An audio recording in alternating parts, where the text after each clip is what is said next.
Have everything ready. Please call me out if something's missing. Oh, sorry. Clockwork, we're live. Apparently, we're ready. Welcome everybody. To week 3, day 3 of the VCS. I'm Mabinogi. And joining me for the first analyst desk is not Clockwork, who you heard earlier, but Your Way and Rebel Fox. How are you going? Clockwork can't wait for his AS against GE match. So, viewers, you have to know, right? I'm doing the organizing right now of all our assignments, and Clockwork basically harassed me until I gave him the cast today. He was like, "I need to cast Genius Esports against AS Esports. You can't take it away from me, Your Way." So I made way for him. He gets to cast, but he can't even wait for his caster desk appearance. Apparently, he has to chime in right now. True. He's enough of a degenerate that he has to make sure that his stamp of approval is put before the entire series starts. To the point where we're not even allowed to do analytics. If we get too good at our jobs, he's just going to chime in and make sure that we can't talk anymore, so that we can keep this a nice, good meme stream here. Hey, well, we'll put that first series aside for now, because I mean, we're approaching the end of the first round robin. Teams have started to sort of settle into where they are in standings, breaking away from each other, breaking out of these groups to a cleanish 1-8, separated by game score. And are we expecting these standings to remain roughly the same as the split continues, or is this team showing signs of a late resurgence or looking a little wobbly at the top? Okay, let me just put it like this, because I want to give Yowei the opportunity to talk about what he thinks the top of the table is going to look like. But can we talk about the fact that right now our MSI representative is currently in relegation range? Our previous champion of like six competitive splits of like the last 7 or something like that, also currently not making playoffs. I don't anticipate that being the case by the end of things, right? GAM currently sits at 2 and 3. They're bottom of the table. They're just at the same level as Genius Esports after yesterday's loss. Don't know what's going on with them. We're hoping we get the GAM of old, because that's supposed to be the team that wins Worlds for us, unfortunately. And Saigon Buffalo, I don't even know what's going on with Saigon Buffalo. It feels like every series they come out swinging in game 1, doing incredible stuff, how we expect them to play, and then just completely fall to the wayside where they just get nothing done. And again, if they keep on this track, they go to relegation tournament, and they won't get beaten in the relegation tournament. But then again, I wasn't expecting them to get 7th, so like, who knows? Yeah, I'm not quite as worried about both of these teams. A little bit more about Saigon Buffalo, because they've always been a little bit less steady in regular season, I'd say. Not really worried for GAM. They only have to make top 6. And of course, they want to make top 4, but top 6 is enough to get to playoffs. And we all know about the I players' got confirmation qualities. it's top 4 for playoffs. Mm-hmm. Oh, really? Yeah. Oh, Yep. sorry. Wow, okay, they changed that. Okay, then it's a little bit more spicy. Then it's actually really worrying for SGB already. I think their scoreline is a little bit fraudulent right now, because they came in with a really bad read in week 1, and then week 2 they already looked much better. Even against they won against GAM, and then they kind of played GE super closely this week as well, so they could have been sitting on 2 wins, maybe even 3, if a few things went right for them. Now they won 4. That's very scary, because you need 8 wins for playoffs most of the time. Sometimes 7 can be enough, but 8 is the safe point. And 8 wins is very far away. That's 7 series. That's half of the split you have to win, and we're almost half a split in. So they're almost at the point where they need to win like 80 to 90% of their matches now. And so looking dire. Everyone at the top appears to look safe though, according to this. So It's so No. hard to say. No one's- It's so hard to say. It's so hard to predict. I think I will make the claim. I think Team Secret is gonna make playoffs. Probably even in a very high position. To me, Secret looks like the steadiest, the best team right now. They don't have the best individual players. I don't believe. Maybe even not even in a single position. Mid lane is close, maybe.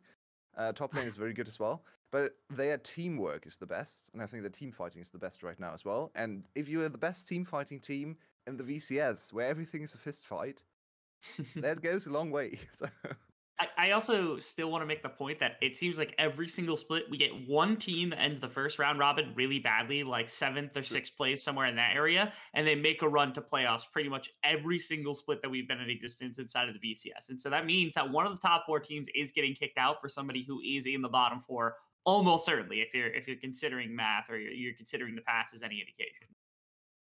Well, we will have a second series between 2 of those top 4 teams coming up later tonight, and before we get on to the main event, the one Clockwork's been waiting for, any quick thoughts on that series? Cerberus versus SBTC? should be a banger. Should be a really good series. I am not entirely sure about the identity of Cerberus. They did look pretty good yesterday against GAM. In their loss, they didn't look too great, so they're still a little bit sketchy here and there, but it seems to be coming together. I would have liked them to see them experiment with Hugh a little bit more, but it seems like Ron just brings too much stability. So Drakthar is also playing well. I still think SBTC is the favorite, though. I would pick SBTC 2-1 right now. I think that series is really close. Although I can't bet against my boy Drakthar because he's been going absolutely crazy. So I'm excited to see it. Fair enough. All right, now we get to to the fun stuff. Both these teams are looking to climb up the ladder right at the bottom. One's found some wins, against like Wales and Buffalo. The other hasn't won a game. So poor old ASE sitting at the bottom, trying to figure out what to do with themselves. Is there any hope? Can they take a game? Can they find a win against GE?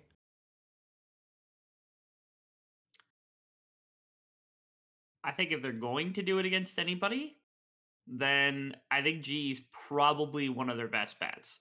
I mean, like in terms of like math and standings right now, Saigon Buffalo would actually be their best bet, at least in terms of that. But I think it's really difficult to be like, yeah, they're definitely going to be competitive with Saigon, even at this point where they're sitting near the bottom of the standings.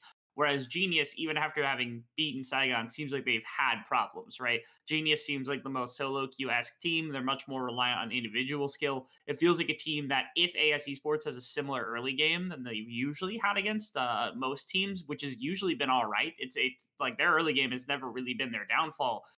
They don't have to do as much work converting it into a win as they would against a lot of the other top tier teams, which really has been their problem, right? When they're playing up against SBTC, Secrets, GAM, even Cerberus, Team Wales, like you're playing against those teams that are currently sitting at like 5 and above on the standings chart. You're like, okay, they have to take an early game advantage and then do something with it. And so far, they haven't been able to. But this Genius Esports squad, maybe even Saigon on a bad day, like you don't have to do that as like as cleanly. This could just be them using their early game advantage and just snowballing it to a point that Genius can't figure out what to do.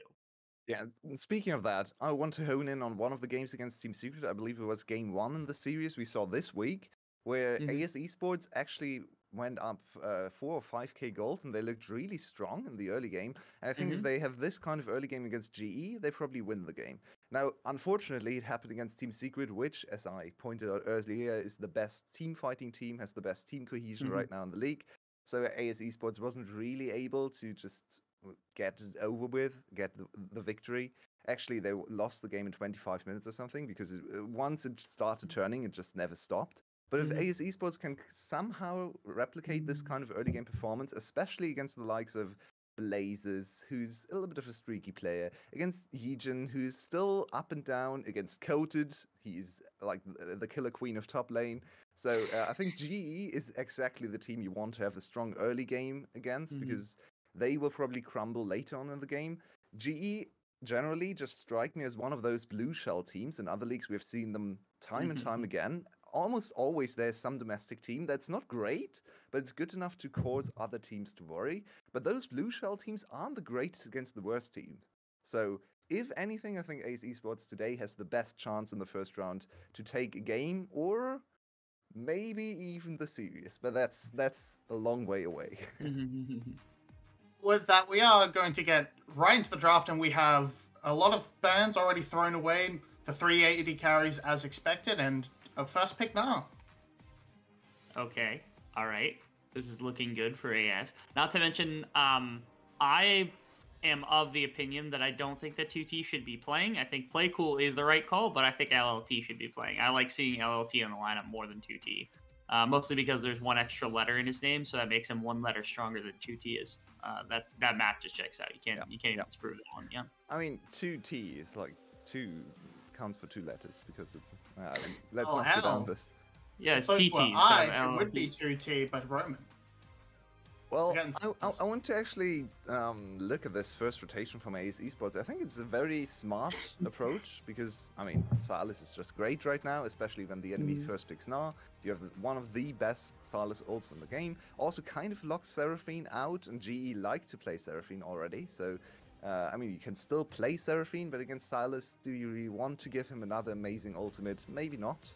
Yeah. And Volibear is just the easiest champ in the game to play, or one of the easiest, so just... give Hyo something he's probably played 100 times in solo queue. That's really easy to execute. You flash Q, you E, and then someone dies. So I really like this early setup from AS Esports. Make it as simple as possible and just try to play through muscle memory without the nerfs affecting your ability to perform on stage. It's definitely necessary here from AS Esports to have that kind of comfort, because again, if they plan on winning the early game, then they need something to execute on in the mid game as you walk in. You want champions that are a little faster spiking. I know they tried the scaling composition a couple of times and it never really pans out all that well. I don't think their team fighting is particularly well organized. And so I prefer the option of being up 10,000 gold before 20 minutes of the game, something like that. And this is the champion that will do that, right? Volibear isn't like the I'm going to hyperscale team fight type champion. Sylas, I would say it's better for Sylas not to act like that type of champion than it is to act like that type of champion. And so it's just better when they want to actually brawl in the earlier stage of the game. Well, Yes. there appears to be a client issue going Yeah, on. yeah, we're stuck on Yeah, something 22 wrong. seconds. We just give A's Esports a little bit more time to think about the next pick. If I had to look at this from A's coach or from Nald's perspective, actually very a legendary VCS player coaching this team so far to not much success, but maybe you can maybe even get some of his famous champions in here. I'm expecting the Cassol, the Cassiopeia from Nald. But okay, Playcool is just not allowed to play a champion. We have the bans here. We don't really know what Playcool has picked. It could be an Azir maybe. I could see an Azir. I think Azir would be pretty good for Ace's composition.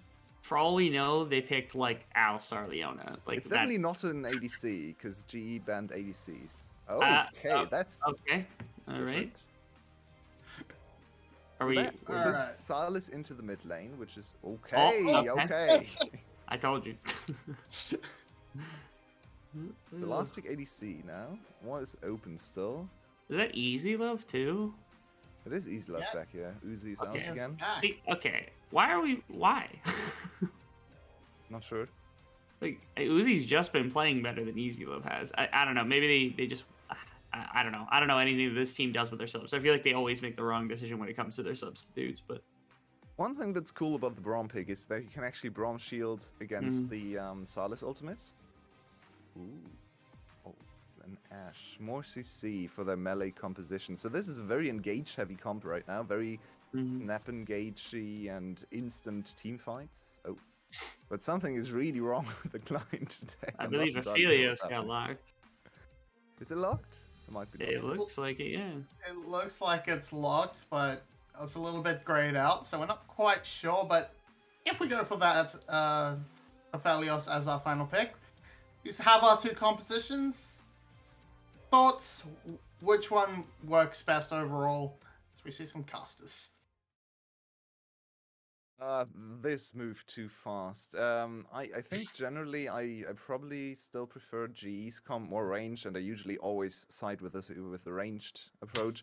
Irelia into Gnar, I like to see it. I'm not entirely sure why it's not LLT, because LLT actually played a good Irelia game into Gnar. I think it was Kiai, I see it Gnar, even got a solo kill maybe, if I remember correctly. Yeah. Or at least he had a very even laning phase. Mhm. Now I think it's 2T on the Aurelia. I like the approach, just play something aggressive and see if you can throw them off. But in terms of team composition, cohesion, not the greatest. Not a composition I would like to play myself. Yeah, any composition that has a Talia is a composition I usually am capable of putting my stamp on, just because as long as they've got a main like primary damage dealer outside of that, which they do with the Jinx, I think she fits into just about every type of composition you could possibly want. And Blazes, who's been like a pretty decent standout in the past when it comes to mid lane, is also operating that champion. When you've got three champions that want to jump on top of you from the side of AS Esports, you press your E as Talia, and the entire thing gets thwarted just a little bit. So that's an exciting prospect. And the rest of the team, I think, is set up to do very similar things, where like they can always catch a lot of the engagement that comes out from the side of AS Esports. It feels like they have to rely on Easy Love to hit a big like Graviton Moonlight Vigil to really get things kicked off the exact way that they want.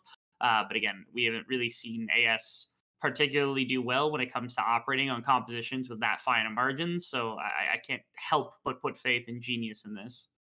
And I also really like the concept of peel through threats. So you don't really peel because you stand on top of the Jinx and protect her. You just have so much engage and so many CC tools and so much the enemy team has to keep in mind that they can't just mindlessly engage into the Jinx. And Jinx just stands back. She has Braum to protect her still, but the rest of her team wreaks havoc over there. And Jinx just shoots some rockets, gets one explosion, gets one reset, and suddenly the team fight is unsalvageable for the enemy team. So I really like this kind of composition for long-range ADCs, like the Jinx. So I'm actually quite enjoying what I'm seeing here from G. All right, great, good kite back as well from the Talia as well. Just that ability to drop down the Unraveled Earth can really disrupt the likes of a Silas and Irelia especially.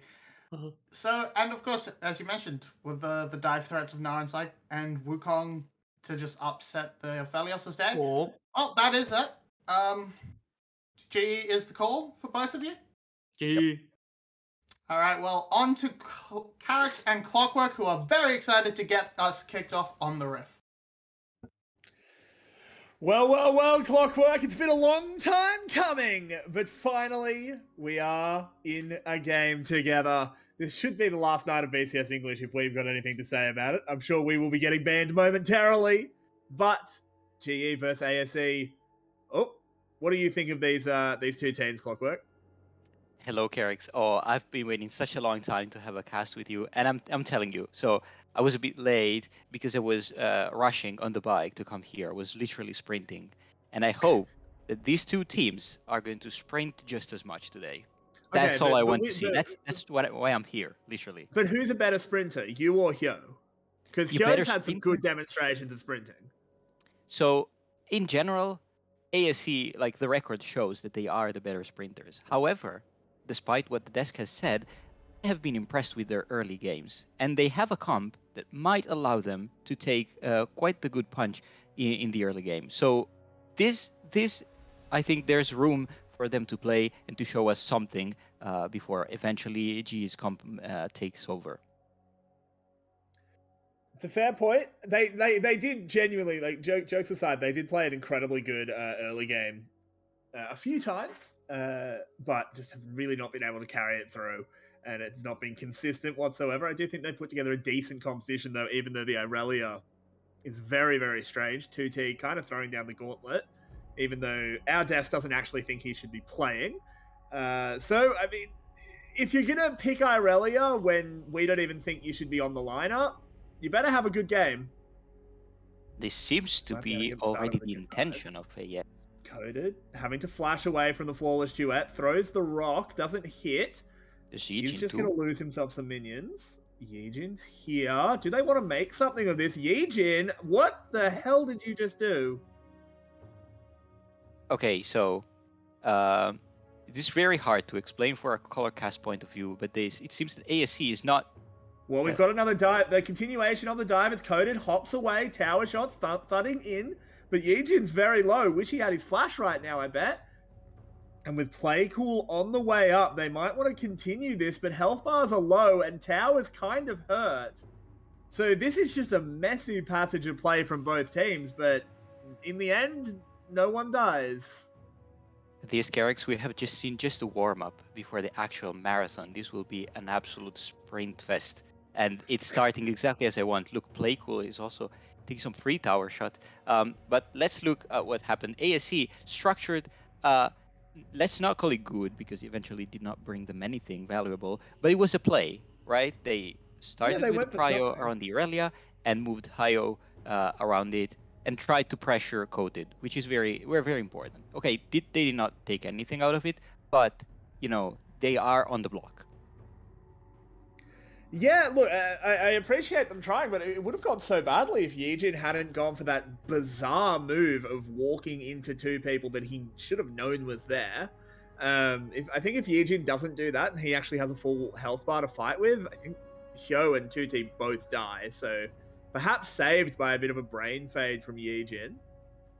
But regardless, in the end, everything resets. It ends up with slight leads to ASE just in CS, but nothing that's not going to change soon enough.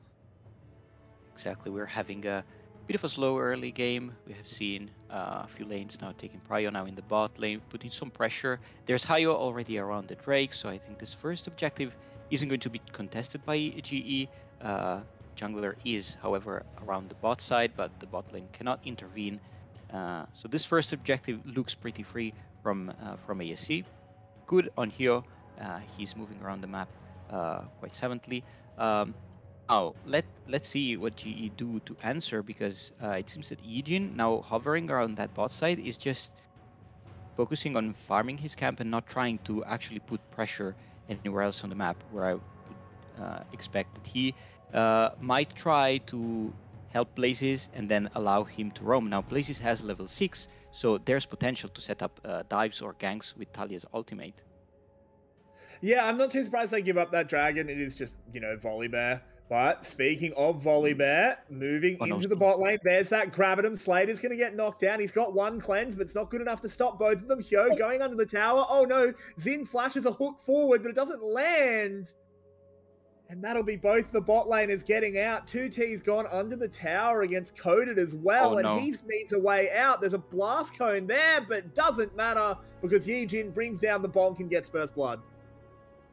Yijin just coming in for the heist, just takes it away. Thank you, Coded, for the hard work. Thank you, Tower, also for the hard work. And this was a bit of a messy play on both sides of the map. I understand ASC wanted to try and pressure this bot lane, to try and put as much advantage onto EasyLove, onto this Aphelios, which will be crucial. You have some replay of what happened in the top lane. 2T went very deep, and actually, I don't even know what was that play. Okay, he tried to maybe pressure the ultimate, but Cody was very safe under the tower. And if I was in 2T's shoes, I would have just left the tower and crashed the wave. Mm-hmm. It was a very interesting decision, to say the least. But let's move on from it, I suppose. It is still very even when it comes to gold. These early CS leads are still working out for ASE, keeping them in this one. It's only 8 minutes, of course. But Clockwork, what do we think about this one? Obviously, things haven't gone perfectly for ASE in the early game. How do they bounce back? Okay, so for sure, they have a good core of Volibear and Sylas. So they have a lot of options now in the mid game to make something happen. The dives are a very real possibility, and Playcool also has access to a lot of ultimates that will help him make them real. Primarily Italia's ultimate, but also we have seen a lot of impressive play from Sylas all around the VCS, stealing the Gnar ultimate, as we have just seen, to great effect. So I believe ASC now should try move Hyo and Playcool, holding hands together, maybe move them to the top lane or the opposite side lane to make some of these dives happen. Because the longer the game goes and the harder these dives are going to be, because of the Talia, because of the Braum, and all the tools that the desk suggested in peeling and kiting them away. So they need to make something happen. We have a tower dive brewing. Blazes is lurking around, has that Weaver's Wall, throws it out. It's going to bring EasyLove and this Nautilus into so much trouble. Xin just flashes out of there. EasyLove doesn't have the option, so Yijin will pick himself up a second. Xin, we remember, he is the best Bard player in the VCS with 0 Bard games played. He just roams around and unites with the universe, always avoiding to die some way. We have another dive in the top lane. Very risky though. There's no wave. Yeah, I feel like this one is incredibly risky. They do have the Volibear ultimate. Coded's exhausted, and Playcool's here that can steal a Gnar ult. This should be fairly free. They turn the tower off. They don't even have to use the Sylas ult. That's just a textbook kill. Very good from ASC, pulling off the exact play that I suggested them easily before.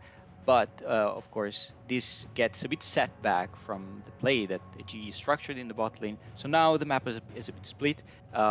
There's 2T with a healthy 30 CS lead and several plates already. So this Irelia is starting to turn into a bit of a threat. However, EasyLove seems to be a bit overextended here. Dodges the Glacial Fissure, has the Gravitum, but with the Cyclone, there's going to be no chance for an escape. The Rocket comes in and they give the kill over to Slater. Nicely donated to the Jinx. And now with 1 kill, 1 assist, and now more plates that are going to the power to the Jinx from Arcane, she is starting to rack up some healthy advantage here. So there's again the split that I mentioned before. There's Irelia on and aside in the top lane. Now Slater is turning into another menace. Hang on, Disengage. 2T goes in on Coded, forces the flash as well. Good stuff here. He has been able to consistently maintain pressure in the matchup, and while he has gotten a lot of jungle help top, it's bought him a 40 CS lead. Indeed, and now this tower in the bot lane falls. Oh, Coded. Careful. He's okay. Escape safely, but now with this bot tower down, AS need to find something to keep GE away from the dragon, which is a very real objective. And I like this Herald play in the mid lane because it gains a lot of space and makes this dragon objective a bit harder for GE to set up, despite the advantage in the bot lane. And probably the top lane is falling as well. Yeah, I mean, they did lose that first brick down the bottom side, so Slater is extremely strong. Blazers is up Yijin. here, Yijin with him, but it's still a 3v2. But with GE getting a good opening blow, 2T didn't, Playcool didn't feel like he could join the fight, so they do just back off. I absolutely love Xin moving in to assist with the aggressive play, but then he evacuates before the play even starts. That's a mood and a half. It was pretty good clockwork. I'm pretty happy with them so far. As they continue to farm it up, Easy Love checking in on him still only has that. Oh my god, I'm mental blanking on what the item's called. The quiver, the Noon Quiver. That's the one. Sorry about that. My brain decided to stop working. Compared to the Kraken Slayer of Slater, so not the best situation. But ASE will pick themselves up a second dragon. Starting pretty cool with this Dragon Acceleration at already 12 minutes. And there seems to be a dive in the top lane. Playcool seems to be pretty caged. Yeah. Playcool is in some trouble, but he steals away a Wukong ult to try and get himself some space, moves back in. Look at this, they're turning it around really well onto Beob, and they're going to be able to walk out. Very well done. Coded now has Mega Gnar ready, so they don't want to continue this dive. Or maybe yes. The Rock has that health. And, double wallop. I think you need to back this one off, ASE. They throw out that Vanguard's Edge. Coded whacks them into the tower, and they actually juggle the aggro just well enough to get themselves both out of there. Well done by ASE. Very well executed. And now this bot lane tower seems to be at their mercy. There's also Easy Love ready to pew pew at the plates, at the 2 plates remaining. There's still 1 minute for them to get. They have the wave. They have all they need.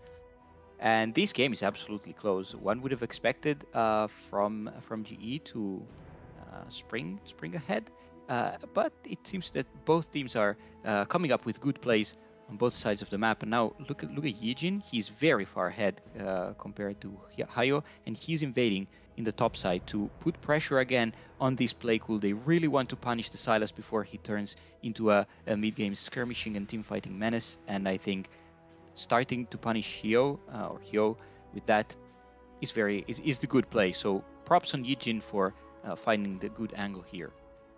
Now the mid as well. Yeah, they are pressing in, trying to take more tower plates right before they drop. They do manage to get that last one, so good stuff by GE to milk that last little bit of gold. And it is very, very even in the gold. Less than 100 gold between these two teams. Yijin going under tower. They want to try and take out Easy Love, but a lot of healing coming in from that red ult. Oh no, they go down. Coded now in trouble as well. Yijin so over-aggressive. You can see what guns he has. Exactly, and even if he was 0-2, like the Aphelios isn't in his prime at the moment. He lacks items, he lacks damage, he lacks a lot of things. But it's really hard still to dive on Aphelios like that. And GE got punished really hard. Even if at the moment Easy Love is in a bit of a tough position, he doesn't need to be the main carry in this moment of the game. And the main carries here at the moment are the Irelia, the Sylas, and the Volibear, and they absolutely smacked GE's attempt to dive. Now, 2T moving in, trying to take down this top tower. Hyo is here to back him up if Blazers wants to extend this play, but Blazers just clears the wave, chunks 2T out. Good stuff there. Coded spotting the Volibear as well around this second Herald. I am really confused what Coded is doing. Oh, sorry, the teamfight is beginning. Yeah, it is getting a little bit interesting as Beob has to flash over the wall, manages to jump away to a teammate as well, doing well at the moment. But it stays a little bit even. ASE is going to get themselves another objective unless GE can get over here very quickly to contest this.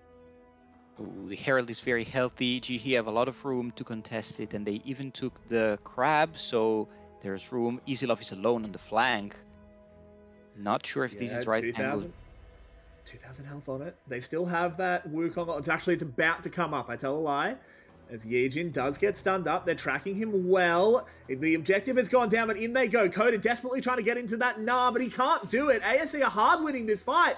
Clockwork, they've picked up 3 kills already. Bob is extremely low. He's going to go down. It's only Blazers left alive, and GE have just lost 4 members to contest a second Rift Herald. It's going to be 5. Why would you lose the game for a second Rift Herald?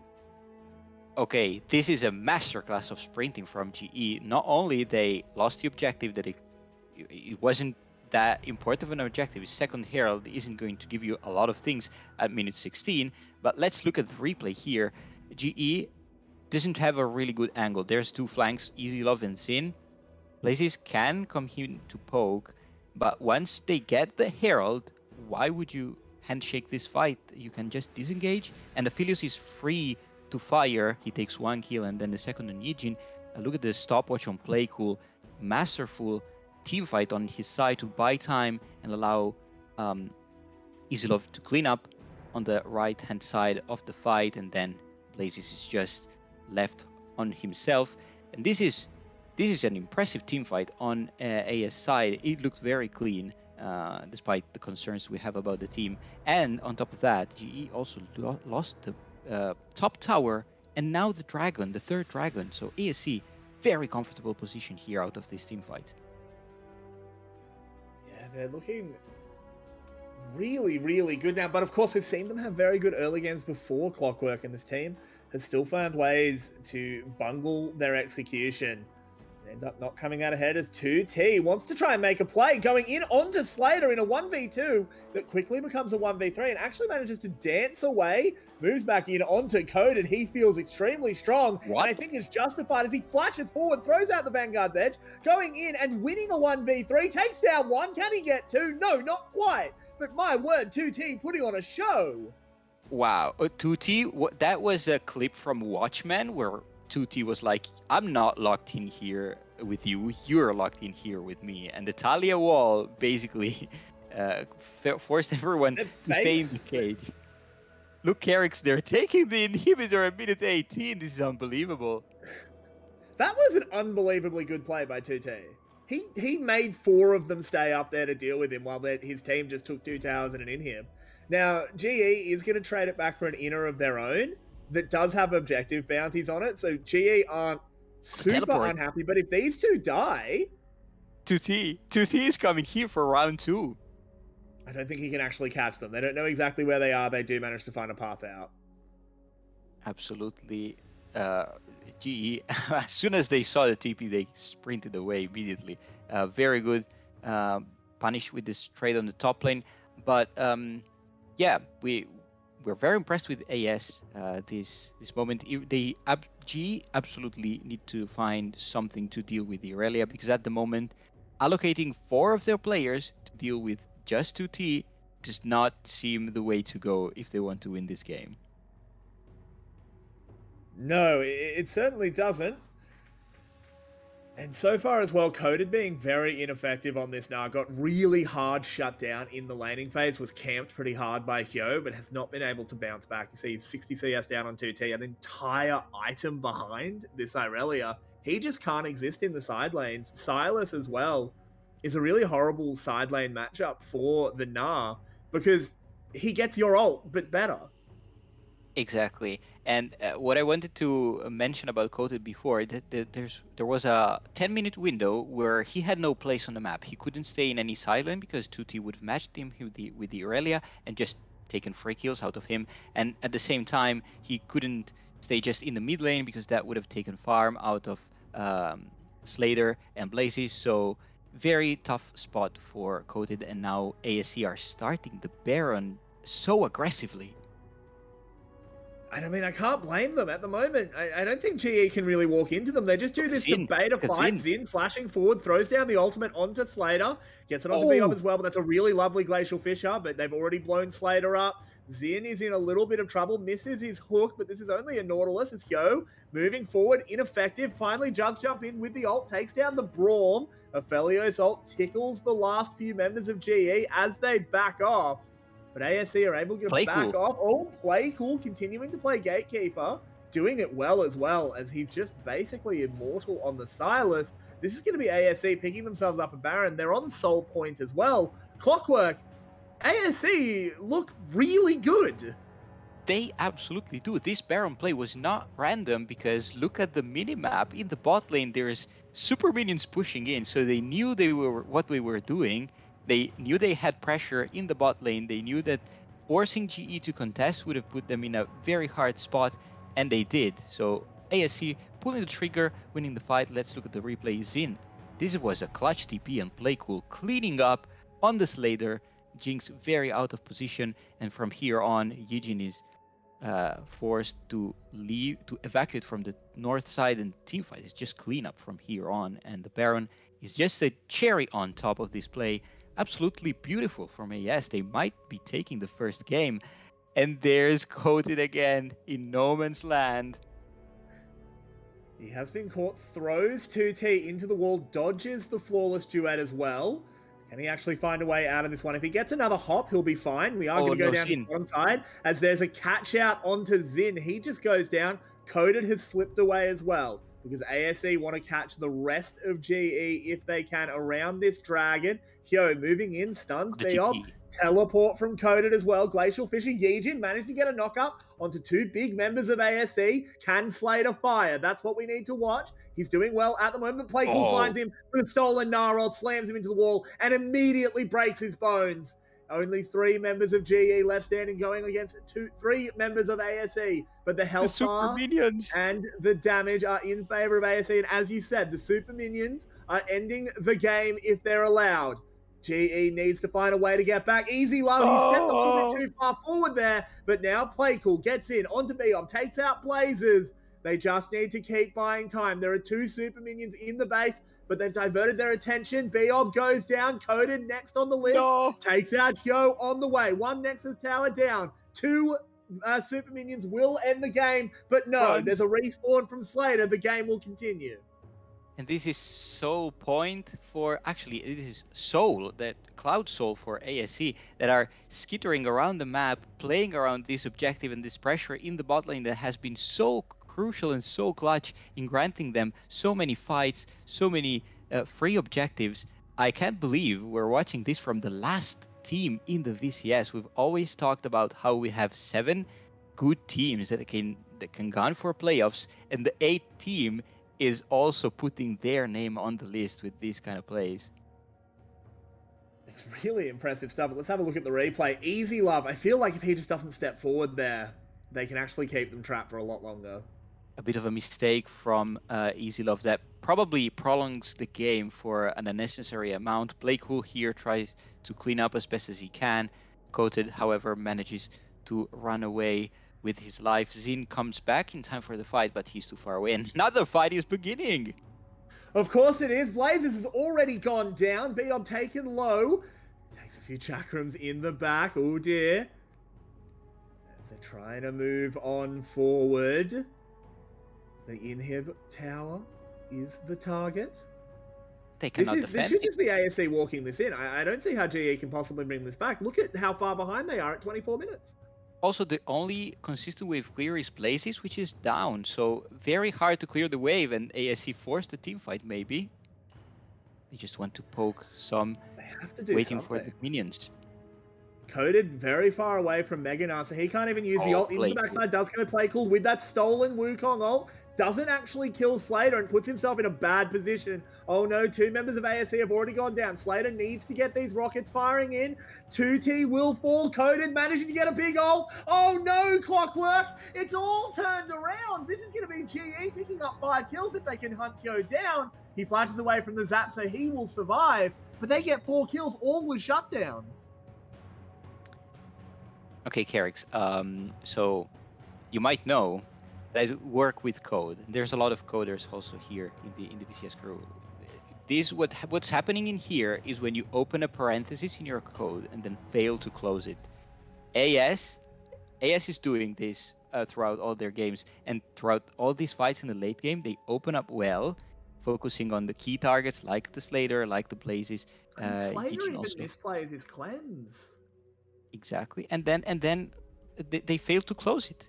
They this misposition from Easylove fails to keep his distance, and there's another free window of respite for GE. It's still very hard for them to win the game. They still have one inhibitor down.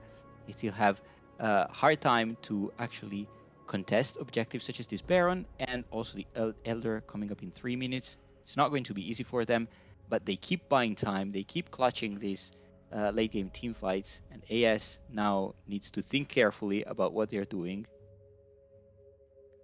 They need to think very closely, but so does Yijin, as he's found himself a very angry bear.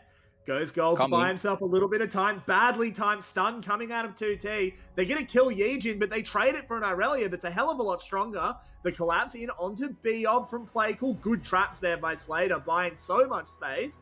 Nautilus ult knocks up 4, but there's no way to convert. So a 1-for-1, but it is a dead jungler with Baron 15 seconds away. 2T is treading not carefully at the moment. He knows he's strong, but he's always diving very deep in the enemy backline, and oftentimes he has no way to come to evacuate the play, and just dies for it without getting anything meaningful. And now AS tried to initiate without him because he has teleport. He can join in a second moment. Yijin is down, just respawn, but GE is in position to contest. This will be fight for the ages. GE are not ready to give up game 1, and they're showing it with these team fights already. Let's see, I think they want to give this away, yes, or are they coming? They check it with the Jinx rocket, so they've got time to get here. The Baron is not going down super quickly, but GE, I don't think they can really enter. 2T has engaged the fight. Yijin using that Cyclone to buy space. They're still on the Baron. GE, I think they need to spring the trap and go for this one, but there's a stolen Gnar ult on the Sylas. Yijin falls, and GE, I think they waited too long to try and take a potential 3v5. As now the rest of ASE are coming in. Big knockaways, big Vanguard's edge. Playcool trap, that's a huge Glacial Fissure up this corridor. Coded smacks him into the wall, gets a good wallop as well, but they don't have the damage. Slater's not able to fire. His health bar was way too low, so 2 kills and a Baron picked up by ASE. Mr. Carrix, I believe this is game. AS has a Baron. The towers are already Slater's very still alive. There's some wave clear on the Slater, on the Blazes. It's not going to be just as straightforward. Please, AS, do not misplay it right now. The base is very soft. I think you should just try and get 3 inhibs, but they're not even going to be able to do that. The game continues. Wait for another wave in the bot lane to try and pressure his last slither of HP in the bot lane inhibitor. They are going to leave the bot lane to do the bot wave to do that. But Blazes is there, so inhibitor stands. No double super minions in all the lanes, but there's 20 seconds to the Elder Dragon. That's what AS want to put their attention and force GE to come there and fight another time. This might be an unnecessary coin flip. Again, let's look at the play. Look at Playcool and 2T. They know very well that Yijin is the only one that can keep GE afloat, so they literally hunt him down in his own jungle and just don't let him in. Meanwhile, in the window, and we have an Elder Dragon as well that we need to be looking at. I can't quite tell who did get it. It was Hyo that secured it, ASE, and surely this Elder buff should mean they win this fight and win the game. Yijin gets blasted by the Dragon. Playcool with another perfect stolen Wukong ultimate as well. Look at this damage raining on down as Slater falls. Coded is low. Biob will be the next one on the list, and this is GE getting routed, and it was a messy way to do it. But ASE do convert their fantastic early game. They finally will be able to end the game momentarily. Coded falls. Another big one from Playcool, who had a fantastic game. play cool all game on this Sylas was incredibly clutch. Always had the right ultimates and used them to their fullest potential. This was a really good performance from the ASE mid lane and ASE overall as they do take themselves a lead 1-0 over Genius Esports. This has been an incredible game on their side, and this, I believe, also is the first time that AS start a series with a win on their scoreboard. So we might be seeing week number 3, we might be seeing AS that finally gets their ideas together and manage to actually pull off the snowball that they have attempted for so long. So I'm so excited for this game too. I am too, and we're going to need a little bit of time to build that hype, get ourselves ready. So we will be back in about 7 minutes. Don't go anywhere. This is VCS English.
Welcome back, ASE. They've done it. They managed to put a win on the board. It's a Christmas miracle in July. You love to see it. Great play coming out from the top side. And I asked Rebel, where did it all go wrong for GE? I think it's a better question of where did things go right for AS, because I'm still trying to figure out where in that game they actually... all right, I'm not going to flame that much, I guess, to start off the day. They played really well around their early game. They played really well around to their top side, and I think it was literally just that their early game was so spectacular, there was no way to come back from Genius. It felt like early game fights slowly started to trickle over to the side of AS Esports. There were a number of other problems, which is like they didn't really have a bunch of gold receiving members, right? Eventually, Playcool got really strong even after, 2T pulled so much resource to the top side. Bottom side didn't really, get pushed to the wayside. They got Slater ahead on Genius just a little bit. But the problem was Slater, I think in like 4 fights, just got picked out at the very beginning because he was trying to come in from a weird angle and just ended up getting grabbed by AS Esports pretty much immediately. And then they lost most of their damage. It was, to me, Genius just looked a little lost inside of that game. And AS just ate them alive before they really had a chance to fight back. Okay, and I have to go a little bit off on Slater because it's so weird to me. Oh, right? yes. I've always kind of given him a little bit of the benefit of the doubt because I've seen him. I cast his games in 2020 when he was the best ADC in the league, and they played around him. They constructed teams around him. They gave him Yijin. They gave him Yoshino tanks. They played front to back, and not even Gum could overcome it. Slater was the best team fighting ADC in the league, and ever since he's come back, he completely lost his vision for defensive team fighting. I mean, defensive team fighting is not something VCS teams in general are very good at. And the few teams that have ever mastered it, Cerberus and Flash in 2020, actually went on to win those splits. And it was always with the best ADC and with a very, very good jungler, like Ego 2 times and Yijin in spring 2020, and playing very cohesive, compact compositions. And I just don't understand where his sense for team fighting went. Why is this team as a whole, not only just Slater, playing so aggressively and diving onto Aphelios when you have Taliyah, Jinx? You just stand on top of Jinx, you put Taliyah E down, you wait for Volibear and Sylas to jump on you because they literally can't do anything else, and they die. Instead, they try to counter dive onto Aphelios, leaving Slater open, Slater himself positioned very badly. That first Rifthold fight just tilted me so much. Watching that as an ADC main just made me mad. Everyone played so badly around the ADC himself, but the rest of his team as well. So, I guess you kind of sort of touched on it there a little bit. We want them to play a little bit more defensive. Do you think the draft, as we're going into it right now, is a good place to start for GE to sort of remind them, hey, we should play a little bit back, play a little more defensive? I mean, they had the draft set up. The draft was not the problem. The execution was the problem. I don't know. I don't understand how you look at Volibear Sylas and go, okay, we need to dive Aphelios. By the way, Aphelios is also one of the best ADCs at counter diving or being dived on. So the only way to adapt to this is to say, okay, we're gonna play the Artemis style where you draft Samira and you just like jump past the front line and go into the opposing backline with all 5 characters. That's probably their option here. But I don't feel like Slater is going to be able to do that. Kai'Sa also has that option. Yeah, but it's Slater, so it's going to be Kai'Sa, not Samira. Oh, it's Kai'Sa, yeah. That's what we love to hear. Love to see some Slater Kai'Sa. Sometime, I don't know. It's always exciting, whether it's good or not. So they did beat SGB with Seraphine Ashe, which is a bot lane I absolutely love to see. I think it has been way undervalued in the VCS, but even globally, where Ashe is the support and Seraphine farms, and they just work so well together. So I would like to see that again, because you really can't play this combination super aggressively. You can try to engage Ashe Arrow into Seraphine follow-up, but in essence, those 2 champions don't have the speed that Jinx brings. They can't just walk into the enemy team like Jinx after she gets excited, so maybe back to that, because I think they actually played this super well into SGB as well. What are we doing? I mean, why are we first picking Gnar? Gnar first pick is very common in other leagues too. I know you two really All hate Gnar, but it's just very I don't common. hate Gnar. LCK loves it. I don't hate Gnar that much, but why are we first pick? You're telling me nobody has a response to this champion? Not one person has come up with a response to it? There's no counter strong enough to deny Teemo. the blind. Teemo. from now. I It's- really Teemo. kind Teemo. of saw it last game. I would have expected, but standard, a good carry option for Yijin coming in, and honestly, this is a good one as well for Kotu. No, Or not. no. All right.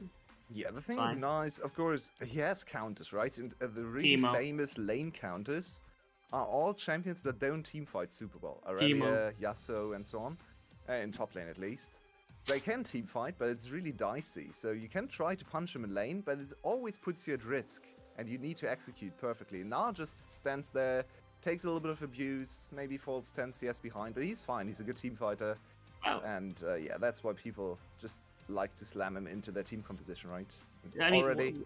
what about like GP, which scales and has more than enough damage to deal with him? What about Kennen, who team fights really effectively and usually I is think considered GP a counter? is fine, Like, right? But GP Yeah. is not really a Top counter. cannon? They're just I didn't say a counter, straight, but like yeah. he's team fights better eventually than the Gnar when you're on like 2 items. Like I'd rather have a GP than a Gnar unless you really need the front line. But like I don't know, like not as a first pick here. That's my only problem with Gnar here. Also, you still haven't given credence to the Teemo potential flexing between Yijin and Coded here as a counter to the Gnar. What about that, huh? So moving on from Na, the rest of the draft has appeared. We have Viego, Lissandra, Gangplank is the response, as it was as it was hovered earlier, and ASE rounded out with the Volibear and the Corki.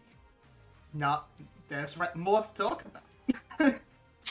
Yeah, Lissandra GP is an interesting solo lane setup that I've not really thought about too much because they kind of do the exact opposite in terms of their champion identity, which doesn't actually mean they will not work together well, right? Especially if you add the Viego on top of that. You want to burst someone down and then maybe slow down the rest of the team with Gangplank ultimate with barrels to chase everyone to death. So it's an interesting concept. I'm interested to see what G is going to do with this lineup of champions. And they will have early agency with Lissandra into Corki. Corki literally does nothing for 20 minutes, so they have a decent amount of agency, especially when they go into bot lane. So I want to see them pick a very strong bot lane to really play through bot lane, their top lane scale, and then go into team fights. I like this setup from the side of GE because again you got basically a bunch of CEC and AoE and somebody who likes to go in first in Lissandra. Then you can follow up with barrel damage with Cannon Barrage from Gangplank, and then you can start wiping kills with Coded, which helps not only the resets but also Lissandra's passive and being able to throw a bunch of the dead numbers of the rest of the team. Like that combination of team fight makes for a very, very powerful cluster. My only problem with this is that without Flash, it feels like Yijin will have no way to actually get on top of Playcool if you get out of the laning phase. So it's a matter of like, if Playcool's Corki is able to not get affected as much early, which I'm anticipating GE should play to the mid lane to break out the Lissandra so she can have effect on side lane, then like, how are you putting damage into Corki? Like, are you hoping like a Gangplank barrel's going to get back there? Because it's just not going to happen. It took us less than a month to get back to Leon and Nautilus. Great. Thank you, VCS. Thank you very much. Well, this is... AS's composition is a little weird, in my opinion, because the Corki seems really off theme. You have a lot of very fast champions with a lot of access into the backline, a lot of resetting coming in from Tristana, but a lot of dive, right, with Na, Leona, Volibear, and then Corki kind of just sits there and adds damage, which can also work. I'm not saying it's bad, but I think it's a little off theme, especially Volibear Corki together is just such a weird combination of one champion with no presence whatsoever and the other being literally the strongest early game presence in the game. So I think ACE needs to be a little bit creative with where they attack. But if their bot lane gets a 2v2 kill early or 2 or 3v2 kill, then they can really snowball this instantly. I feel really weird about this Jinx pick. For some reason, this is ringing a bell to me as not being good. I like not only is like the laning phase, I feel like not going to be super easy into like the Tristana, but also like you're playing into like Volibear, Leona, and then also Gnar, who are all relatively like big when it comes to like frontliners.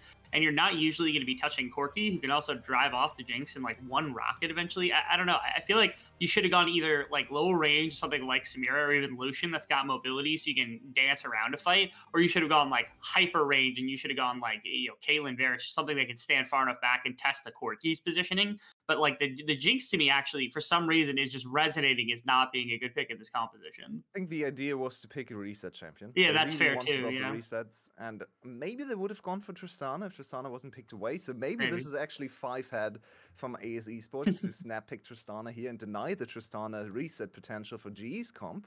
Because I actually think Tristana, this comp would be kind of pog, following up on the Ice Zombie and Viego Yeah. resets.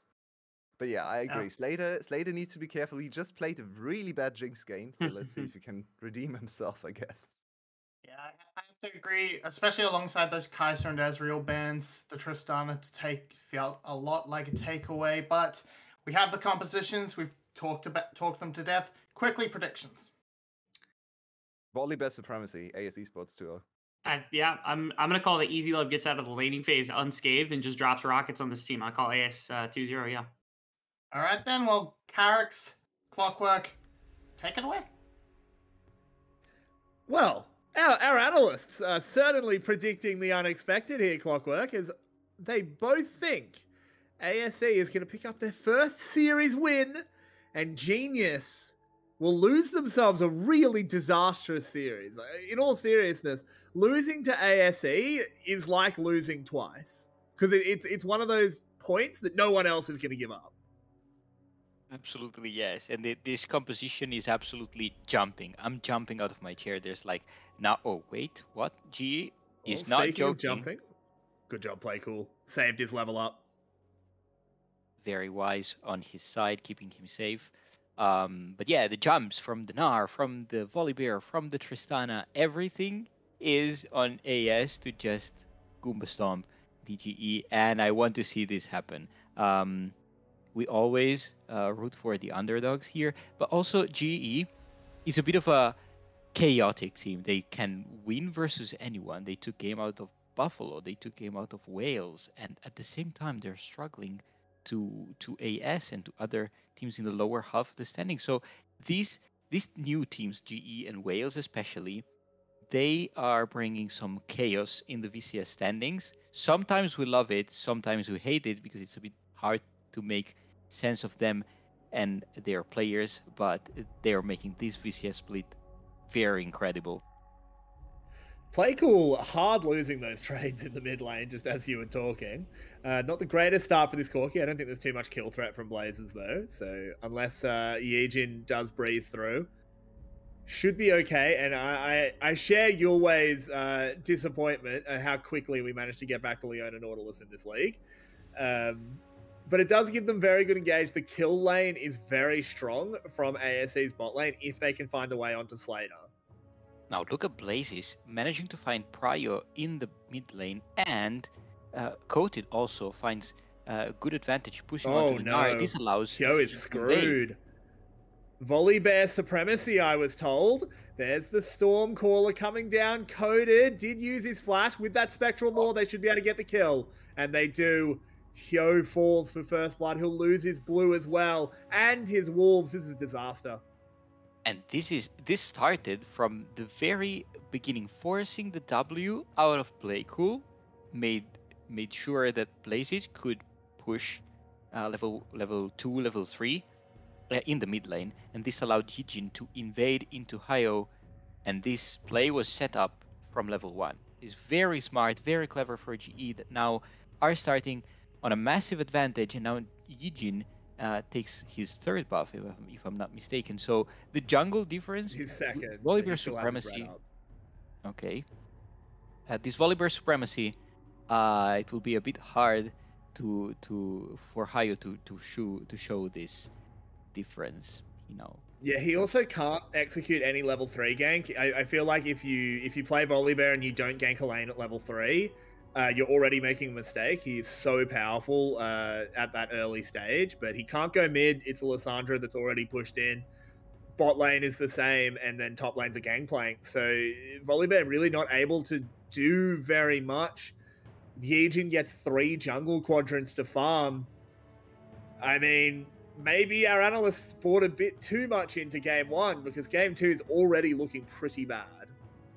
This also adds to the fact that AS are blue side, so it's going to be a bit harder for him to just ignore whatever is happening in the lanes and just go straight for the dragon. Sometimes some jungler do it. It's a bit easier on the red side. We have seen in the VCS, first dragon is taken massively by the red side team, and the blue one not so much.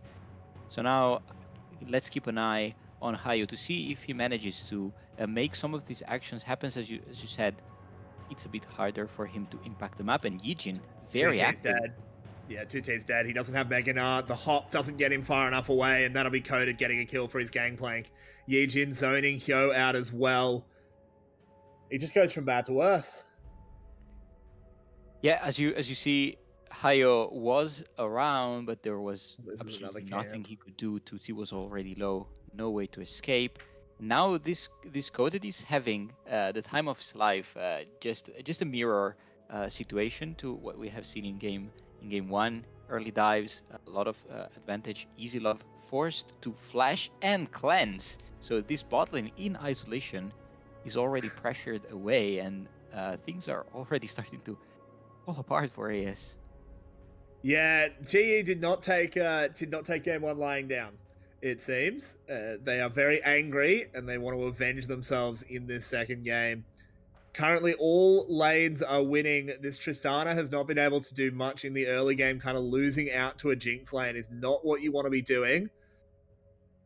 He's able to farm up, so we'll actually have a very slight CS lead. So it's not disastrous or anything like that, but I think you want to be a bit more ahead than half a wave, particularly when Yijin is so strong. The mid lane, Blazes is constantly keeping Playcool under tower. Now Yijin also... Flash forward, Easy Love. Come on, you've got to be able to buffer a jump. That's just not good enough from Easy Love. Coded gets the kill with the ult. Quite a sad mechanical misplay. That was a very avoidable gank, and they eventually ended up falling for it. Dragon is taken, so Yijin just takes this assist and proceeds to maybe move in. Let's watch again this replay with Flash. He was starting the jump up, but his reaction speed was very slow. Yeah, good hook from BOB. And the follow-up from Yijin, they set up everything. I think the Gangplank ultimate was even not necessary. They had plenty of damage to burst the Tristana. They wanted to make sure to take the kill, and Gangplank is realistically not going to use it anyway in the top lane to poke the 2T. So now... Yeah, and that's now Coded extremely fad. Yeah, and the Playcool is forced to flash away Blazes. Playcool. Blazes flashes forward. Yijin with a Heartbreaker. Playcool. How far off is Valkyrie? Is he? We can't see his CDs at the moment. Too far off, as Yijin will get himself another kill. They're just going to move immediately top with this. And Yijin is absolutely doing this immediately. Oh, T2T? He's already dead. He doesn't need it. Yeah, but he's going to try and proc the Mega Nut. Does it well. Puts Coded into the wall, but Coded still wins this fight. One more slash. Gives him a bit of a dance on the corpse as well. And I mean, genius.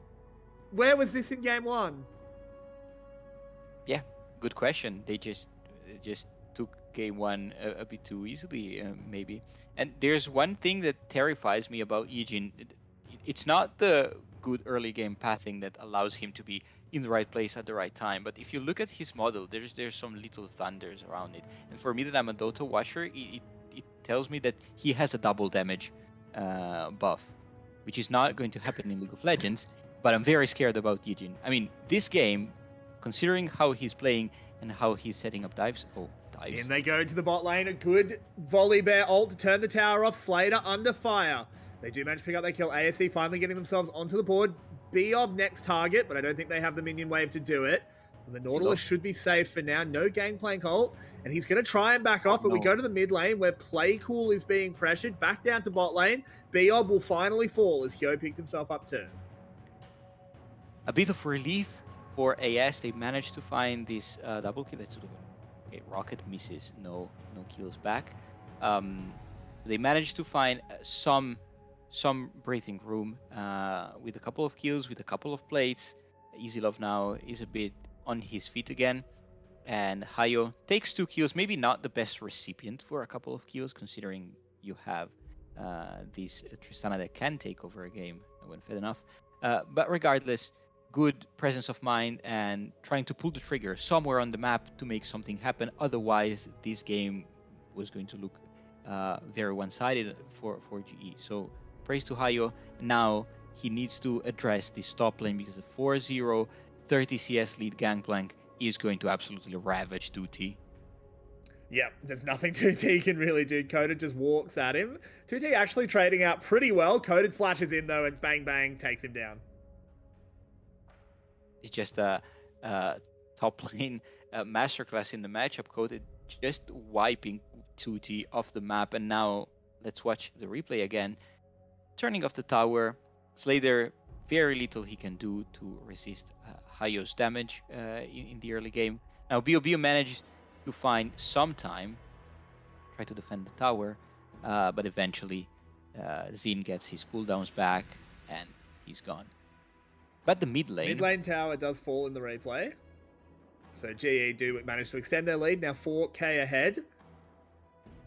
It's a crucial play because Blazes now is quite unlocked. He can roam and try to defend, or, well, defend in the case Hayo tries to dive again. Another replay in the top lane. I mean, 2T actually, I think he does the best that he can here. If Coded isn't turbo fed, 2T kills him here. Yeah, he made it close. Is turbo fed. He made it close enough. Eventually, Coded knew how much damage he could take and he could make, and acted accordingly.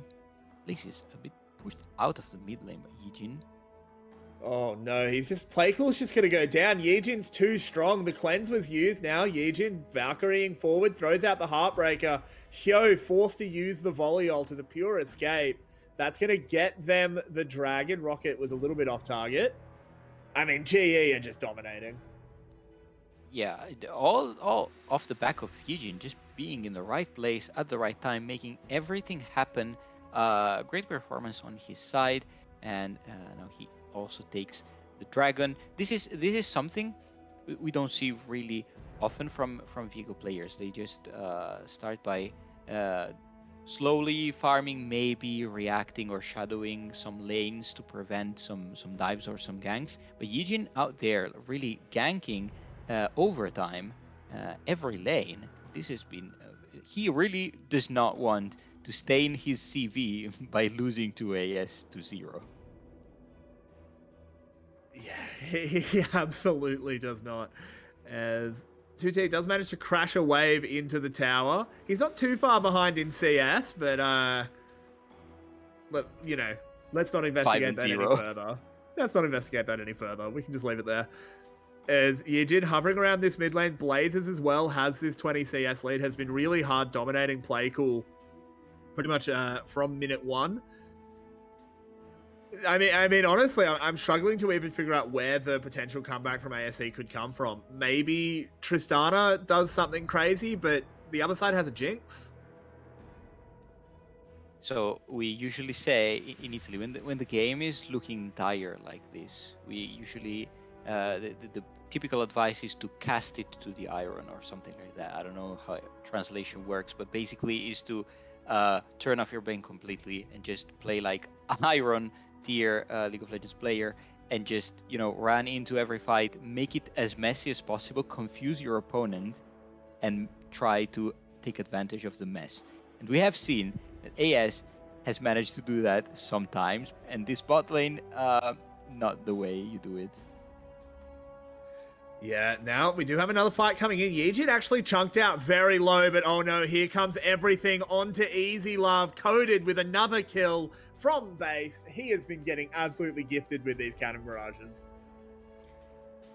Easy Love, considering your champion has a jump, you shouldn't be found out of position so often. And this can be said also for Playcool, because the Corki is supposedly quite safe, yet he's been pressured a lot by this Lissandra, and this ends up in all carries on AS side being down 0-2 and 0-3. This is very tough for them to come back in the game. Well, I agree with you, Clockwork. We have found the better sprinters in the end. It was ASE after all. Let's have a replay of what happened as Easy Love got absolutely ruined. Wow, Bjorn not starting out on the right target there. Considering Easy how far Love. out of position they were, it's remarkable that only Zin made it out. Easy so- Love, he stepped he- into the trap. Right, he was safe after the jump, and then he decided to put himself in a perfect spot where every crowd control could reach him. That's not a sense that you would require from an AD carry. And Blaze is now Is in trouble. This is going to be a kill. No. Oh, Easy Love. Easy Love. a petition to rename That's a him shocker. to Hard Love because it's hard to love Hard this hate. gameplay. Hard hate. Oh my god, that's just like this is just an FF angle. Like go to game 3. ASE look checked out. GE are dominating. Like this is just a go to game 3. This seems to be what's They don't happening. even stop the charge. Yo, you have smite. It was on 600 health.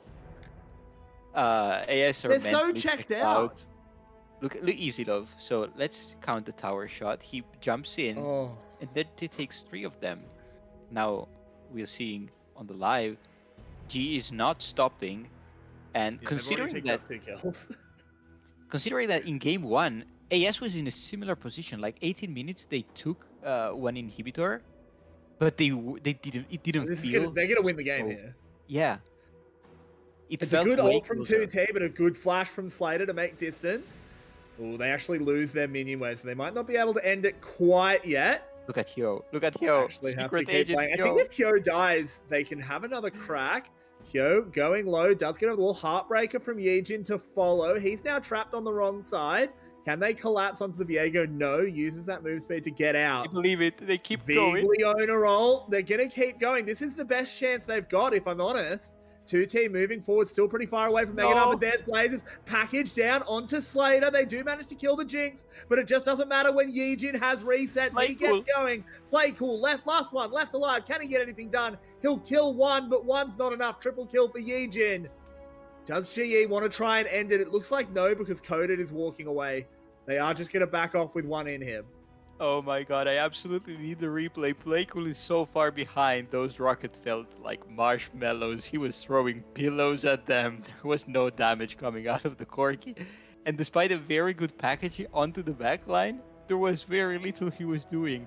Now GE chooses to prioritize this objective. They realize everyone is spawning on the side of AS, so they cannot close. As I was trying to say, let's look at the replay. What, a side lane replay, I guess. Yep. Very. This is a documentary. We are watching Oh, now the Playcool got wildlife. an execute. Okay. This is the wildlife of Playcool grazing on the fields. Why of, did that happen? Why? That's the fast recall, right? Instead of pressing It's not D, though. It's only a fast recall at like level 1 when the respawn timer is so short. It's not a fast recall when you're dead for 30 seconds. but it is faster if you can't count. Ah, there we go. Yeah, true. That's a good point. It is faster if you're a dog and don't have a sense of time. That Do you know happens that in- dogs don't have a sense of time. That's why they get so excited when you come home, because to them, half an hour and a day are the same. I'm Fun noticing. I'm noting this down, and I hope that Easy Love is not feeling the same at this moment. But on to better topics. GE is now pressuring the top lane. They know that Baron is going to be up in a minute and a half, and they want to get priority in lane and get the vision set up so they can just walk into it and force a fight. Because AS, they're now almost 8k gold down at 18 minutes. It's very hard to fight, to contest a team fight for them, and we have seen Playcool absolutely doing a whole lot of wet air with his rocket. He's pretty big. It's GP. Those barrels were just critting for 1,000 on minions. Takes down a tower. This is going to take GE a little bit longer to close out. It is very hard to actually end a league game pre 20 minutes. But I mean, I just don't see how you could even possibly come back. So there is the only window of victory that AS can find is that if GE just hold hands in a shamanic circle and Xin finds them in a bush and ults them, that's maybe an angle for them to win. But it's really hard for them to contest. For example, the side lanes. There's no one that can take Koten on 8 and 0. He's almost 3 items in at minute 20. That gun shoots bricks. And their barrel, there's nukes in those barrels. There's no one that can take him. This makes it really hard for AS to contest the side lanes and face check the Baron, which now GE is starting immediately, apparently. I mean, there's no way they lose this Baron. They're just going to take this so easily. Koten can I do solo.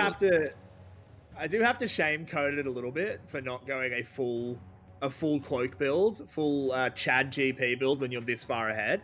Going Bruiser, very lame. They do take down the Baron. Slater eats a rocket, but GE's just going to immediately engage. It's going pretty well. 1 for 1 at the moment.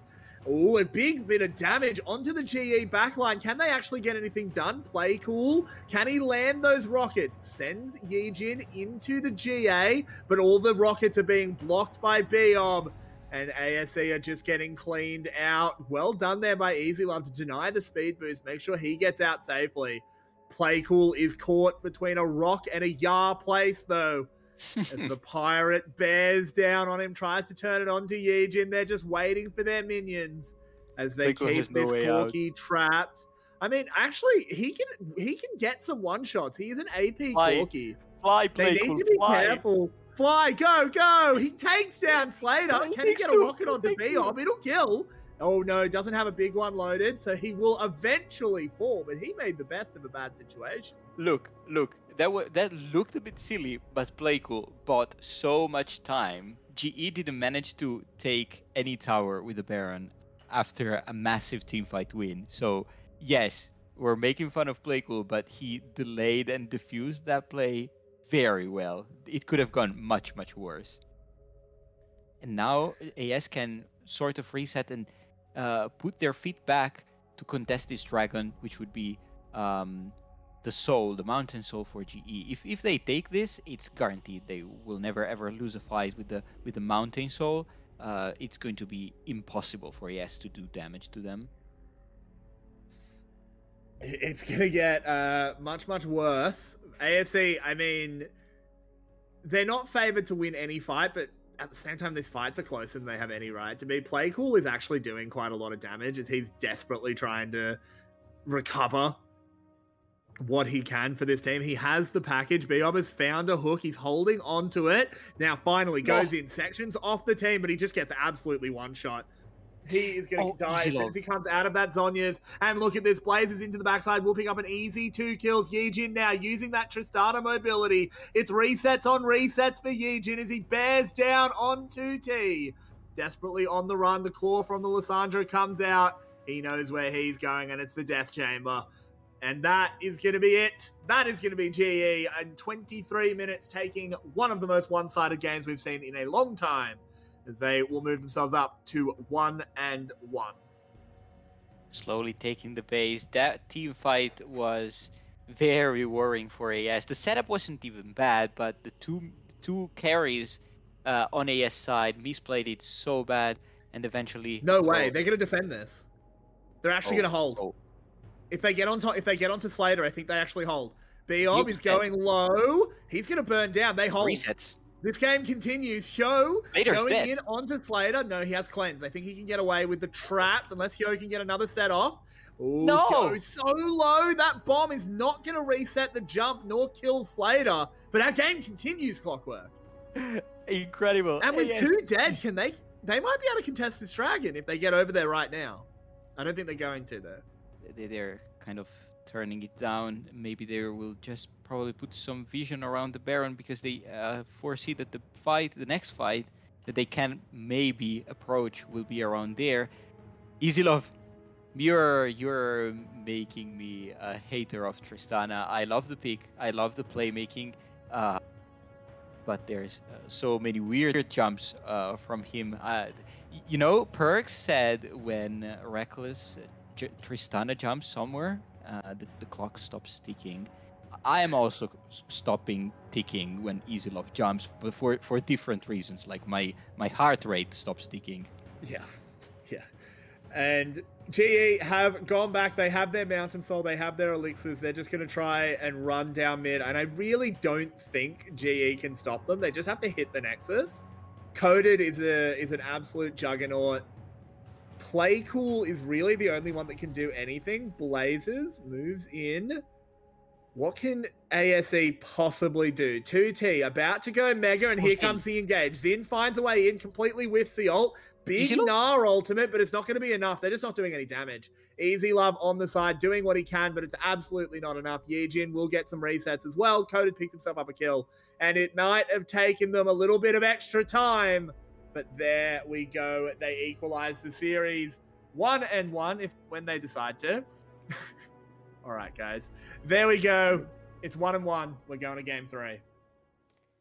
Finally, so I wouldn't have had it any other way. Just give me 3 games. I would have. I would have had it lots of other ways. I'd like to have 2 good teams playing, personally. Erx is hungry and needs to have dinner as soon as possible. I understand it. But we're going to be here for another game, and I'm very interested because both these games have been spelled by the team that took early game. So I expect next draft will be very focused on this early game action, and I can't wait for that. Well, maybe next game we'll actually have a game that isn't over at 7 minutes. We'll find out next game. This is VCS English.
that was game.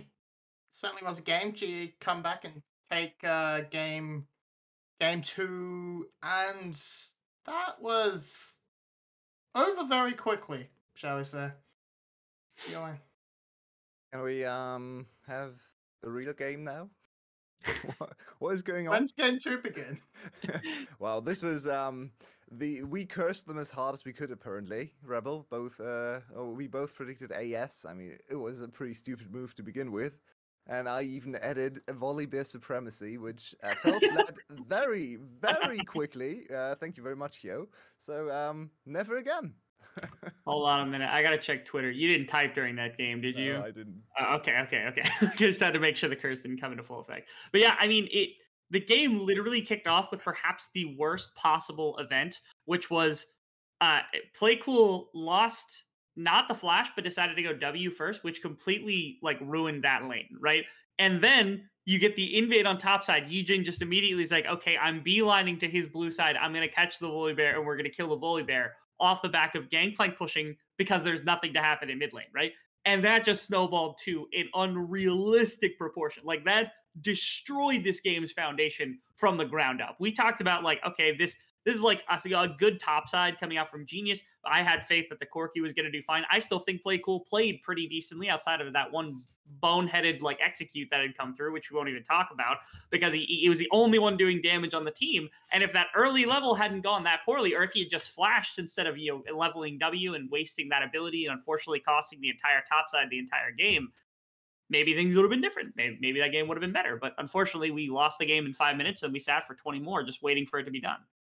And are we enough people to get a petition started so EasyLev will never in his life pick Tristana again? Because I really do not want to watch his Tristana again. Listen, after this series, all I'm saying is like Ryuk is somewhere on the market, right? Ego is somewhere on the market. Ya is somewhere on the market. We got plenty of players, ladies and gentlemen. Like we got plenty of them to come out and try if you want to kick out and try to make a roster that's not going to get relegated immediately. So let's never mind the market right now and just go a little bit closer to home and say LLT is on the bench, Uzi is on the bench. Do they come in for game 3 after that performance? If Uzi is not in, I'm going to be frustrated. Like I have not for one moment thought that EasyLove needed to be in this lineup in the slightest. Now, unfortunately, you get statistics where like, EasyLove's the only one that's won a game, which is unfortunate. But Uzi is the right choice. Uzi is the correct choice for this team. All right, well. Let's say he's the better choice. I'm not sure if he's the right choice. He's definitely the better choice. Yes. From what we've seen on the roster.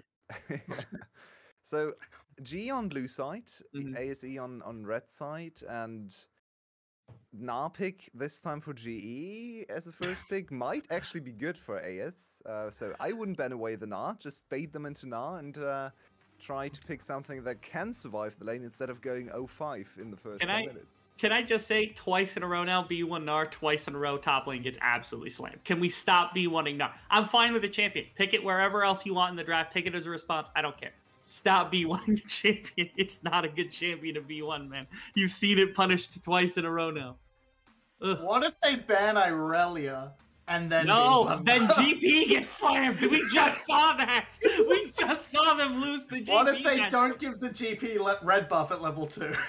So to be fair, I think it's fine actually. If they ban Irelia, if they're scared of Irelia, it's actually fine to give GP over to ASE because GP is one of these mystical, I guess, champions that no one in the VCS their one player can play, and Kotan has always been the best Gangplank player. That so is it's true. no surprise to me. That is true, but the first game of the split for AS, the first time I'd seen Gangplank literally in the entirety of my tenure here at the VCS was LT, and he's not even in the lineup, so it doesn't matter. Did he win though? Okay. Don't. All right, we're stat checking LLT now. AS didn't win any games. Okay, we first picking Sylas now. That is another interesting move. Hello. Fair enough. Okay. I like this a little more. All right, Viego is a solid choice. Hio gets something. I don't like Hio on the Viego. I like Hio on something else a little bit more. The Gwen is also incredibly powerful. Haven't seen it in the series yet, but I do worry that you're picking that into code. What? Did Did we All right. actually just All right. lock Rise into silence?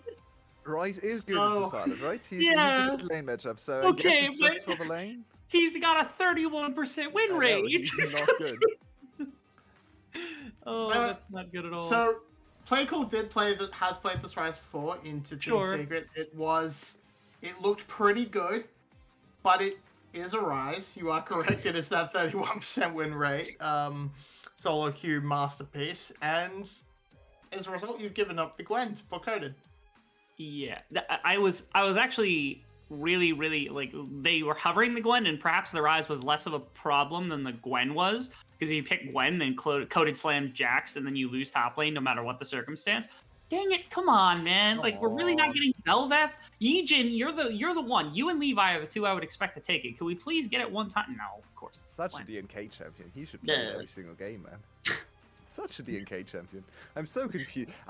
Yeah, she's probably available. I mean, she was hovered here, so very likely to be available. Hog.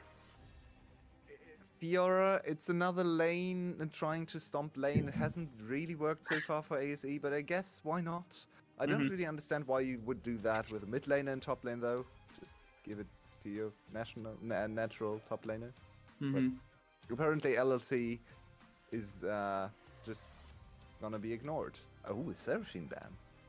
So they are scared of the Seraphine Ashe, which would be a cool follow-up on Silas Gwen, I guess. But it's very AP heavy, so Mhm. these are interesting bans now coming in. Whoa. Kog'Maw?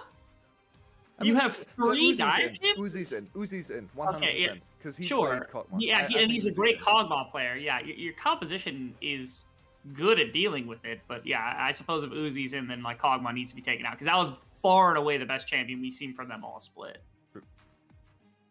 Yeah, no. If Uzi's not in, if you ban Kog'Maw against Easy Love, I don't know. You do not deserve to have any bans for the rest of the split. Trolling. Yeah. Now Draven too, maybe, because that's the other one that Uzi's been really good at. I think he had like 5 kills in the 5K advantage game that they had earlier, so maybe the Draven also gets pulled off. That would be certainly confirmation that Uzi's sitting across from them right now. The Draven Pike did come in as a answer for ASE. I think it was an answer into something, but It was probably into into what's her Kalista, name? perhaps. Renata, Um, yeah. But and overall, they're definitely a very strong option. We've seen that combo across the world, and there he Hey, is, the man himself. hey, Let's go. Come on, Let's go. Draven. I'm ready for some Draven. Draven.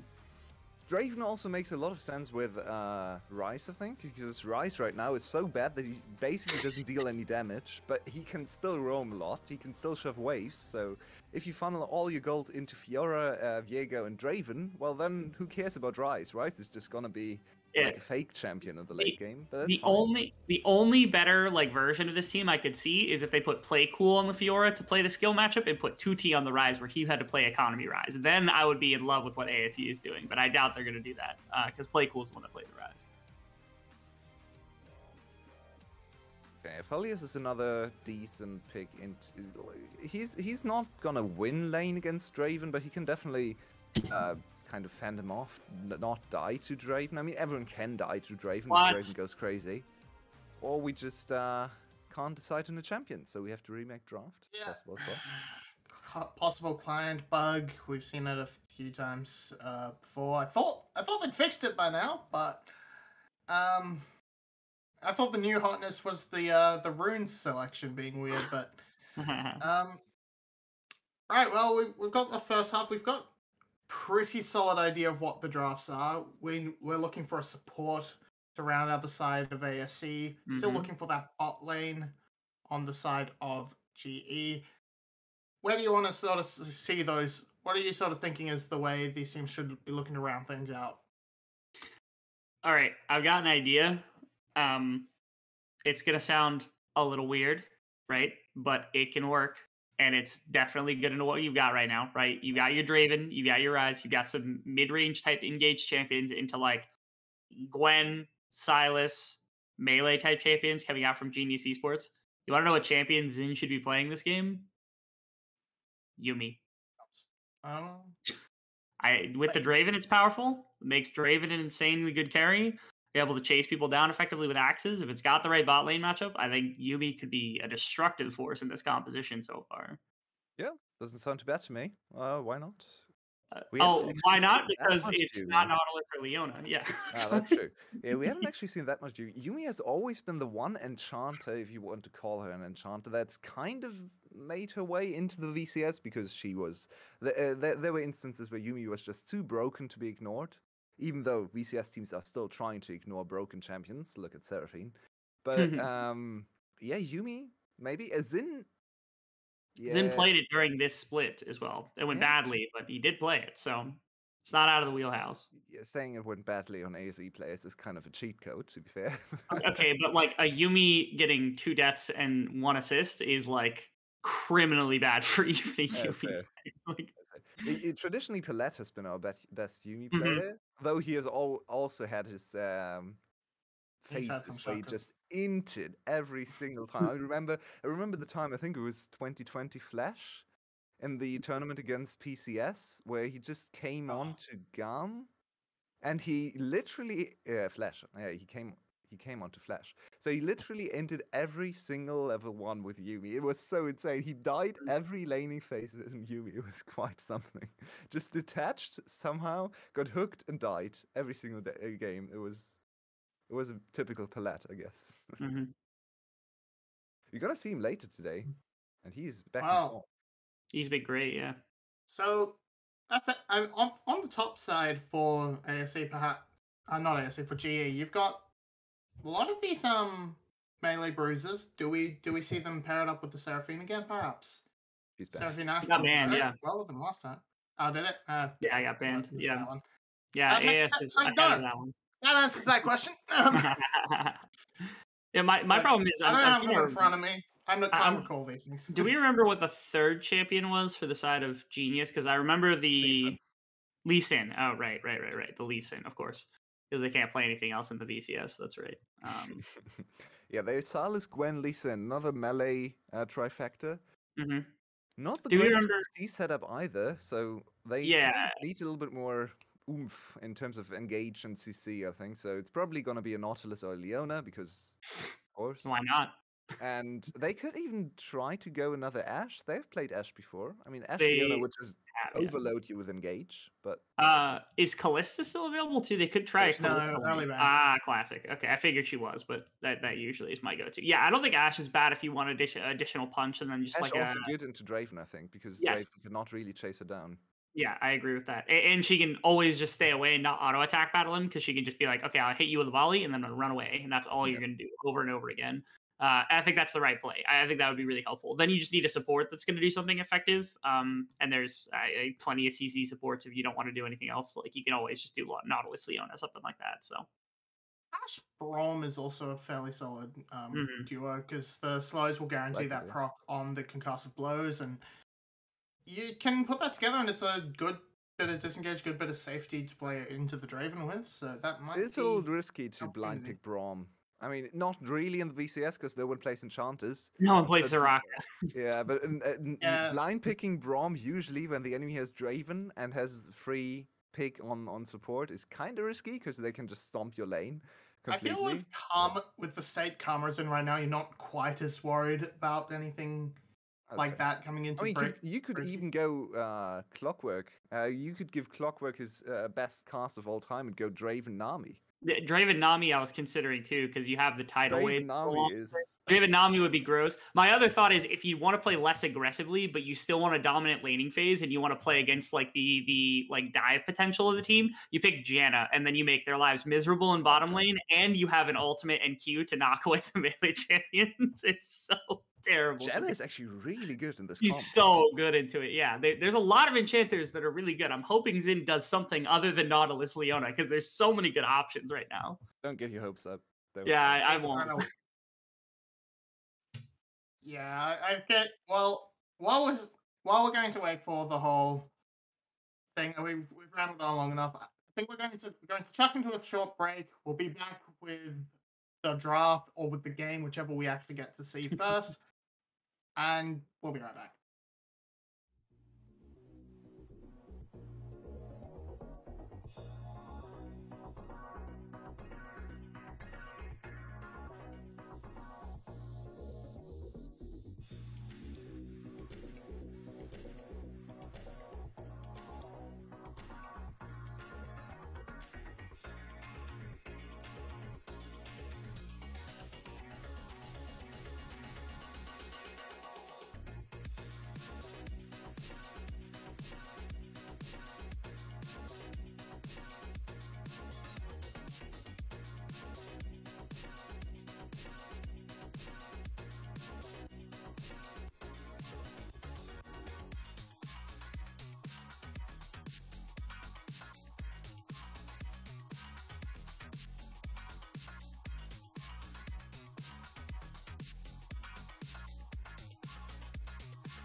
Welcome, everybody.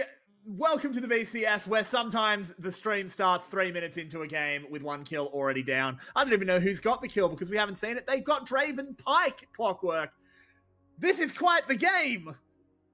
Okay, you told me in the backstage that you wanted less AS versus GE. I didn't think you had the power to actually cut a game time like this.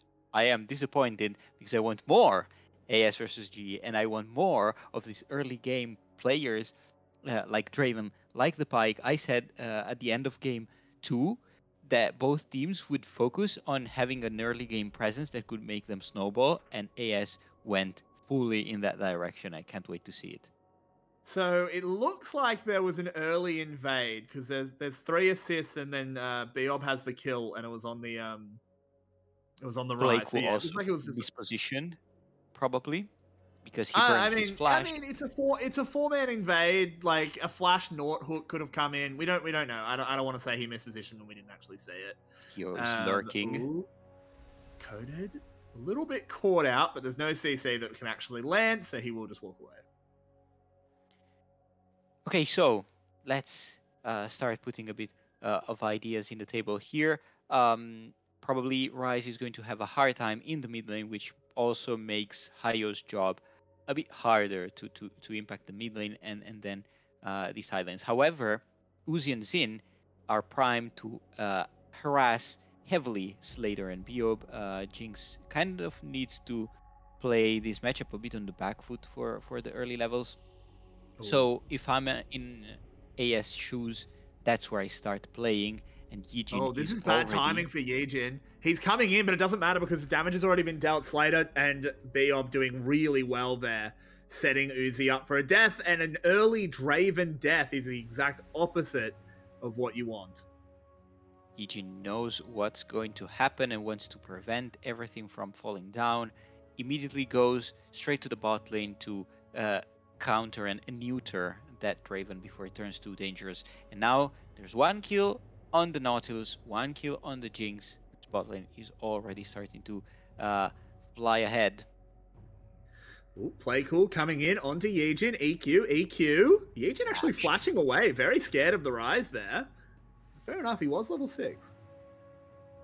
Impressive. Good on play cool. He forced a flash from the enemy jungler, didn't lose any pressure in the mid lane for it. And now he's also unlocked as soon as he clears this wave. As you noticed, he has level 6. He can try and make some play somewhere, but there's nothing happening on the map, so he probably will just bide his time and wait for Hayo to probably peek in the enemy jungle. We have seen Tuti maybe need a look on the top side jungle. Not placing a word though, so Yijin is around, but they don't know. Blazers caught out, put in Rune Prison, but I don't think they're going to be able to convert with the Spectral Maw, particularly not with Biob roaming up, so Blazers will survive. We see that Uzi is actually freezing in the bot lane to allow Xin to roam and try to find some hooks, to find some disruption in the mid jungle. He seems to be going pretty deep, and the Jinx is also misplaced here. They just came back to the bot lane. So I'm really curious what was the thought process behind this Ryze pick. It's not a really common pick, and it gives a pretty wide opening. So weak at the moment. Yeah, also, Ryze is unbelievably weak at the moment. We're seeing him sort of expending a lot of mana to keep up in pressure in the mid lane against the Sylas. Weird you've got to love the hook. Here comes the Realm Warp. This is a 4v2 under the tower. There's a Draven here as well. Slater trying to find his way out, but no, the Whirling Death will come through and take him down. They pick up a kill on the other's way. A hook flies out. Do you really want that one, Biob? Be careful. Okay, the dive, I understood the setup on AS for this dive, but why didn't Hayo take the reset? Because he's not level 6. Oh, he can't get it because he can't get out of the body. Oh, I see. He's not level 6, so no reset. Oh, that's a intricate actually basic. It's okay. Viego It was hard. mechanic. It was hard to track. Yeah, no, because he can't reset the ult if you don't have it yet. So no reset. Makes sense. So easy for GE to punish. They are still, however, even in gold. There's very little to go for their side. But the 3 kills in the bot lane is completely tragic for AS. They wanted to start with this bot lane, far ahead to pull some gold onto the Draven and to free the Pyke to roam somewhere else, and they did not manage to do it in the first 10 minutes. And now the Herald comes up. It was taken by Hyo. We might see again some other attempt to pierce this bot lane. Let's see if this AS need to not fight while Blazers has the Pyke ult, but Xin has been caught out. Good flash to get over the wall. He should be able to get away super easily now. Well done there. No, the Draven is isolated. No, he's fine. He's under his tower. They're not going to go for him. He'll be okay. They're just going to pick themselves up the dragon, but you cannot fight when a Sylas has a Pyke ult. It's not like incredibly strong on Sylas. He doesn't like make it do more damage than Pyke does, but you can't let him get the extra gold. Pyke is balanced in that he is weaker because he's expected to have more gold. If you let Sylas print money, it's just not fair.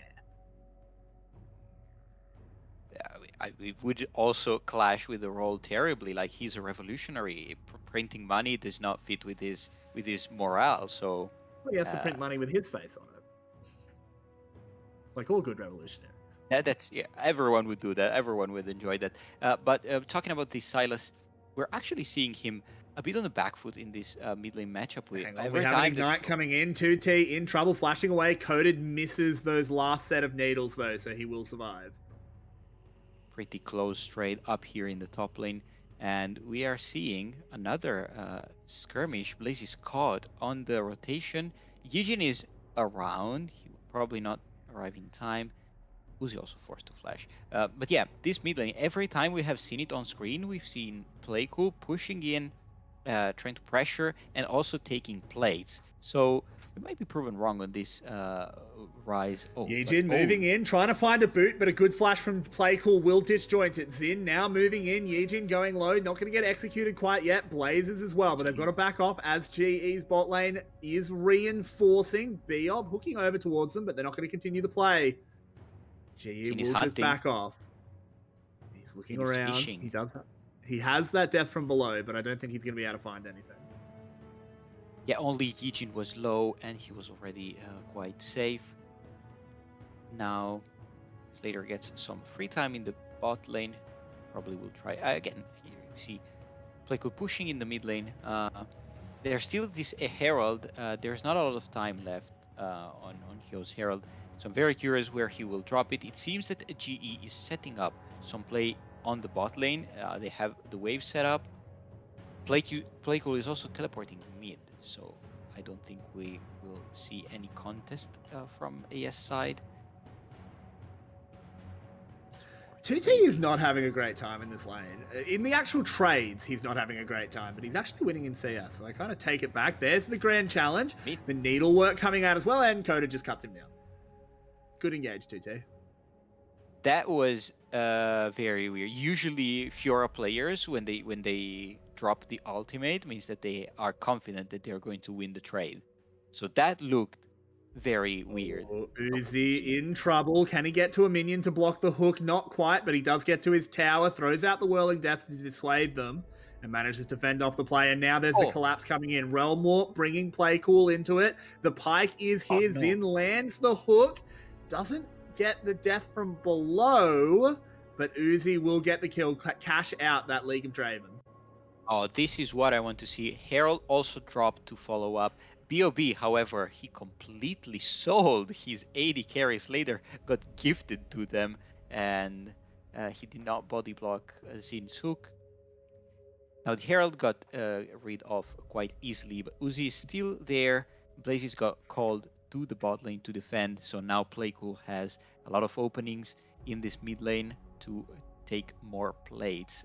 There's no dragon up for the moment, so Hyo just resorts to more farming. Yeah, it's definitely an interesting early game from both of these teams, honestly. So far, I'm not super impressed with Zin's Pike. He needs to get out on the map more. He needs to actually get something done. Yijin tagging 2T up. Does go in, does get the kick. There's the riposte coming out, really just blocking damage, not really much of anything. The grand challenge is out, and Slater from downtown picks himself up another kill.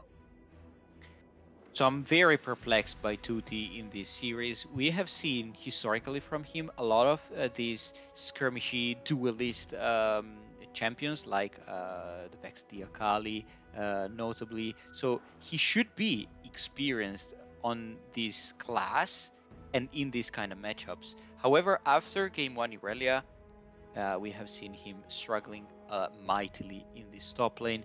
And this Fiora, he's not selling it well to me. No, I think that's an understatement. It is not being sold whatsoever, really.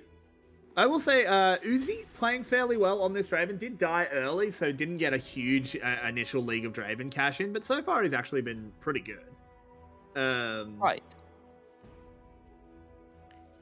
Nothing outstanding, but still, considering GE also poured quite a lot of attention with Yijin in the bot lane with the first gank, it's good that Uzi managed to stay safe. Now he's been positioned in the mid lane and let 2T and Playcool switch the side lanes, which is very wise in this case, since these bot lanes are starting to look softer and very easy to dive for the Sylas and for the Lee Sin. So a bit of a trade. Hextech Dragon for GE, and AS on the other hand take the Herald. Yeah, I mean, not a terrible trade. GE now do have those two early game dragons, so they're in a good position to play that one out, try and snowball it through if they can. But Clockwork, I still am just a little bit perplexed. I just feel like these teams have not been playing well, so that makes it hard to call what's actually going to happen. Exactly. It's quite hard to predict where the next play will be. This ultimate defensively, for example, is quite weird. Did Hyo not want to go in? Okay. I mean, it doesn't really matter, I guess. Maybe they can set up a play in top lane. He's still there. He's still there. Blaze has definitely assumed both of them were in the Realm Warp. The Spectral Maw charging. There's the stun. The Rune Prison goes down as well. Oh my god, if this was intentional, it was so big brain. Blaze is trying to turn it around. Can't slay a king, though. As the Ruined King does stride away. Yijin coming in. If he lands a Q onto Hyo, he'll kill him. As he moves in onto Playcool, who procs that phase rush, able to run away. Slater can't find any way to get in. And I mean, if that was intentional, it was genius. Genius is actually on the blue side, but it was AS who showed what the word means. It's really hard, as you said, to predict what's going to happen because these teams, the players individually are good. We have seen outstanding plays from Playcool, from Uzi, and also Blazes and Yijin. We know that they are good players. However, the planning does not seem the greatest. Just as I say it, Slater gets found overextending alone, far away, saves himself beyond the river. Yeah, not great positioning there from Slater. Zin managing to burn those summons, but I still need to see Zin doing more. This Pike has been largely invisible compared to Beob, who flashes forward, gets the ult onto the Draven, but now with the class coming in, there we go. Zin landing a big E, but falls down. Traded back, both supports going. A reset onto Hyo as he steals away a Nautilus hook, and all of GE are getting cleaned off the map. Oh, on the backside, I tell a lie. Coded able to take out Uzi. Now they move back onto it. Playcool wants to hunt him down. I don't think 2T is ever going to go down. We need to go look at the other side of the fight as Coded trying to find a way out. Skips and snips over the wall. Hyo throws out the gas though, trying to get onto him. I think this will be Gwen going down. She's not immune to that. As Playcool picks it up and ASE win the fight. They're now 2K gold ahead. That was an impressive fight, but I need a replay because I was not sure how it started and how GE got in such a bad position. Actually, they looked like they had the good angle onto Uzi. Everything crumbled. So I hope VTV is going to show us a replay now. A lot of free time on AS. Oh, here we go. Yeah, Uzi gets caught here. But then Zin probably saves the day with this sacrifice. Yeah. And from here on, it's just GE being routed. Playcool, great TP to intervene. And now that is the goose chase. 2T just chasing 2. He just ignores the scoreboard. He just goes forward. He certainly does. As we come out of the replays, it is that 2.5k gold lead for ASE. A better early game than most of the games that we've seen out of them. Except, of course, game 1. Look at Zin, very deep. Can always go for that Ghost Water dive to get back out, though. He's okay. Yeah. So the Dragon is rather soon. So I understand both teams want to set up Vision, because in the current state of the game, AS does want to skirmish, so they need Vision to engage. And on the other hand, Genius does not want to skirmish, so they need Vision to prevent. And it makes sense. Interesting. Herald dropped very far back and very before the Dragon. I assume that must have been timing out, and they just had to get it down, because that was a complete waste. Yeah, it looked very wasteful. Poor timing on the side of Hayo. And also, it does not achieve even pressure, getting some pressure in the mid lane, because Slater can... Pike ult. Oh, this is dangerous. There's no TP on AS side, where Kote has one, but he's already grouped. And what a weird angle. This is a weird chase. There's Yijin on the flank. Yeah, he finds the tag onto 2T, but that's not the target he wants. He wanted to find Uzi. Blazers still locked and loaded. If anyone goes low, it'll start the Silas train. As Yijin continues to just look for huge flanks, but now it's Zin that's found him, zoning him out. Coded moving forward. Blazers eats a hook. He's on half HP, and it's ASE that is starting from the advantage. Yijin does get caught. The Realm Warp gets cancelled. Blazers gets his first kill with that death from below. The rocket comes in. Can he find another one onto Playcool? No! Gets interrupted. Gives Hyo a reset as well, as now he's diving in. Slater will pick himself up another kill. He's excited. Hyo incredibly low. He's going to burn down. No, he's not. He survives on an absolute sliver. 3v4 on the map. It's going to be GE that picks themselves up a Dragon. They are now on Soul Point as this game continues to swing back and forth. Okay, so considering that at 21 minutes, both game 1 and game 2 were on the verge of being closed, this one is still skin tight. It's very close. And this fight was very awkward. Let's watch it again. Playcool kind of gets caught. And then this fight basically revolves around this block around the bush. Yijin gets caught then. And Blazes kind of cleans up on the side. AS tries to turn around to catch him. And then GE comes in, and there's this weird team fight on the two sides of this cliff. That is very awkward for both teams. There's a lot of confusion and a lot of optimistic skill shots, let's say. So, Clockwork, I'm going to ask you a difficult question to really beef you up as a color caster. Why'd they pick Fiora? Yes. What did Fiora do in that fight? I assume that, as I said, it's because 2T should be comfortable on this kind of champion, on this kind of matchups. However, it's not really paying off. The early game was quite disappointing, and now, as a consequence, also his side lane presence, which should be one of the main points of picking Fiora, is also greatly reduced. So it's going to be very hard for AS to use this 4-1 composition accordingly. But Hyo flashing forward, they're going to engage in immediately. Hyo has to Heartbreaker away. Zin, oh no, you can't do that, Yijin. As that gives the reset over to Zin. Lots of gold going in. Both Uzi and Zin's Pike picking up a kill. That's a shocker from Yijin. And they're going to go again. This time it works out as they do catch the Pike with the hook. Fisherman catches a fish. But look at the bot lane. Okay, 2T is actually proving me wrong by just running into towers. But the definition of insanity, Einstein said, is trying the same thing over and over, expecting different result. That worked for Einstein Bio. didn't say that. Far Cry 3 said that. As he will try and move in onto Slater. He doesn't have much of a choice to try and just get a 1v1. Can he get it? He can. Super servers him as he procs all of those vitals. Now Coded's in a little bit of trouble as he's got the damage spooled up. But it doesn't matter because he's brought 2 down there. And that's actually really important there from Blazers. Goes in, gets a lot of damage onto Hyo. Goes gold to buy a lot of time. But he's going low. Will he go down? No, he doesn't. Throws out a Realm Warp just as a bit of a threat. Actually gets Yijin out of there. Now it's ASE charging forward. Biob will fall. Can they find anything more? I don't think so. But are they going to start themselves up a Baron as 2T gets himself another tower? Things are going very well for ASE. Hyo, be careful. Hyo! Okay, this was a galactic passage for ASE. Somehow they find They get Baron. every member of GE out of position.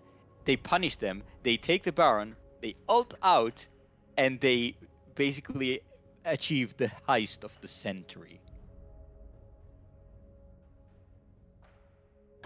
Clockwork. Yes. What did GE just do? Let's have a look at this bot lane play. This was really good Okay. by 2T. Slater, you need to go against the wall, Slater. That's what you do when you get Grand Challenged. You just smash your face up against a wall so she can't proc the last vital. So I believe 2T would have won this had he had the mana. He was forced to evacuate because, well, here on out, but Coated was almost giving away his life, and that would have spelled tragedy for GE. Now AS, they have the Baron. I would have wanted also the replay about that other 4v4, well, 4v3 actually, fight.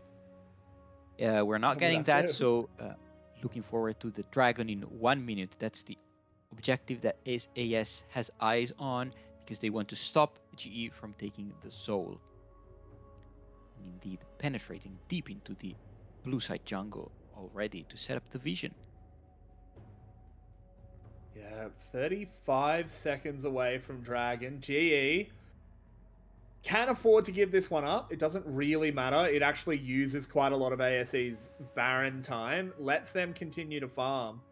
Playcool 1 level away from 16 will get a big power spike.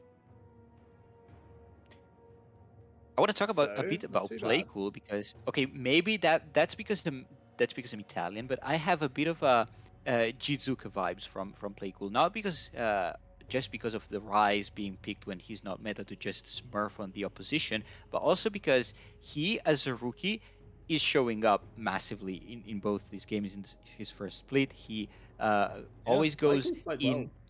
head first and attempting all these mechanical outplays, flashing in, trying to find the angle to achieve the outplay. This is very impressive out of a rookie that we see here in this mid lane. And AS, many of their, well, we can't say victories because they don't have many of them, but many of their great plays are actually on the back of Playcool. So this player is impressing me, definitely. 100%. I 100% agree. I think Playcool has actually looked pretty good. Obviously, the team around him has been pretty shocking up until tonight. But he's played well. He's even played well in the 3 games today as Coded, moving in onto Playcool, but he's not landing anything. He just goes down to Xin. Doesn't actually get a reset on that death from below, but it doesn't really matter. Oh no, terrible teleport right as we praise him. Cut bit of a caster curse as he immediately falls down to Blazers.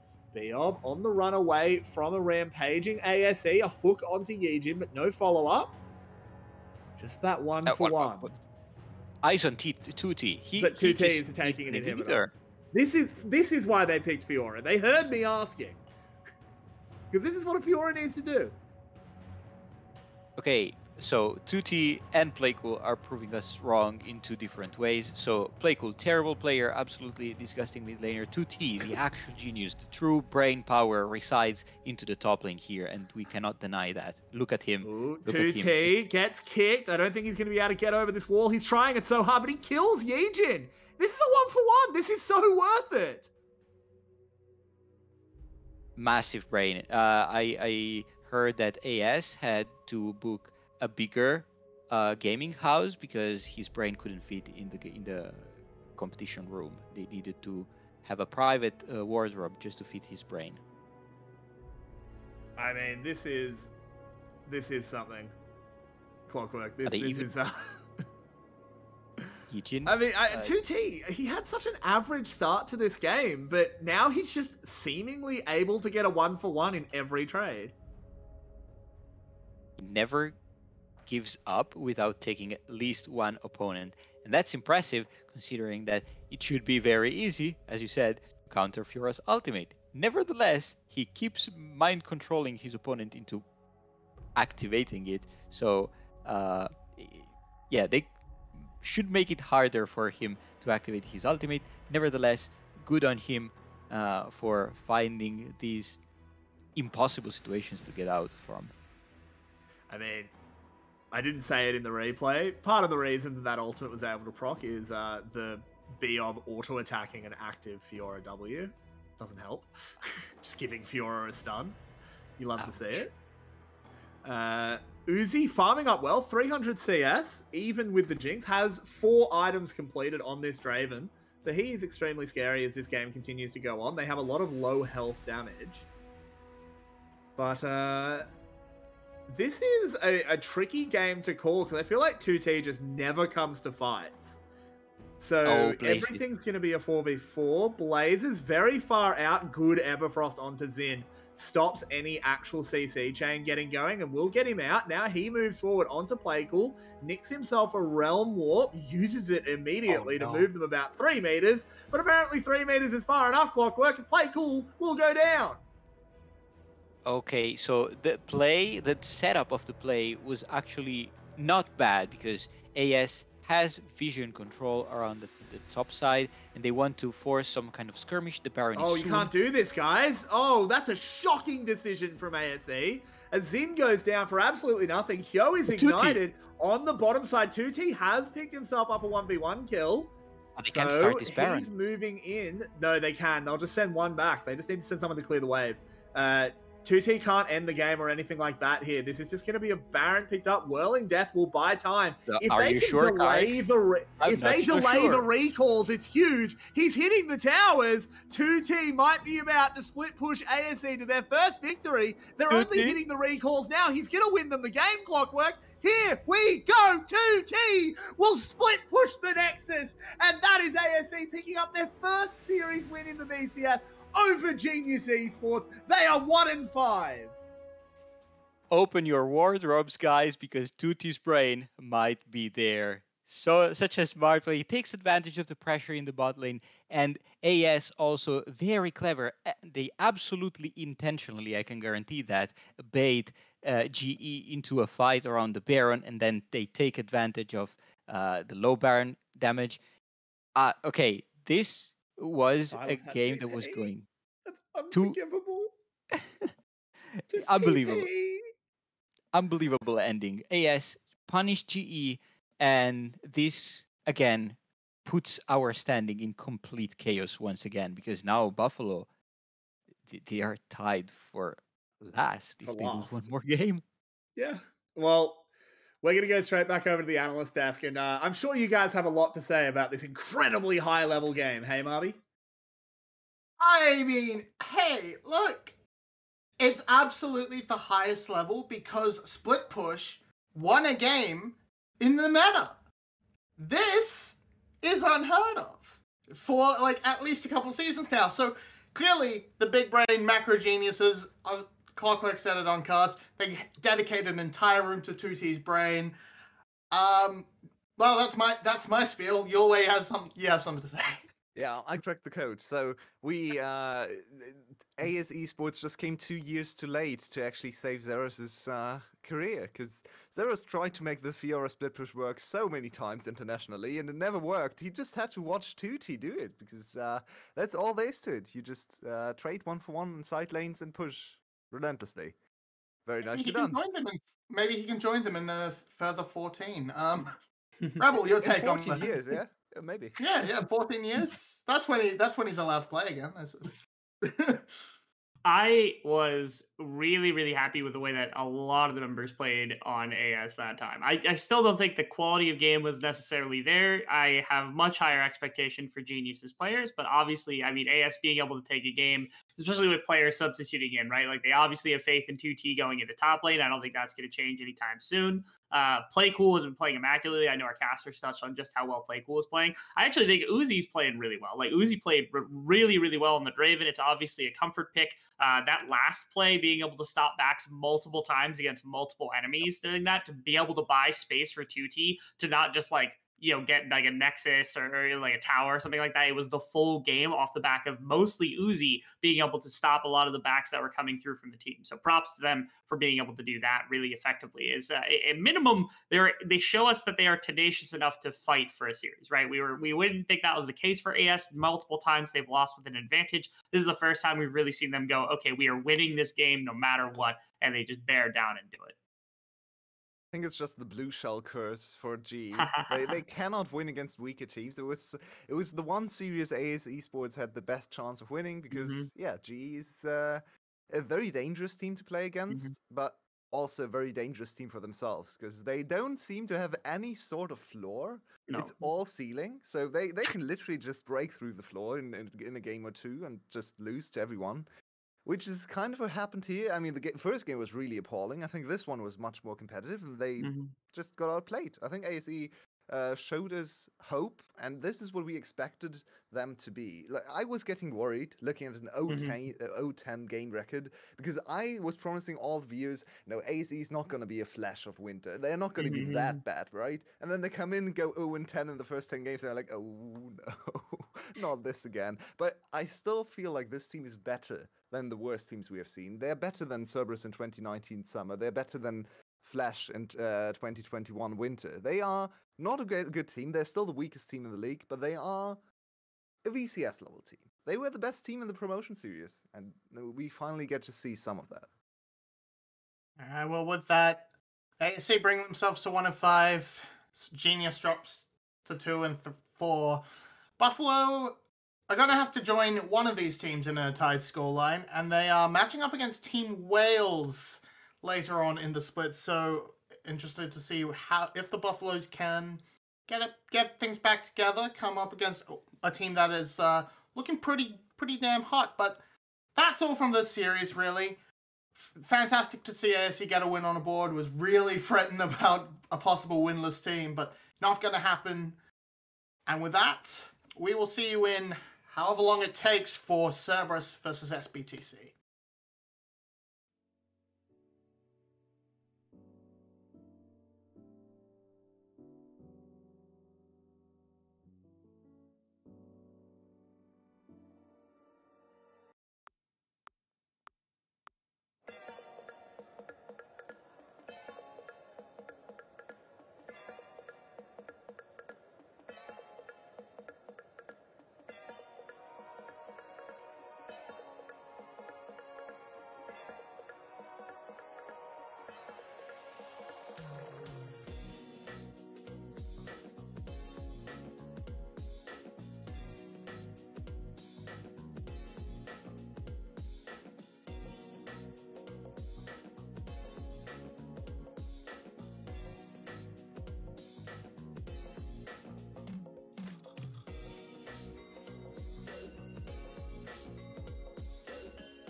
Welcome back to the VCS. We just witnessed ASE grabbing their first win of the split against Genius.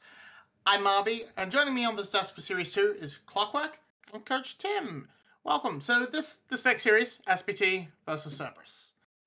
Teams are towards the top of the table. And what are your expectations for this matchup, and what parts of the map necessarily within this matchup should we focus on, and really where should our eyes be drawn? Where do we expect the action to take place? Tim.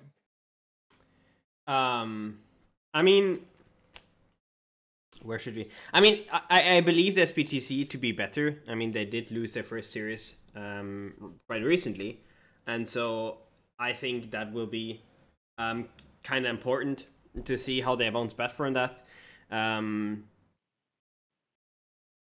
Honestly, I have no idea.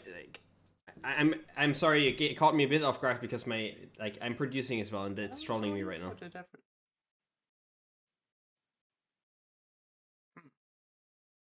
Wait, can't hear me. I appear to have lost Todd. I don't know. No, I've lost it as well. I think it's Tim. Okay. cannot hear Tim. We can't hear Tim, and I don't know if he can hear us. And if he can't hear us, the stream can't hear us. I imagine No. can hear. The stream can hear everybody. It's just that you couldn't hear me on Discord. So yeah, production Can hear you team. now. Yeah, having two different mics, using two different mics for Discord and the stream, not the best idea I've had today. So I'm sorry for that. Yeah, but overall, as I told the stream, I think we have to see if SPTC basically now falls apart, that they've lost one series, or if they can really bounce back, because I think that's also the mental game, because while they were really good in the beginning of the split, I can see them just falling apart immediately. Any point on the map you're excited to look at? Right, one would expect me to mention the bot lane, because Artemis versus Celebrity, great matchup, great veterans. But my zoom is going to be on the top side, mainly because SPTC has shown incredible performance with their solo laners like Dio1 and Emperor. Are probably what GAM wanted out of a duo of solo laners like that, so that they're that good at the moment. However, Cerberus, since they switched their Korean duo with Pun and Drakthar, they seem to be able to hold much better. Yado still has iffy performances on outside of the Ahri, for example, but they've improved a lot. So top side should make the difference, depending if Cerberus can, rein in the aggression that the chickens are going to bring. From that point, so major strengths, win conditions, top side for Cerberus. Is that the case? No, I think top lane is going to be really important, because I think SPTC really depends on Emperor stepping up and really carrying together with DI1. On the other side, I think Pun isn't the player that is going to go and just stomp Emperor into the ground and win, but he's going to buy the space and time for Drakthar and the bot lane really to step up and take over the game. So I think in that capacity, I think it is going to be a lot around top lane and a lot around what Pun can do, but I don't think Pun is the guy who comes in, smashes Emperor, and then immediately wins the game. But that's not how, for example, Team Wales has actually won the last series. Team Wales basically went in Nagia in the games they won, just stayed against Emperor, just held the line, and then the rest of the team could just beat SPTC. And for SPTC, their win conditions, we expect, so the top side win condition for SPTC, bot side perhaps being the focus point for the side of Cerberus. That sounds about right. And so going to be moving into the draft fairly shortly. Any standout picks that you'd want to see? Anything that's been rising up that you think is being overlooked? Clockwork's hands is up. I want to see the Riven from Emperor. There's okay, it's a bit of a far-fetched guess, but against a weak side top laner such as Pan that we have seen, he prioritize tanks and not the current stack of meta picks in the top lane, like the Gwen, like the Gnar, Irelia, and so on. So there's an angle for Emperor to just pick his true comfort and just flex on the guy. And it's probably not going to happen, but I really want to see it. I have a bit of a different opinion because I think Clockwork said it well. Pun is a weak side player. He doesn't really play the meta picks, and specifically, he doesn't really pick up the Aurelia. I'm not sure how hot he is on the Gangplank. I think you can't give Emperor Gnar under any circumstances. I think once this guy gets Gnar, GG will play go next. It's literally, he's by far the best Gnar we had this season, and Gnar overall is a strong champion, and if you can't play GP as a counter who has good priors around up to level 5 and then can just outscale the Gnar, or have the area to really stomp him in the lane, as we saw in the last series, then GG well played. Emperor's gonna take over the game, and Emperor's gonna win the game. Yeah, well, I mean, the man does have 1 million solo kills, most of which are on that Gnar. So yeah, I definitely agree in that you should probably avoid giving him that at any point. 16 so far this split for the Emperor in the top side, and with that we're going to kick straight into draft. Wukong taken away from Drakthar. He's going to have to show us a little something different, and Sylas taken away from SBTC. I would like to add something to, make Pun some justice, because out of all the VCS top laners, it seems that Pun is the only one that can really maneuver the Sejuani in the top lane. So that's something that Cerberus should consider for this series. And since it hasn't been too hot in anyone else's hands, we have seen tragic performances by Kiaya on the pick, but it's something that Pun can really shine on. So this is also a nuance that needs to be mentioned coming into this draft. And we see Gnar going away, as Tim mentioned. So good pick, good ban actually. And it's the Emperor can't play the game show. I mean, they literally take out the Gnar and the Gwen, and to a degree also the Sylas that could be flexed up, of course. So they're really focusing on those solo lanes, taking out those early aggressive options where you can look for those solo kills. So that's something I really like, because I think SBTC, especially shown in the Wild series, is Emperor. If Emperor's in a good spot, it's not that the other players can't carry. It's just if Emperor gets the pressure, if he's taking the pressure, if he's still getting ahead, he can be that absolute monster that his team needs. And with already an Artemis Zeri on the cards, you have that hyper carry for Cerberus. So if they can keep top lane close, I think that is already good stuff.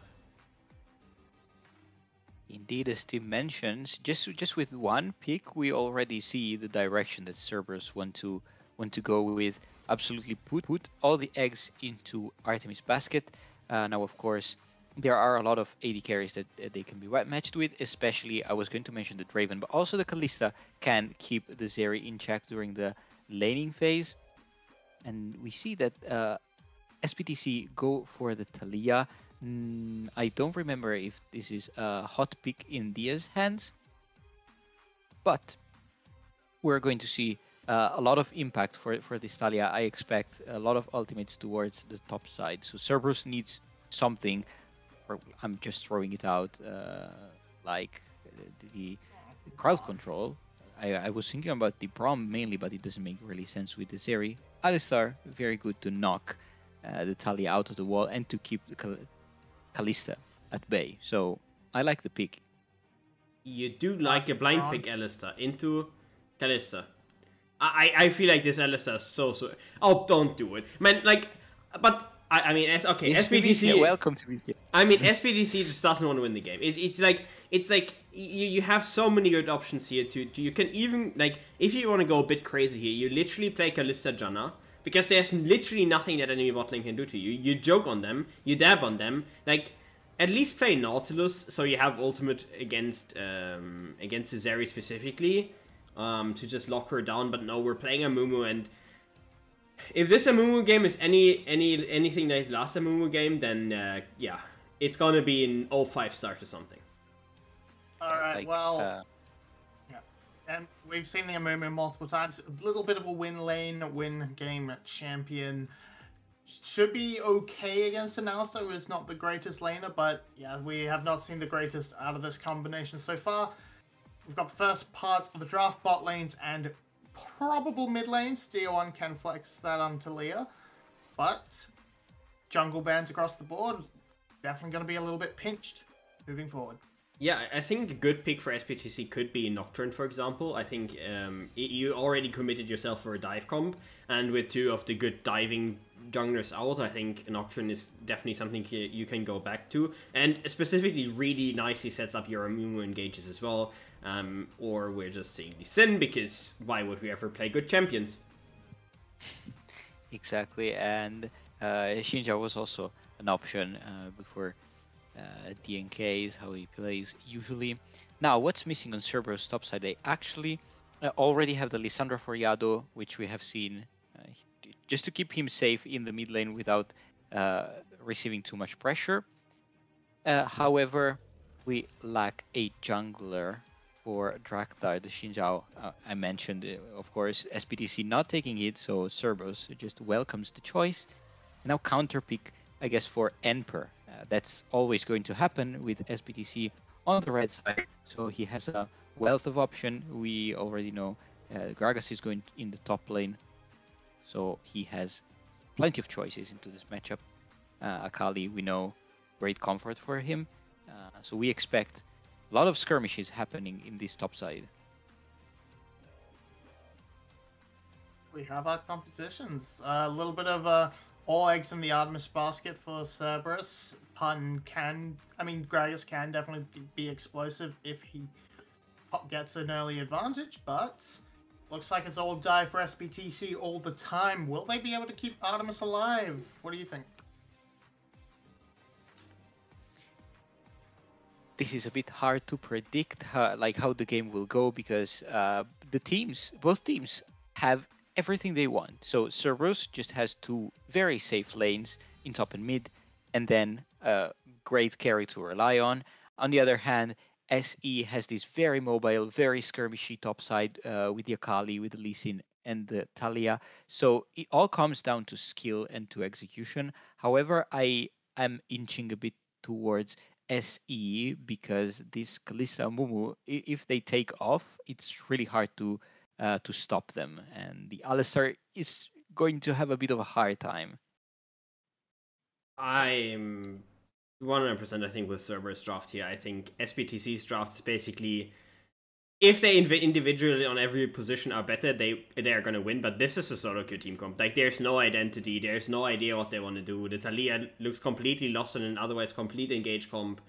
And on the other hand, you just have a very good single target. I kill first target and I play front to back after that. Teamfight comp with good CC, good engage, good disengage, all around, good carries and a good mid game. So there's nothing really lacking on Cerberus side. So I'm taking them. Desk is split. Let's give it away to the casters, Carrix once again, and Rebel being upgraded from analyst to caster. Well, Rebel. I've upgraded my color casters, significantly less Italian, as we head onto the Rift for our second series. Cerberus taking on SPTC, a match that could be very important for the standings. Currently sitting 3-2 and 4-1. Yeah, excruciatingly substantial, especially considering that now our playoffs are top 4 teams. We've got what we assume to be 7 teams competing for that spot. I would say maybe Genius has been downgraded, so maybe 6 teams in the hunt. And with Saigon being so far down, I mean, it is just a competition between 5 teams at the moment before we hit into the second half of the splits. And these are 2 of the teams that are vying for one of those spots, right? SPTC took their first loss. They look at least mortal now to the rest of the league. Cerberus trying to climb back up after that rough start. Put themselves back in a position where they can win this series, win this, win out on the first half of this season here. Put themselves in a good place for playoffs. Yeah, we do have the late invade coming in for SPTC here. Mm-hmm. It should just activate vertical jungling, as Xin should be very easily able to go and take away DNK's raid. But I think vertical jungling really suits them. You have to be super scared as Artemis and Ron OP. Your jungler's not going to help you, and there's an Amumu and a Kalista. Ooh, actually, Yado. No. 1 Q over the wall. Yeah, but if he throws a single Q and gets like 3 of those Raptors, it just destroys so much of DNK. That's upsetting. I wish Yado would have actually thrown that, as he's getting ganked now. He is, and so DNK is going to deny the vertical jungling. Yeah, he's going to say no. Instead, he just took red Raptors, and then he's going to immediately wrap into his side, which was partially due to, you know, the turnaround from Yato right there, actually putting himself in a position where he got pushed back by DL1. The gank comes through, forces his E out, drives him off the wave a little bit. I do wonder if that means that Drakthar can do anything, but again, because the bottom lane had to play so defensively, he can't really step into the opposing side now. Yeah, I don't think he can do anything about this. Drakthar's kind of just doomed. Yeah, you see DNK kind of running a bit of a weird path. He sort of went up to make Drakthar go down, only took his Raptors, now he's going to his blue buff. So DNK kind of globetrotting a little bit to play where his lanes are strong, and it's going to work out to a big jungle lead. He doesn't really know anything. Oh, actually, that's humongous if they can make a play happen. Okay, it's not going to actually come through. Yeah, because DNK, I think he's just been, like you said, I think globetrotting is the correct word, where he's trying to figure out what Drakthar is doing, because he's had no information on where Drakthar is starting, outside of the fact that the late invade got nothing for him, so he didn't know whether he went after his own red buff, whether he did anything else. And DNK doesn't realize that at the moment, his Krugs and his red are still on first take before anything else, because Drakthar didn't go up there, and instead the Xin Zhao is just now back to redeployed with a longsword and is going to look for some action. And I think it's possible if he catches DNK on a ward, especially, he can see that DNK is going to be down, doesn't have the longsword to fight with inside of this topside jungle, and it could open up Drakthar potentially to go up and start looking for those camps now. Nato able to get first roam as well. But they're not going to go for it. Drakthar's just going to get himself a crab, and I think DNK is going to be able to secure his red buff here and secure that lead. And moving in on Pun, a lot of damage, but can't quite finish it out. He has been trading extremely well against his Gragas. They ping him out. They didn't see him. Yeah, he doesn't have the smoke though. Drakthar moving in, should be able to land a Wind Becomes Lightning and get in there for a kill pretty easily. Nice. Pun flashing away from that Shuriken flip. Drakthar's just going to flash forward, make it easy, and pick himself up a first blood. And that kind of nullifies all of that early moves from DNK. Okay, DNK has to be really careful here too, because I think he wants to try to pick up Pun. He's just now touching into the wave. He's going to make sure it gets pulled so that actually Emperor is going to catch all of it. Well played by DNK right there, just to make sure that, again, his top laner isn't going to lose any more than he absolutely has to. Although, they're going to double back. Oh, no. I think they have to. I think Drakthar has to push the wave in. And that's going to be really dangerous because Pun's got no mana, gets the belly bot, but it's not actually wave knock up just in time. Can they get this last bit of damage? The Wind Becomes Lightning missed. But Drakthar has another 3 Talon Strike. Yato's arrived as well. I didn't even catch that. Does he have the mana for this E? He doesn't. It's up, but he can't use it, so Enper will get away. No, but they did catch this wave right underneath the tower. That's where it's been stuck here for a second. So Yato can fix this for Pun. And yes, Enper is going to catch most of it underneath of his own tower. But at minimum, it does buy enough space for Pun to get a decent back. Yato ends up picking up a kill. I think grand scheme of things ends up turning out a lot better than it could have right there. Because, Cerberus, they had to force themselves into that rough situation and came out decently clean. So props to them for being able to not lose all that much right there. It also gets Yato double buffs, so they're not super relevant in this matchup. I think Taliyah should be incredibly safe, and it's a Sepia Rift. Classic. Okay. We've got the brown buff. Okay. Well, at least we get a replay before we go.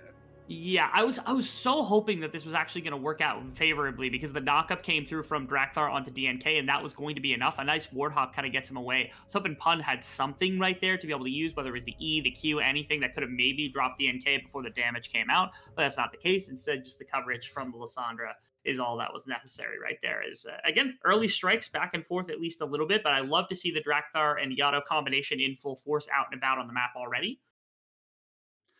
Yeah, I mean, I think Drakthar, people might give him a bit of flack for getting out jungled early in that play, but I really don't think any of it was his fault. I think it was just down to lane matchups, DNK playing well rather than Drakthar making any mistakes. And then I think Drakthar did the perfect plays to get back into it. He knew he had to help his top laner fix the wave. So overall, I actually think Cerberus did really well with the hand they were dealt. Yeah, for the fact that, again, those lane matchups went well, the late invade went very favorably for the side of SE. the fact that they were able to kind of manage that, to me, is just better decision making on the side of Drakthar, better decision making on the side of Cerberus to know, we don't have to take this overly aggressive move. We don't have to go for a vertical jungle. We don't have to go invading anywhere that's going to be dangerous. Instead, let's just go for safe stuff. Let's make sure that we're covered where we need to go. And yes, maybe the jungle matchup's good for DNK. Maybe he's going to be a little more powerful on the Lee Sin. But like, that's grand scheme of things, that doesn't really matter all that much. If Pun is on, enough tank items to not die to Akali, not die to Emperor in the one-on-one, and then also if Yato starts getting ahead, that's such a good attacking force to use around the map. And so far, that's kind of been the way that it's played out for the side of Cerberus. So props to them, again, playing that very patient style that they were famous for a long time ago. They kind of got away from it, but maybe a little bit back, at least showing its face inside of this game. And I actually think Gragas in general is a really good pick here for Cerberus. He kind of stuffs both the Lee Sin and the Akali engage really easily. You just E. You just press E and they can't get in, and then you E one of them, R the other. I really like Gragas. Not incredibly meta at the moment, but I actually really like the comp they put together. Yeah, I think there was a Q buff recently that got him a little bit better accumulated to the top lane, where it was like an AP or a mana buff for his Q, something like it might have been both actually, that people have started playing a little more AP Gragas top lane.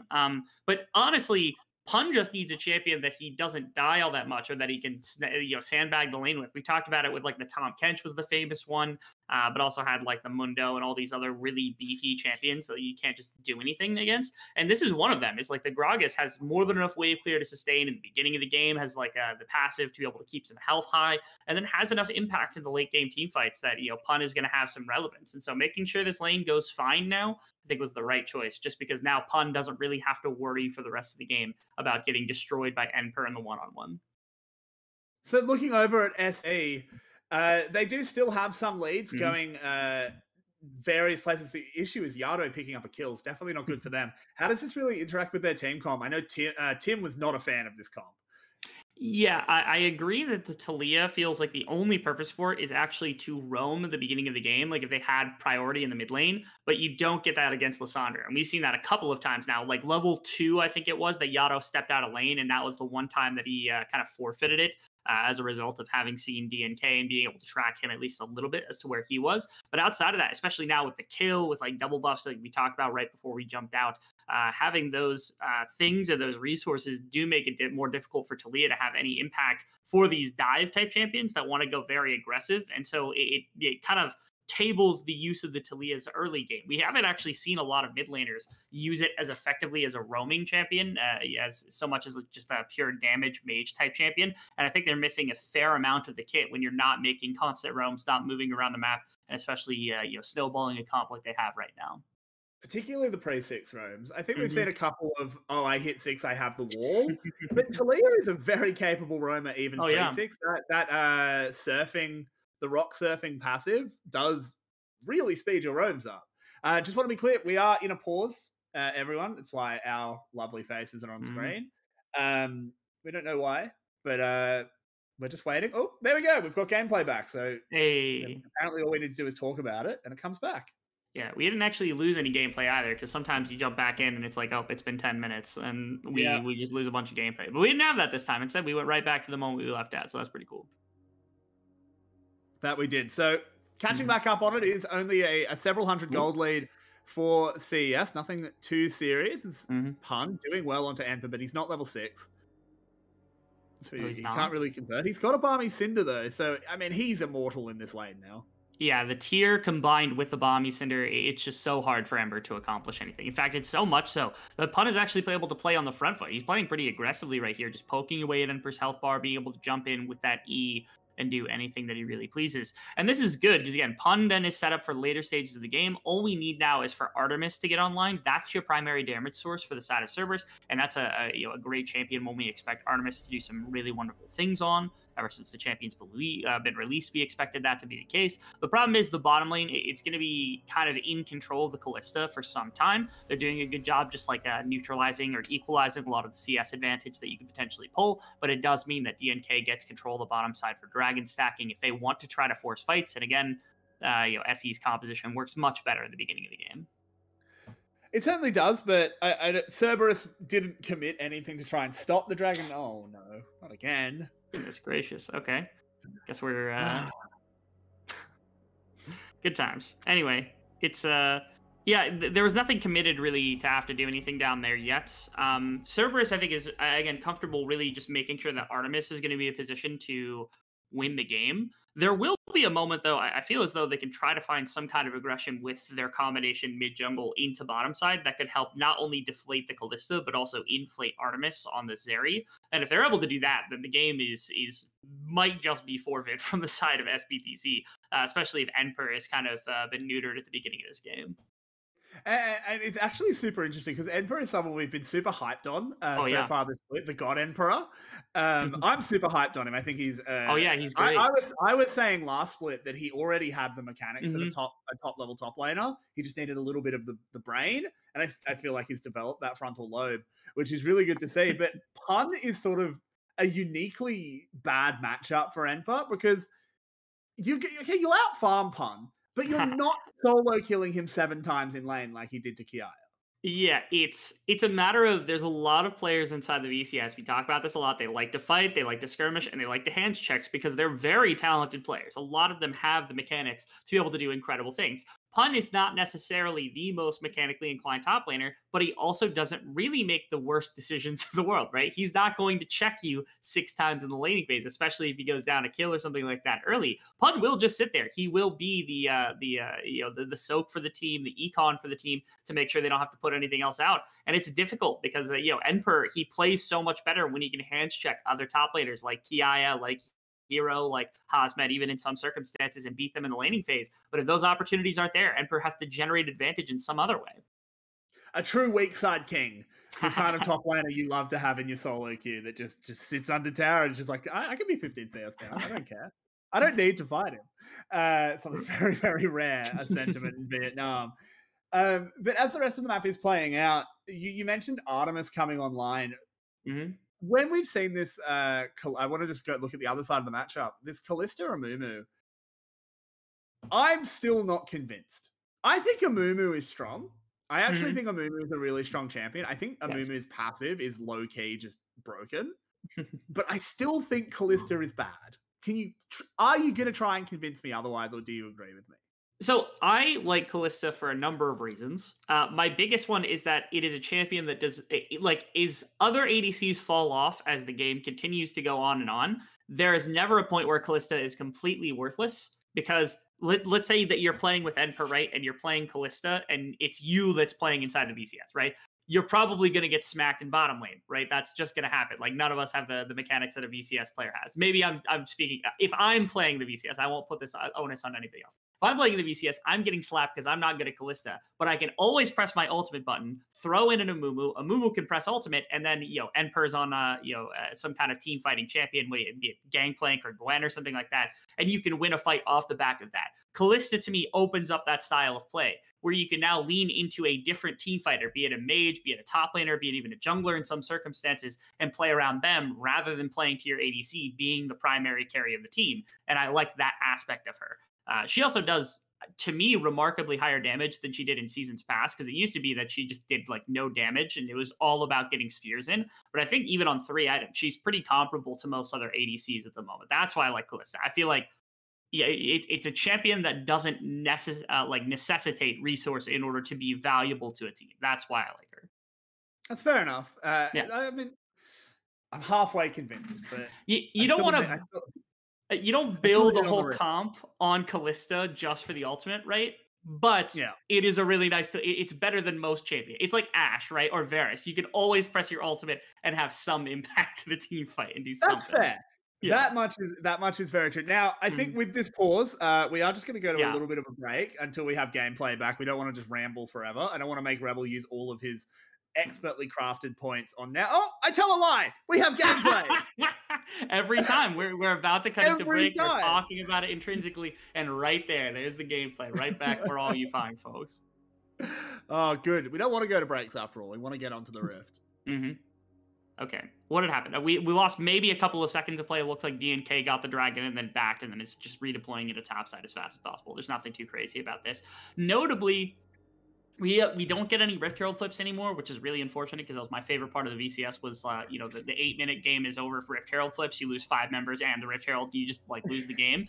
And neither bot lane looks like they're pushing for it at the moment. But Drakthar is the first one up there. He's actually getting a decent amount of setup. They've got a good tri-brush ward as well to make sure that they've got control of DNK and Enper. As it looks like Pun and Enper might be getting into something right now. Yeah, Pun's going to turn it around as Drakthar arrives, gets perfectly executed. Drakthar going low, needs to get this kill. It's so important. He goes down, though. It's a double kill to an Akali. It is just able to get away, as that's also Enper's Akali who got quite a bit. It looked like Pun was trying to force that wave in, and Enper wasn't quite able to let him, and he ran out of mana. He does, yeah. He popped it just to put some extra damage into this bottom lane as fast as possible. Okay. Just keeping track of everything. Like, there was a lot going on there for at least a second. Yeah, this is Pun. He ran out of mana, I think, was the big problem. And he kept trying to slam the wave into the tower so they could go for the Rift Herald, I think. Drakthar also, in the midst of that, caught the Lee Sin Q, which I think was really impressive. But again, it was Enper that ended up being the big difference maker because that was who he had to go. You know, turn 4, he had no ability to turn on DNK because DNK was full health. It was a tough circumstance. At least the 1-for-1 comes through. But again, Enper picking up 2 kills is really, really harmful to the prospects. You know, all that talk we had about Pun being able to live through the laning phase, now Enper's found some kind of advantage to work with. Yeah, I mean, now it's just, it doesn't really matter if Pun wants to play safe. If an E lands, you just die. It's tough. Yeah. The one benefit of all this is, again, bringing down Enper, and I think having push in mid lane meant it was more difficult for DNK to go to Rift Herald, so now they required the shift up. Palette is here with level 6, if I note. Both supports have level 6, which I think is really, really useful when it comes to going for Rift Heralds, but notably, everyone on both sides is here, and they've got so much control. What? Okay. Didn't happen. We didn't see it. Didn't happen at all. Yep, not real. We're good. Yep. The one thing to note is Artemis is going to get here a little bit before Celebrity, so there's going to be a few seconds window where the Fates call's not going to be available. But Artemis is going to be there. Yeah, in they go. Ron OP immediately engaging. Yado moving forward. Lands the ult, but gets shoved back over the wall. So no follow-up available from the Kalista. Enper playing good bodyguard near the actual Herald. Oh. In comes the Weaver's wall. Gragas barrel, but Palette finds his way in regardless. It's going to come down to a smite fight as Enper getting collapsed on the other side. There's the Curse of the Sad Mummy onto Artemis. He's got no hope, taken down immediately, but the health bars are getting lower and lower for Cerberus as SE cleaned them up. You wanted them all to die at Herald and lose the game, and Rebel, I think you might have got your wish. And that was the SBTC, I think, playing so ridiculously favorably right here for their team fight. They played around the fact that Palette has level 6. They played around, you know, Celebrity arriving late to the fight. I really loved this from Cerberus, and I'll talk about it when we get to the replay. This is just Pun poking around. He knows he can beat up on DNK because he's stuck in the back of the pit. Okay. DNK nearly dies. I think they get Herald, though. Yeah, they get Herald. Okay, so first off, Ron OP loved the aggression right here. I think it was exactly what they needed to find something. Yado, unfortunately, is just a little bit delayed on the ultimate and delayed on the engage to try to find DNK. Then I love this from Pun, trying to separate the rest of the team from Palette, so we can't just press the ultimate. This was the problem, though. Getting onto Artemis. Again, that's the majority of your damage. Yado is split off from the rest of the team. They just don't have anything to fight with in the midst of that small corridor. To me, it's patience. Once again, SBTC, I think, played really patiently, played very defensively right there. I think earlier in the broadcast, you always talked about defensive team fighting. That was a great example of it from the side of SE. Yeah, the other person who I think did really, really well there was Dia1. He landed 2 or 3 knockbacks in that fight that were absolutely critical, stopping the Yado engage, forcing Artemis into a horrible position. Really excellent Taliyah play. Every member of the team, I think, actually had really bright moments right there. From both teams, actually had some really bright moments, and it was very close. I don't like using on a knife's edge, but really and truthfully, both teams were playing so well that it did feel like that fight could have gone either way. But you're right. I think the ultimate hero play was Dia1 catching Artemis and pushing him onto the rocks and setting up Palette's ultimate to make sure that the Zeri was down before you could really accomplish anything. I think that ended up being the really big difference maker that won SE the fight. The Rift Herald, did it get taken? The Rift Herald? No. Somebody dropped it? It must have already been dropped. Yeah. Somebody put it down. Okay, I can't see the top tower's plates, but it doesn't look like... It's top. It is top. Okay, yeah. Gotcha. Okay. I think Artemis was up there, so they just put it straight into him, and all know he's walking very close to an Enper in a bush. He doesn't have a wall to zoop over, does have the ultimate to try and make some distance. He's got a team as well, as a shutdown onto the Akali goes over to Artemis. Very well played there. Don't want to dash over those rocks. There's TP, DNK behind. and Dia1 warded them off. Yep. Pun, There pun, is a TP. pun, Pun pun. moving in. Is Pun going to have some fun? It looks like it as he Pun. barrels them into the team. TNK with a lovely little bit of movement, but the Zap-O-Matic comes out, doesn't quite get onto him. TNK will get away. A couple of things to mention right there, because I think it's good decision making from Cerberus. They find a really nice angle for a fight. Somehow Artemis avoided just about everything right there. It is going to be a dragon on the bottom side because Celebrity and DNK, they put the focus into that, making sure they have the ability to fight around dragons when the time comes. You can really appreciate it. But it's Cerberus finding a strike, and really surprisingly, Enper not finding the assassination doesn't quite have the damage yet to really bring down Artemis, who got out of a very sticky situation. It looked really, really bad for him right there. I don't know if we'll ever actually get a replay. The other thing, did you make a Destroy All Humans reference? You called it the Zap-O-Matic. I did. That's a rarity, my friend. Okay, that came out of nowhere. I was like, wait a minute, I know that reference. Well, the thing is Zeri's W has a really dumb name. It's a bad name. And so I just call it something else every time. That's fair. Yeah, I can't remember. I do the same thing with plenty of abilities. It's just sometimes the names just don't make any sense, so I don't worry about it all that often. Okay. Celebrity is popping off. I didn't even realize Celebrity had 3 kills from that earlier skirmish, and he's got a triple kill. Mm-hmm. Yeah, he's massive. No one can go near him. I don't think they'll quite get this tower. It does still have 4 plates, but they'll definitely get 2 or 3 of them. Oh, actually, wait. Now that the plates are gone, that might be a good thing. But now it's a competition. Yeah. Can they get top tower versus bottom tower? It's a race for first brick. I don't think they're there on top side, so it just ends up being Celebrity pulling first blood. Yeah, they weren't able to approach Enper. That is just going to be first brick going to Celebrity. It was answered back, and I think the one little difference is Artemis got solo gold, while it would have been shared on the bottom side. Overall, still more gold to SE, but it is just worth noting the assignment of gold for Cerberus. Yeah, the fact is, I think eventually we get to a point in this game where if Cerberus are on even gold, even footing with SE, there comes a point where the Zeri is going to be near impossible to deal with, unless you find a great assassination from DNK and per one of the divers basically getting on top of Artemis. And if that's not the case, Artemis will just outright win a team fight. But so far, they've done a really great job setting themselves up for success, right? They've got at least one of the Rift Heralds was theirs. They knocked down some early plates. They got Enper some kills to really put some pressure on. They got the first 2 dragons. SE is doing great kind of foundational laying to make sure they don't just lose this game if they end up giving a bit of gold over to Artemis. They're going to give themselves opportunities to stay in this game longer than you would expect, right? If they're down 2 dragons right now, and then eventually Artemis pulls like a triple kill in a fight, it feels like the game might actually be over. But at this point, you have a lot more time to work with. You have more opportunities to play for one of these dives working out and killing off the Zeri in a big team fight where that could shift the momentum of the game. And Celebrity is frankly a large lad. But we have a dive being set up on the bot side. They're going to go on to Enper, who's so slippery moving forward. He wants himself a stake, and he's going to get it as, oh no, this has all gone wrong for Cerberus. Oh, they're all going to die. Oh. Artemis desperately firing back, needs a little bit more damage, but look at that. The rocks are doing their work.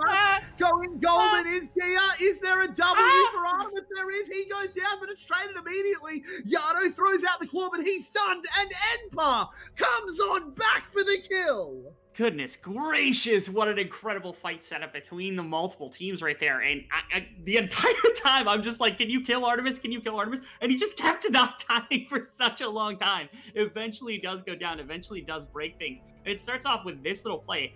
I was curious why Artemis didn't just pop ultimate as soon as humanly possible. I think he also misses a Q right here, because there comes a point right here where I thought he was going to get a kill. Right there, he misses Q, and it could have bounced off Dia1, potentially been the kill onto Enper. Right here was insane too. The CC on both sides to be able to deny as much as they can. Artemis can't quite find the W either.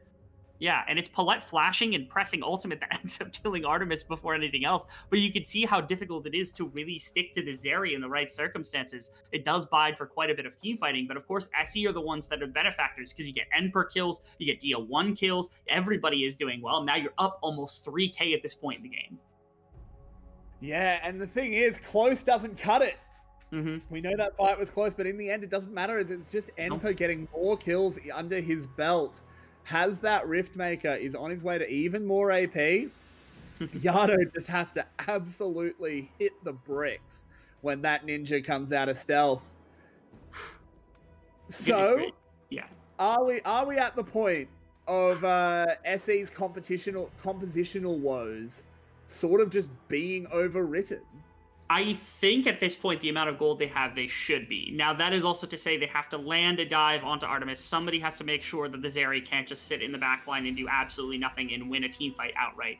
But they've got the gold to win team fights otherwise, right? Unless it is just like they have no way to get on the Zeri, they waste all their dive tools, then it's going to be fine. So to me, the only person that can change up this game, maybe Ron P can do some work, but Artemis is the big one. You have to pay attention to him in team fights. Weaver's Wall has been used. It's going to be SE taking the Rift Herald, and look, they're all so grouped up against it. Amumu, you just can't do it. Celebrity going over onto Artemis, just absolutely destroys him. Enper flies over the wall, picks up another, and it's 4 kills out of nowhere. Make it 5 as Cerberus have been put down. It looked for a minute right there like there was going to be quite a bit more like a turnover inside of a fight like this, and I'll show it when we get the replay. But ultimately, SE, I think, have just captured the game basically in its entirety. That is going to be more than enough gold. They bring down a couple of structures. They get another Rift Herald. They get Dragon as well. That's going to set them up for third. Watch Artemis once again inside this fight, because you have a lot of people at the top side of this fight. Nothing with Amumu quite yet.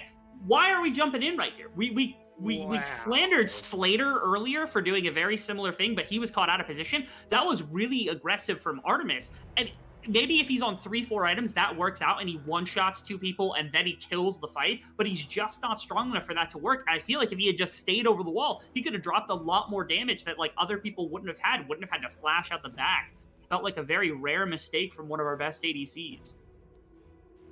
Yeah, I completely agree. I can't believe he went over the wall like that. Mm-hmm. Maybe if he had walked there and then eat back. It's so weird, yeah. I really don't like the decision-making from Artemis whatsoever. That kind of decision-making is absolutely going to cost Cerberus, as they are now 7,000 gold down. What was only a 2,000 gold lead absolutely exploding. It's also 3 dragons for SE. Cerberus has not been concerned at all about contesting that objective, but now they need to contest every single one, because I don't feel like they can get through an Oceanside. It felt like at one point in this game, it was Cerberus who were fighting for a gold advantage. They were fighting for Rift Heralds, they were fighting for early plays, and they said, hey, if we get enough gold, like it doesn't matter what this composition looks like. As Pun, it's going to get kicked right back into Dia. Yeah, probably not the greatest target, though, but Drakthar, a little bit unaware, and Pun will fall down. Oh, no! Artemis absolutely sells his team out as Drakthar's gone down. Yado ults himself in the middle of the fight, but Cerberus have just looked checked out. Yeah, it's a tough position to come back from. Once again, it feels like they're down way too much gold to actually come back in a game like this. And it sucks because I think they had a decent early game plan, and I don't even mind the fact that they swapped from going for neutral objectives and testing things to gold advantage, because again, one solid gold advantage, one little bit of spiking onto Artemis would have been more than enough. But it feels like ever since they started fighting, they just haven't realized the power that SE has if they don't get this perfect pick at the front end of a fight, if they don't have anything else in a contest. Yeah, but Enper was there to stop Pun getting over to the fight easily. Oh, Enper, no. Baron's so low, they can't get in. This is just going to be taken. They're going to try and force a fight before SE can back and really confirm their gold lead. But you have to hit the headbutt combo. In goes the Amumu. The curse of the sad mummy is really the curse of the happy Emperor. As the Imperium stands strong with a triple kill for the top laner, double for Celebrity, and it's another huge win for SE. And Celebrity has really stuck out in this game as being both a benefactor of a lot of the early fighting, being able to throw Paulette in at the perfect time. That bot lane combination has made such a massive difference when it comes to the skirmishing. And more often than not, we see like this Kalista and Amumu combination. I get a lot of slander here when we talk about it because of how bad that it's been in the past. But this is how it's intended to be played. You throw in the bomb, you get the bomb detonated, and then you win a fight off the back of it. Right there was another perfect example where it was SE who just finds Cerberus completely unaware of the fact that they were under complete threat of a nuclear bomb going off. And it's perfect on a couple sides. Again, Enper warrants enough threat into 3 members that he literally pushes them so far away from Baron they can't do anything. The spears being stacked were good enough. And this is the re-engage afterwards that leads to their demise. But again, it's just perfect from Celebrity Paulette. Watch this. It's just so good. They clump up together 4 members. It's actually not even Celebrity. It's just Paulette finding that one as he gets multiple members. Once again, Artemis can't quite get over the wall. I think he would have been really valuable if he got over top the wall and was able to just throw Qs in. Might have gotten a kill or 2 right there, but we're too little too late inside of a game like this for Cerberus. We absolutely are. And we did see some individual standouts. It's funny, Enper got that triple kill. He is sitting 10-3. But you really can't sit here and say this is some sort of solo carry performance. That really was Amazing team play, particularly Paulette finding his way in, as you pointed out in the replay. They now have a Herald and a Baron buff. So, yeah, XD, have fun defending. Yeah, the Baron buff alone is going to last long enough to where they should be able to say, oh, they even got the charge off. That's really rough. But it should be long enough here to at least set up for the Dragon, and Ocean Soul is going to make it all too impossible to actually play up against this team. It's not really that valuable of a soul, but again, with the amount of healing that you're going to have behind all of your carries, there's not really that much damage as it is from the side of Cerberus, and most of it's loaded into Artemis, who's not going to be able to put out enough burst damage to really kill anybody. Pun tries to go in to make something happen, but realizes that he's gone in onto an Amumu. Ron OP trying to get something done. It's nothing. Enpo goes into the backside, has that stopwatch to buy some time as they move on towards their win. Celebrity just hopping over everything. He doesn't care as he stacks up those spears. The inhibitor will fall. They have a wave in mid, but I think their health bars are a little bit too low to continue this one just for now. Yeah, I think. Yeah, they're just going to leave at this point, but the damage is done. I think the game is basically over at this point in the game. The game is over at this point. It's 15k gold lead. There's no real gold really to be had anywhere on the side of Cerberus. Again, they can walk into Dragon. They actually went and they sent just DNK there because there's no threat of Cerberus deploying out and trying to contest this in the slightest. At absolute minimum, in 5 minutes, there's going to be another Elder Dragon that's going to be popping up at like 29 minutes into the game. If they have to wait for that, I feel like that's actually a disappointment from SE because they should have this game wrapped up by then. Yeah, I think this is where we do test them, just to see how clean their closeouts are. But yeah, Pun goes for that engage and just finds nothing. I can respect it a little bit because, again, if he pulls something, Ron OP also, for the first time this game, didn't find any kind of pay dirt with that headbutt pulverize because he's been finding decent plays with it. This was also another one where, like, Artemis and Drakthar got caught up. It didn't end up leading to all that much. I think if they catch both of them with the knockup and then also the ultimate, even through the cleanse, maybe the game ends right there. That's the one thing you can say about that fight. But ultimately, again, SE are just able to punish so effectively. There's very little way to actually combat this. And I do wonder what the salvage is, because it felt like this game was competitive from Cerberus one way or another, and SE eventually just outpaced them by being better fighters. And I worry that that's not something you can really fix when it comes to like coaching. How do you coach somebody to be a better fighter than like what they were previously? Like, how do you fix team fighting this quickly in a series? It's a good question how they do. Pun, yeah, look, I think they know which way this one's going. They know which side their bread's buttered on. As SE are just slowly walking this one in. There's no need to rush. They've got 2 inhibs down. They'll just move those super minions up and eventually break the last lane and walk themselves towards the Nexus. They have Ocean Soul as well, so any poke doesn't matter. Weaver's Wall goes across, sections all 5 of them out, so the tower will fall momentarily. Yeah, it's just the last little crippling push coming through here from SE. All it takes is one solid engagement. If they pick even 1 or 2 members off here, the game is basically busted. All 3 inhibitors down. They've got the Ocean Soul. They can stay here forever if they absolutely want to. Cerberus have to hope for a miracle that they can get enough members piled into one cluster. Like if Ron OP gets a solid knockup into Yato, into Pun, and they get all of them in one, and Artemis hits them all. A meteor hits SE's gaming house. Yeah, something like that. Yeah, something like God that. himself connects to the server. I think that's the kind of miracle we're looking for, because they are currently 16,000 gold down. Yes. And they're just going to stay here because they have literally nothing better to do. Ron OP is on the other side. He's trying to find a flank of some kind, but he's just... It's not even going to tag. Like, they can go back to Baron. I think they're going to go to Baron. And Cerberus have 2 choices. Yeah. Either give the Baron and slowly die, or fight the Baron and... how mean of them. This is filthy. I love it. I love it. Please. Please. Oh, no. Yeah, and Paulette finds Drakthar, goes in. Curse of the Sad Mummy is used. Drakthar goes gold, but it's only going to delay the inevitable as Celebrity tears the spears out of him, finds his vengeance, and into the backside. A big boot goes onto Artemis. Double kill now for Celebrity. I guess the only thing left to find out is there a pentakill on the cards? As Lee Sin will go down on the way back. No, taken away by D1. Celebrity might still want himself a couple more kills, but I don't think he'll find them, as this is going to be the end of the game. SE looking incredibly dominant. We have to wonder what Serg is teaching his boys that makes them so damn good at team fighting, as this game will eventually end once there's a little bit of silly buggers being played. Finally, the Nexus falls. SE will take the 1-0 lead in a dominant fashion. Yeah, it's a matter of, I think SE drafted better to fight earlier, so that is a grand part of it. So if that's something that they want to do later, then like that's going to be something problematic that Cerberus may be able to fix, is a little bit better early fighting.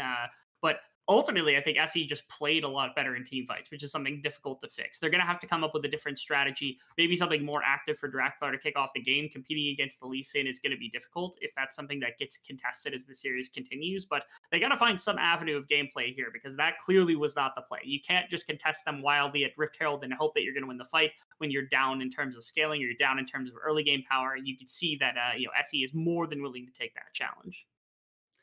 I think so. But with that, we are going to go take a little bit of a break, try and put ourselves back together. I think Cerberus need to put themselves back together. We'll be back in about 5 minutes. Don't go anywhere. You're watching VCS English.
welcome back.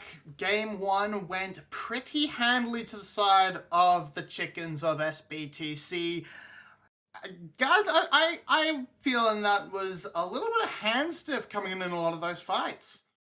Solo queue reigns supreme. I mean, they picked the solo queue champions. They basically went out and said, okay, guys, it is time to just fiesta down the game to hope that we can punish mistakes with better ability and better hands. And in the end, we're in the VSVS, so better hands wins. Better hands. Who has none other than Emperor and Dia, which absolutely popped off on these Talia and Akali. I should be a bit critical of Cerberus because we always talk about them as the quintessential teamfight team. They should know how to, Yulo was talking before, to perform in these defensive team fights. And what we have seen in this game 1 is that several times, like at least 2 or 3 times since the big game, they basically sleepwalked into a choke or into an objective without vision, and Palette just pressed the 4th button in the first row, and everyone else just cleaned up. Yeah, it worked out. Lots of the fights working out well. Cerberus perhaps giving opportunities that they really shouldn't have, but I think absolutely fantastic play coming out of all members of SBTC. DNK had a great early game. Celebrity playing in this Kalista, hyper aggressive. Love to see it, and I'm excited for game 2. What does Cerberus have to change to make that game a little bit more competitive? Their top laner. Oh, okay. I was like, I wanted to say something bad, but mine wouldn't have been half bad. And what they have to change is they literally have to start like not taking fights and like walking through mid lane before fights. They take their team, they walk through mid lane, they win fights.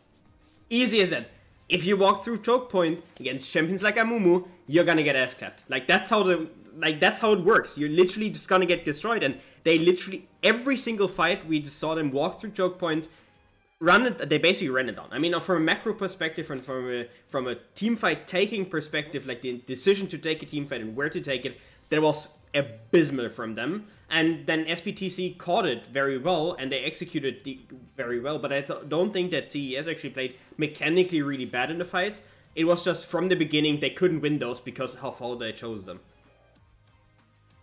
Cerberus learning at least one lesson, not letting Celebrity get that combination, taking out the Kalista, which basically removes the Amumu as well. So that bot lane not going to be a threat, but SBTC not going to let the Zeri through either, so going to be a completely different bot lane matchup coming in to the second game. Interesting to see where the chips will fall. Nair's open. Emperor could go for the Nair. I think Pun does play the Gangplank, so you have one answer there. And it's actually Emperor hovering the Gangplank. I would absolutely hate that. I would despise a Gangplank first pick. Yes, I'm having fun. Okay. That's better, because like the reason I don't like it is because Emperor has to be a carry threat for this team. He has to be one of the aggressive members that can make plays, because if he isn't doing that, then I think the team is really lacking that last edge to find an advantage, and I think he has to find always an aggressive answer in top lane, or his team is kind of going to fall apart. Indeed. And we also mentioned, I think not we in the desk, but Karix and Rebel mentioned that Pan is this kind of solid mid laner that Emperor can't really run down and solo kill a number of times. However, what Cerberus had a hard time doing was keeping Emperor in check. Like, yes, Pan did fairly well in lane, but then he wasn't able to peel and to keep Emperor out of the fight in some other area of the map. So they really need to think this matchup in the top lane more carefully to give Emperor a bit of a harder time if they can. Meanwhile, the Cerberus is literally asking for me to hate them more, because Nautilus Viego is probably one of the duos of champions that I hate the most. However, there's good initiation on their side, so maybe this time they will have a bit of stronger presence when it comes to initiating team fights on their terms. Yeah, and you also have to say that Nautilus, Viego, my best mid lane option, thinking about it, like, what would I take in mid lane and pick into that combo? It would be Taliyah. Literally, like, Taliyah E is gonna make their life so incredibly miserable. So they basically double team comp counterpick themselves. Now with Tahm Kench, you have great protection again with the E, and with Aphelios, a great carry just kiting back, and so far, SE's comp is basically saying, you wanna pick engage?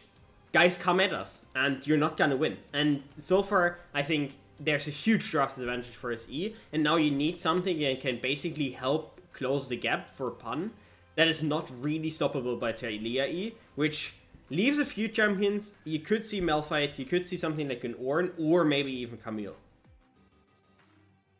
Sejuani removed. Ornn, definitely still an option left for Pan, but I wouldn't be surprised to see that removed. I also expect Gnar is likely on the ban list, though Pan may be more than comfortable to try and take the GP into it. Have to sort of see where they want to go. Top lane does seem to be the primary focus. Maybe a Lissandra ban is also not amiss to try and take that out of Yado's hands, as that can bypass the Unraveled Earth, but no, don't want to give DNK that Lee Sin again. It was very effective in the first game. So I mean, what Cerberus can also do is, like, go range here and, like, go wide, and then they have to basically pick a mid laner like Xerath, Ziggs, Azir, and then close it out with a GP, for example. That could be a draft where they suddenly, the onus suddenly is on SE to go in, and, well, I'm talking about it, why am I even believing? He's blind picking Gnar. Now, the Akali, for example, for Emperor could be coming in again just as a counter pick, and then Aurelia maybe. Yeah, it's looking like the Akali. So it's just gonna be Emperor, like, dumpstering Pan again. Team Mabi, I'm gonna tell you what's happening now. They saved the counter pick for Yado, and they're going to pick him Ahri again. Like, no, Ahri regardless. Ahri's banned, and they saved counter pick for a mid lane pick they already knew. Like, you don't play Taliyah in the jungle right now. Like, that doesn't happen. It's basic purely a mid laner. And we see that happening here. So they literally saved last pick for a pick they already knew since B1. So, like, Yado has to get the best pick ever picked in competitive League of Legends here to make that ever worth it. That's probably one of the worst draft decisions we've seen today. And we're picking Orianna. I absolutely, I absolutely hate it. Dear. Or there's also maybe Victor that can make sense out of the champions that Yado has played. Team has mentioned Azir. I don't really have good memories of Yado's Azir. However, they are going for these basically classic front-to-back team fight, which should be their bread and butter, even if we haven't seen a lot of tasty breakfast in the game one. Oh boy. You're gonna ask that question again, who we think, like, will win, right? Yeah. And that's the job. And then I think we made it pretty clear, both of us, that we absolutely despise Cerberus draft in comparison to SE's draft. So I'm gonna go with Cerberus, because we're in the VCS, like, nothing matters, and I see SE just running it in every single time, full engaging, Tahm Kench just jumps onto Gnar goes into backline, kills everybody. I don't know how, I'm not even sure how Cerberus will win, but they're gonna find a way, because it's VCS. Yeah, so, like, the comp in and of itself isn't bad, because, you know, they have options to team fight, their lanes aren't automatically turbo losing, so there's room to play. However, SBTC on this Akali, on this Taliyah, has already shown an insane amount of proficiency, and the Aphelios, we have seen VCS 80 carries absolutely smurf on the champion, going back to the comfort that was meta in spring. So it seems to be, again, a lot of comfort for the chickens. Once again, technically a split death, though a lot of sarcasm coming off of Tim's prediction. Garrix, Rebel, take it away. We will take it away, and I'm sure this will be a cast that's all sincere, no sarcasm, because neither of us are like that, right, Rebel? I've never been sarcastic once in my entire life. Yeah, it's fair enough. Your support for Drakthar is nothing but sincere. That is sincere. I don't know what you're talking about. Like, all right, bail off real quick. That was sarcasm. My low of Drakthar is anything but sarcastic. I spent $3,500 on union fees last year for the Drakthar fan. Yeah. Man, every time you have to pay out those toaster rituals. Oh, it's worth. It's worthwhile. That's how I keep all my money. Anyway, we are moving into game. Oh, it's starting off silly. I missed Orianna. I like Orianna. Yeah. She's a fun champion. For an R5 after knowing the champion for an entire it's actually worthwhile frustration coming through from our analyst desk. But I do miss Orianna, and Yato's our mage player, so he's the only one who'll ever play it consistently. So. I mean, I also understand why our desk is frustrated. Don't get me wrong. But at the same time, does Taliyah have counters? Yasuo, because he can block rocks. Maybe. Does Taliyah have counters that Yato's gonna play? Vel'Koz? Vel'Koz I don't know if that's a counter. I just want Vel'Koz to be in the game. I mean, that's fair enough. We love ourselves some tentacles. Mm-hmm. But getting back into game, I just like octopuses, okay? Should be a fairly quiet bottom lane. Two ADCs that are very happy to farm. Jinx is obviously going to get the priority early. That's no surprise. So where do you think the pressure points are going to be matchup-wise? That's a great point here. I think there's honestly 3 good places to go if you're DNK, and DNK's got a champion that warrants ganking as much as possible, so I think finding any of those is really good. On the opposite side, it's really tough to actually pick one out. I think you do end up playing the bottom lane, though, because I think it's the best place just to make sure Artemis is strong, make sure that your bottom lane is good. You can control the bottom side, so you make sure that the dragon stacking isn't going against you. I think that's just the blanket way to play this game if you're Drakthar, which is why you can see he's pathing towards bot lane. He'll probably keep that trend up pretty consistently. They're trusting Pun on the Gnar to not fall behind all that much, and I don't think you're not really going to lose the game if you're Yato most of the time. The Orianna shouldn't succumb to anything that the Taliyah's got. It's just more important that Yato makes sure that you've got enough lane pressure to keep Taliyah in place, because if DL1 starts roaming, then things get problematic. So maybe a little touch into mid lane every then and again from Drakthar, but ultimately bottom lane I think is where he's going to be looking. Drakthar is going to poke his head in towards DNK, steal away a few chiclets.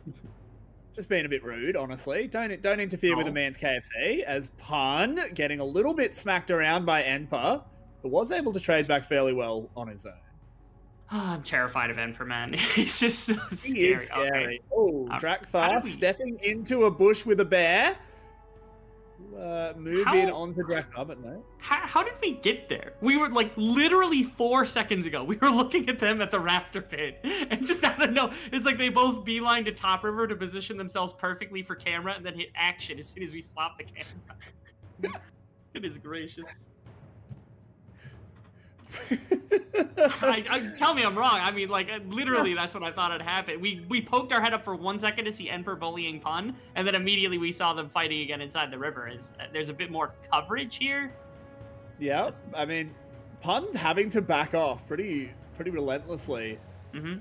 The waves Enper massively against him as well. That is a terrible place to find yourself if you're Pun right now. Like, It is true. It has allowed Drakthar to sneak himself into this top rush, but I don't really back a Gnar and a Viego being able to kill an Akali. Yeah, I doubt that's the case. I'm a little frustrated by Enper because he dropped that Q in the midst of a bunch of things, and I think it would have been fine if he had kept auto-attacking. Oh, okay. Why are you nearly dead? That's a great question. We've been so focused on the top lane lane management. We get the LS... And hey! I understand how difficult it is to be a VCS observer because there's fighting literally everywhere all the time. You can't possibly... at some point, you just have to pick one and stick with it and then throw a replay up of the other one. But at least we got to see action on both sides. Mr. Auto Abzev does really well. He works as well as he can. Yeah. Good times. Okay, which one do we get? Okay, we get the full play here now. This was Enper going down as well. Yeah, he just stepped up. He didn't realize Drakthar would be sitting here, I guess, is the ultimate play. Oh, and he used the A. Yeah, can't do anything about that. That's just a tough situation. Pun was able to bait him effectively enough, and Drakthar was there for a long time. Oh, I went back, and Yado's dead. Ah, Palet! Just grabbing up the kill. DNK could have got it to make the Volibear stronger. Talia could have got it to make sure she had better wave clear breakpoint, but nope, it's going to be the Tahm Kench. That's next. The kill with the Ignite. He's very hungry. He's very hungry. You got to feed him. Yeah, it's true. Hungry catfish. That's the video game that we play. But I do like when they're putting pressure mid. That's nice, because then Talia gets broken out so that Talia can actually make an impact on the map, and then you have Volibear-Talia combination at diving places rather than just the one. It's very true, as Enper has managed to bounce back and getting it, and let's have a replay. Cool. Okay, yeah, this is simple. It was just, unfortunately, Yado was really far up. DNK found a good position, and Palet got a roam out of the lane somehow that made it work. So, well played right there. I think just, again, SE punishing the right place on the map, in my opinion. Yeah, I don't think there's a huge amount Yado could really do about that. Like, when you get Flash Volibear stunned, you just kind of die. Could have picked Vel'Koz and been like 30 further units back or something like that, and not even been under threat. But okay, sure. He could have. He could have simply played Xerath and been underneath his own tower farming the entire time. I mean, he could have played Yuumi and been connected to Drakthar. Like, this is true. Yeah, there's plenty of options here. He could have picked any of them. Instead, he picked Orianna. It's his fault. Should have saw that one coming. Yeah, honestly. But regardless, back in the realms of some sort of reality, the VCS, so as close as we get. We do just continue having these mages clearing back and forth. It was Palet that got the kill, as you pointed out, so I actually don't think it makes a huge difference to this matchup. They are just going to continue to farm back and forth. It's just on Yado to play a little bit safer. And right now the gold is basically even. I think the kill top lane does help Pun a little bit, because it's going to make sure he's a little bulkier. You can see double Ruby with the no magic means that it's harder for Enper to go for that lane kill. Now, we said this last time on the Gragas, and that ended up not being true, because there was more pressure that was applied up there. There's a nice wave stack right now. I'm a little upset that DNK is not on this side of the map to try to take advantage of it, but that is a humongous wave stacking against Artemis at the moment. That's going to be able to be caught and probably not pressured in the slightest. Like, it's going to be more than enough to catch up Artemis in terms of the wave, like the CS differential. It does buy a back for Celebrity and Palet, especially with Rift Herald up. They could maybe shift if they wanted to. It's tough to say whether they're gonna or not, because it looks like they're just hanging out in the lane right now. It really seems like not a huge amount of interest in the Rift Herald from either team at the moment. DNK has not started it up, even though he's obviously very strong. Actually has just pulled it with the Lightning. Okay. Knows that Dia1 could join in, so I guess he's just feeling confident. Yeah, I guess so. Oh, okay. Action in the mid lane. It's funny because the wave got salvaged by Artemis and Rana P. They caught the entire wave, and then Rana P just ran right up to top lane, or right up to top side. SC's really buffed this. Yeah, they could have been here a lot faster. Maybe they're playing for the fight. I guess it's the play here. I can't tell who actually got that, but there's a Heartbreaker. Enper will be the first one to go down. There's a wall across the team at the moment. I have to assume that it's actually been taken away by SE, as no one's picking up the eye. DNK in trouble, goes down. Regardless of who got it, that eye is now gone. So no Rift Herald, but 2 kills for Cerberus. It went away pretty fast right there. Yeah, I think it ended up being SE that grabbed it. No, yeah. No, Yado's got it. Yeah, Yado's got it. Okay, that's what I thought. Okay. I thought they had taken it. I was pretty sure that Drakthar got the smite down. That whole situation was a little bit confusing. I'm excited for the replay because we get to see a little bit more. But like you said, I feel like SE definitely should have had all of the priority in the world to be able to manage grabbing that Rift Herald relatively effectively. And they just fumbled the bag entirely on that one, as Palet is going to try to fish for Pun for a second, but that feels like it should have been their objective. Colette should have been there faster. It feels like they should have had a lot better control of the river, and they ended up just kind of flubbing everything. Again, I think SE was trying to play for the fight more than they were trying to play for the Rift Herald. That ended up biting them a little bit. Yeah, they had a go there onto Pun, but is able to just get that one jump away, so he is totally fine. So far, it seems like, as you're saying, SE not really able to figure out what they want to do and execute on anything at the moment. Yado holding the Rift Herald is obviously not ideal, but it's hardly a tragedy. You don't mind dropping that in the mid lane. Yeah, and if you really wanted to, you could just gank in the mid lane for Drakthar, break him out, and then pick a side of the map and go fighting for it. Again, I think it's best used in the bottom side, and if they want to try to set up a dive, you have the ability to deliver the ball with Drakthar when he presses the ultimate. You go in with the Viego, you have the ball on top of you, you're able to pull quite a bit of people.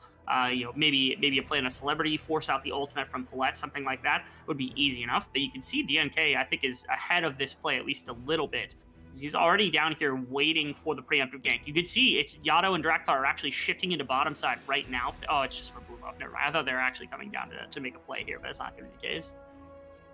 No, they're just handing it off. It seems like, interestingly, both teams are happy to play it slow, even though they're not. No shot. Enper is trying to make this happen, but he gets walloped.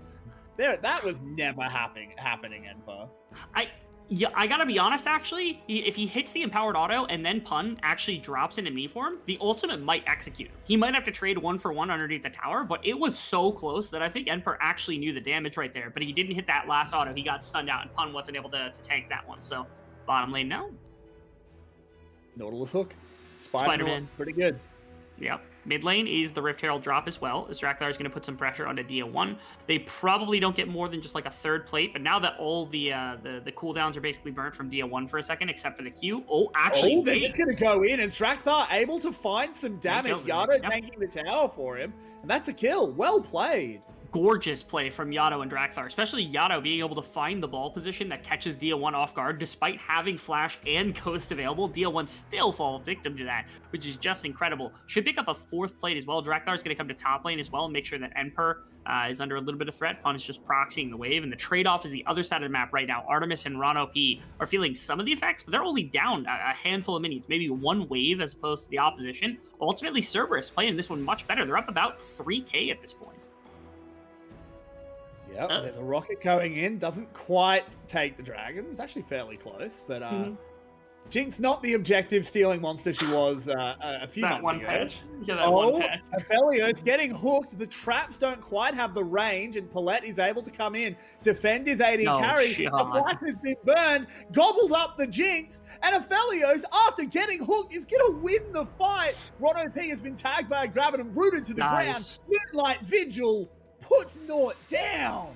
Celebrity just smurfing that fight right there, and Palette being able to show up at the last possible moment and getting aggressive too. They burnt all their cooldowns at the front end of the fight on Celebrity to try to drop his health bar enough to actually matter. And while it did drop his health bar, they didn't have anything to continue fighting with. And that's when Palette enters and is able to actually accomplish quite a bit more. Here, this is it. Like, the trap didn't actually go off. Graven was able to lock them in place. No vision there for Artemis to be able to drop damage in. And that meant that Palette was also able to play. I was worried that they were actually going to turn and just kill Celebrity outright here, but apparently no mana, or at least not enough here for Artemis to be able to do anything with. Not enough damage quite yet in the back pocket, and because of that, easy enough for them to turn that one. Celebrity giving a little bit of resource over to the side of SE to work with in this game. Yeah, it's super good call by Palette to just know that his AD carry was safe. Didn't have to use the Devour on him, because he could have just devoured Celebrity and they would have gotten away. The shield is massive when you come out of Tahm Kench's stomach, as a first tower does fall in the favor of Cerberus. They have quietly amassed themselves about a 3k gold lead, even as we are talking about the kills in the bottom. Yeah, it got shrunk a little bit by this double kill from Celebrity, and he is something to concern yourself with. This is a situation where things get a lot more testy, I think, from the side of SE, trying to figure out what they're going to do from here.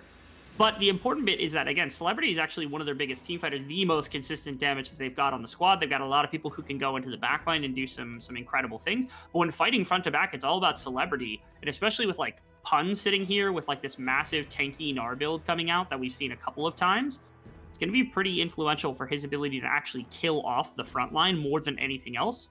So I anticipate Celebrity hopefully going into like Lord Doms as fast as possible. And if he spikes under that, then I think fighting is perfectly fine for SE at some point, because Enper should be able to put on enough damage to Yado and Artemis that it should be enough influence to prevent them from having a fight. It's a disaster for Enper. He can't back because he doesn't have teleport and he's getting collapsed on. He does have ult, if that's something that's important. Yado is going to have to tag him with the ball basically first try. Oh, yeah, he goes into stealth. Can he get over the wall with that second ult? He's going for the aggressive play. God. And Reveille gets a 1-for-1. The God Emperor. Emperor seriously insane. The whole time, SE is also winning the entire bottom side of the map because they grab up 2 turrets now to the bottom side. They get the first turret onto Celebrity, and then this is going to be the second one in Inner Tower. There's going to be so much more gold that's going to be held by the Aphelios. And that's, again, we saw the same kind of thing on flip side last time where Pun wasn't able to really hold the line and Emperor got strong enough. Emperor holds the line, gets a kill, and buys so much time. Look at this, yeah. And it's just, how did he avoid the Drakthor ult? How did he avoid the so good, Rebel? How in the world? This is the player that we saw when we were watching in spring, and we saw them play. What was the tournament that they were playing for the international cup? The SEA Games. Yeah, SEA Games. Because at SEA Games, it was hilarious because we were watching play-ins for this team, and we were like, "Who is this guy?" We were like, we weren't sure who it was because it just they were all playing on personal accounts, and we didn't know who it was. And when we saw the Akali play last split at SEA Games, we were like, we thought it was Hosmet because Hosmet's got one of the most transcendent type Akali play, or at least we thought he had one of the best Akalis. And we found out it was Emperor, and we're like, what? Like, Emperor is this good at Akali? It's not shocking in the slightest anymore because we've seen it more than enough times. That was our first indication that he was this mechanical god, and over time he's become even better. And he's down 1-3 right now, but it still feels like he's got command of his lane. This is a ridiculous performance. And as you said, he's 1-3, but it still feels like he's going to be a huge problem. One thing I do want to get to talk about top laners, though, is on the other side of the matchup where we have the tank Gnar build coming in. Titanic Hydra into presumably probably a Frostfire Gauntlet, but it could be a Sunfire as well.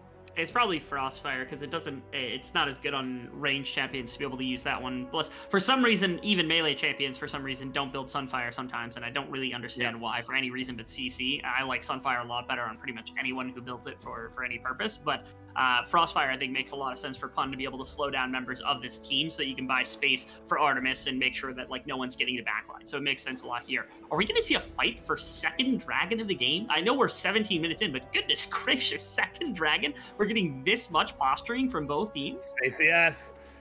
We the love BCS it. might have slowed down a little bit, but it will never slow down the whole way. Drakthar going to summon up a Herald, force SE to move over. But look at Enpa. He's working his way through the webway to siege onto Holy There's like Terror. 1,000 wards now. He's like, look at the number of wards that he had to walk through. Okay. He's got no chance of coming in undetected, but come in he will. As SE setting up for it. The Gnar is full for Pun. They just give it up. Edva never springs the trap. Dia1 slowed down, Nard into the wall, does knock Pun away, flashes himself to safety. Now Edva needs to get the hell over here because his jungler's already dead. Gives a reset over to Drakthar, locking down Dia1, who gets gobbled up by Palette, but goes into the hook, has to go gold. Palette pops that thick skin. Oh no, everything's gone wrong. Enver finally arrives to the fight, and he's going to try and put everything on his back, but I just don't think he can do it, Rebel. Yeah, right there, it felt like Cerberus just had much better posturing. They knew how far away Emperor was from the fight because they had this massive web of vision and better setup around the mid play. And it felt like SE just they were so disastrous right there because they were trying to bait out a fight, trying to do something around the dragon to start with. They bailed on that idea, but they didn't fully bail from it to go to side lane or fix anything else anywhere else. And instead, they just ended up getting caught out because Cerberus was like, hey, if you're going to be here, we're just going to try to fight you. And they don't have their full numbers. Not to mention, it felt like Celebrity got very little done despite being the one major gold factor. He does have Lord Doms completed at this point in the game, but he got off like maybe 2 or 3 auto attacks in that fight. He missed the Moonlight Vigil. Like everything that could have been impactful during the course of that fight that could have maybe thwarted a little bit of Cerberus's approaches really did get kicked out pretty much immediately. It really did, and it just doesn't quite work out. That huge hyper flank from Enpa just never realized, as we still sit a 5k gold lead for Cerberus, but it feels closer. It really does, and I still anticipate it end up being closer if you get a full 5-on-5. The one problem is now, it feels like Cerberus has damage in a number of places. You're on 2.5 items completed for Yato. You're on 2 items completed now for Jinx. Even Drakthar is getting close to 2nd item completion as well. And there's not that much frontline for this team. So far, it's been like Palette, and then you've got DNK, who's behind significantly in this game. Drakthar is whooping his ass in this game. Look at him. He's down 60 CS at 19 minutes into the game in the jungle v jungle matchup. He's got 1 completed item and some boots, and that's all the Volibear's working with. He got shredded like paper in that last fight. Even with the ultimate, it feels like he would have gone down so quickly it wouldn't have mattered. He bought any space at all for Celebrity. I just want to put it out there. I had an argument with Marby on one of our desks saying Drakthar's actually not good. He just happened to come in easy matches. Well, he's currently 60 CS ahead of DNK, and when we were talking about ranking, Marby said, no way you can put Drakthar above DNK. How dare you? Here we are, just putting it out there. No worries. Anyone who wants to support the union fees for the Drakthar fan club, feel free. It's just me tanking them right now. So, yeah, but honestly, right, if Cerberus end up making a Worlds push and he gets there, Worlds in America, I will deck out in all Drakthar stuff. Like, that will happen. I will have it face painted, I'll have it tattooed. Like, I'll do the whole workup if he gets there. If Drakthar makes it to into playoffs at Worlds, yeah, will you go to Worlds dressed as a toaster?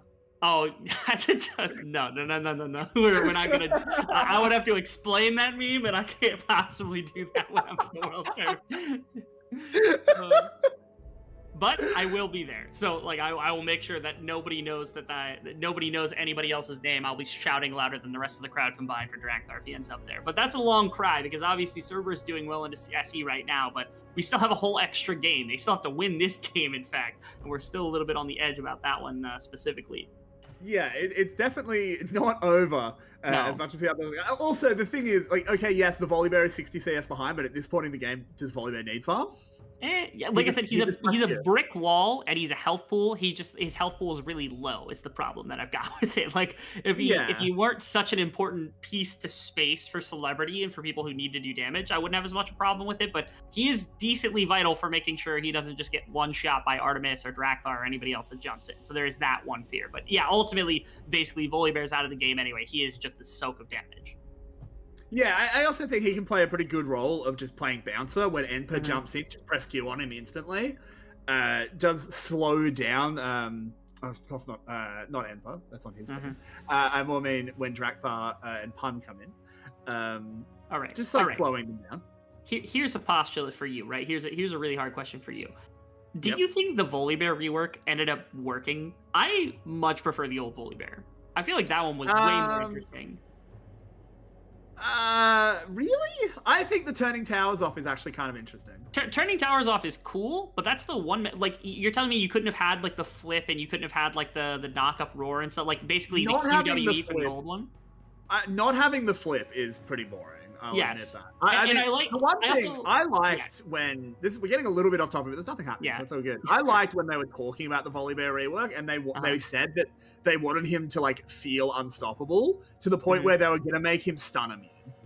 Yeah, I remember that. Like, a stun would just, like, slow him, and depending on how long the stun was, it would, like, if it was like a long stun, it would like 99% slow him.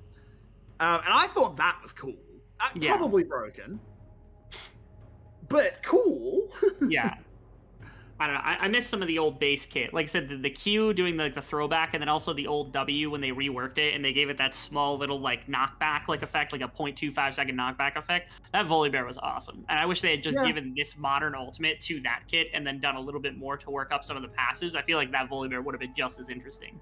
But also, new Volibear doesn't get a buff when he plays against Zillion. I'm just saying. Yeah, that's kind of cringe, if I'm being real. Oh, this is a call. I see. They're tearing this Baron up. It's just a Baron rush. It's going down really fast. The TP's coming in now, but I think they're going to be able to smite it away. There it is. They take it down. Out of the pit goes DNK. Celebrity's tagged with a Nautilus ult, but he's got Paulette there. Takes him away in the belly. Dia1 getting camped on one side, but even if Dia1 dies, I think you're fine with that. Sacrificing one to get a Baron that had an objective bounty on it, they get 4 out. Yeah, they get 4 out. They're still down 5k, but goodness gracious, that's so much of the wind out of Cerberus, because it feels like that should have been their objective. Yeah, they lost 1 member for that. They'll take that all day of the week. How did they end up managing this? DNK ends up hopping over the wall. I loved Enper's move here because he just slips and slides over top of the back wall, and there's just nowhere to really choose. Paulette pulling out Celebrity. Yeah, Dia1 ends up being the sacrificial lamb, but that's absolutely worth it. As long as they don't lose a bunch of structures off the back of this, they can use this very effectively to help contest dragons and things for the future to make sure this game is much more within their grasp. And Dratha Oh, no. overstepping here, gets stunned up, gets hunted down. He doesn't have the Heartbreaker to go over the wall, has a stopwatch to buy time, but Enper's there, you know he wants him. Does manage to get away in the end. Now Pun moving forward. Paulette doesn't have the Devour to save him, so that's going to be another kill taken down. Oh no, SE, just as we praise them for a genius move, they might end up giving Farabas away. Oh no, you can't go like that against a Gnar. Thankfully he doesn't have his ultimate. I had horrible heart palpitations. Tier 1's going to fall again. Four kills. 4 kills.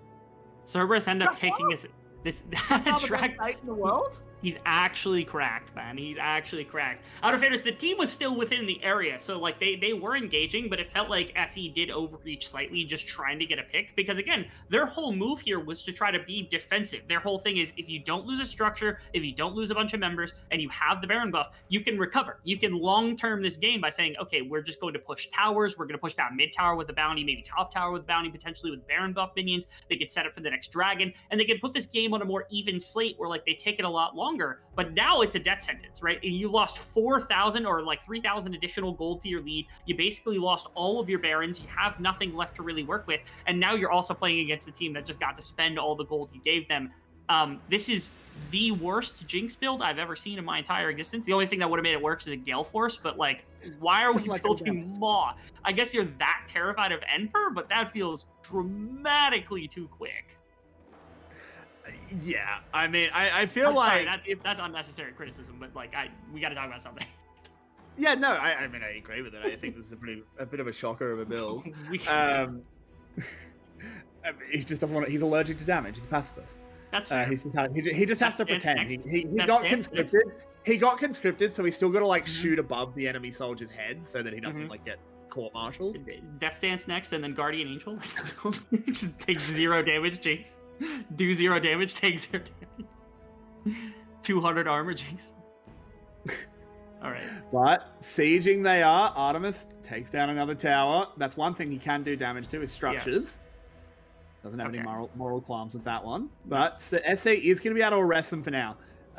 They didn't get anything out of that Baron. In fact, Cerberus got about 2k gold up on them. Significantly. Yeah, the one problem, I guess I talk about the Artemis build being bad, and I don't like it all that much, but what it does do is it removes Emperor as a threat to the backline, and so there's exactly one way now that I think SE can really win a fight, which is exclusively Celebrity. Celebrity's got enough gold to be competitive with the rest. He's not, like, accelerated by any means. He's, like, average gold of where all of Cerberus's carries are at, but he is the only shot in the dark right now that SE have to be able to contest in a game like this. And so to me, they, like, honestly, if I'm being 100% direct, I feel like no one should be touching a piece of farm except Celebrity. He should just be collecting all 3 waves as much as possible, and they should be trying to load as much damage into this Aphelios before fights as humanly possible to make sure that he is prepared to carry when the time comes. Because I don't think DL1's getting to damage anytime soon. Emperor has about as much damage as he's gonna have before next like full completed item. If he goes Void or something like that, then he can start doing damage again. But for the most part, it's just the Aphelios.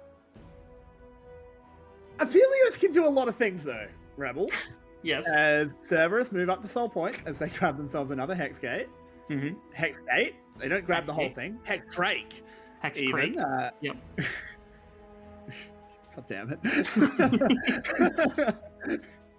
Okay. Anyway, Here's they my are in a strong position. Here's my wager to you. Do you think this BF sword in Artemis's inventory goes to Infinity Edge, or does it go to Guardian Angel? That's the question. It's 100%. He just he is actually just a bait ADC. It's like they're diving onto him and he dies and he takes so much damage at every cooldown. There was a game like two or three splits ago where they where Garm brought in a sub ADC. I don't remember who it was off the top of my head, and they put them on Varus. And literally just built 6 defensive items, and then the Varus would just stand out of position in river and be like, "Ooh, I'm an ADC." He's just but a then he would take so long to die that they just won the 4v5 every time. It was ridiculous. He went like 0 and 11, and they still won. Yeah, worth it. That's how you start team fights. That's the best way. It's just bait. Baiting is the best team fight. Oh, TNK game sprinting in off screen. Yeah. Okay, it's a lot of aggressive posturing for no reason from SE because they can't really dictate the start of a fight right now. The next Baron is being set up by Cerberus really effectively. Emperor's in a really bad spot. Thankfully, it looks like he's going to be able to walk out.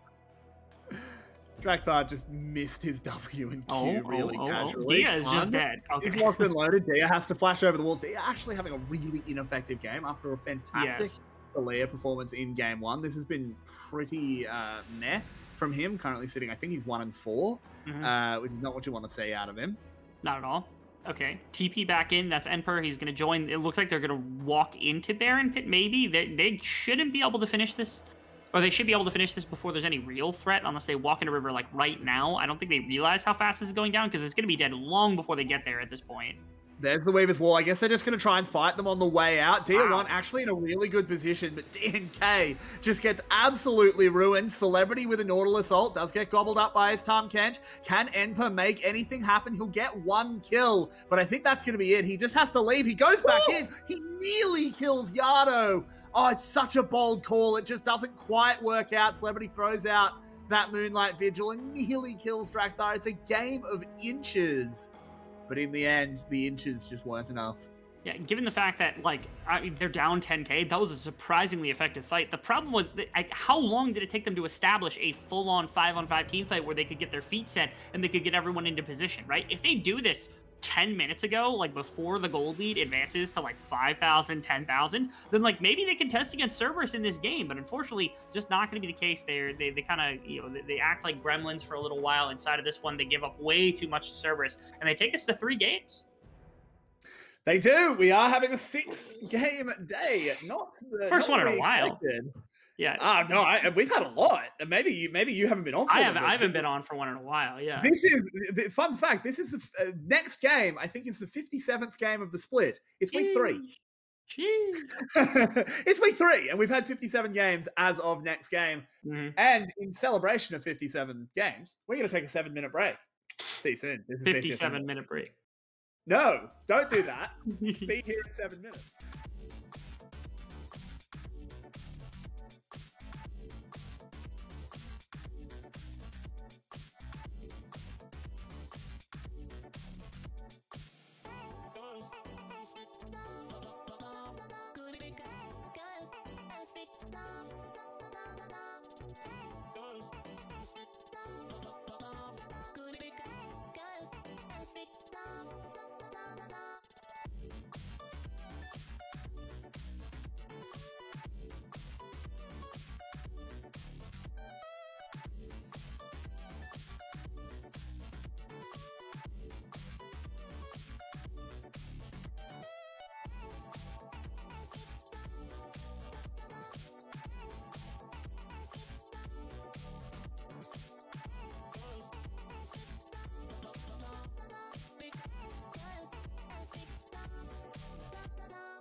welcome back. Game 3 of Series 2 is about to begin. 6-game day.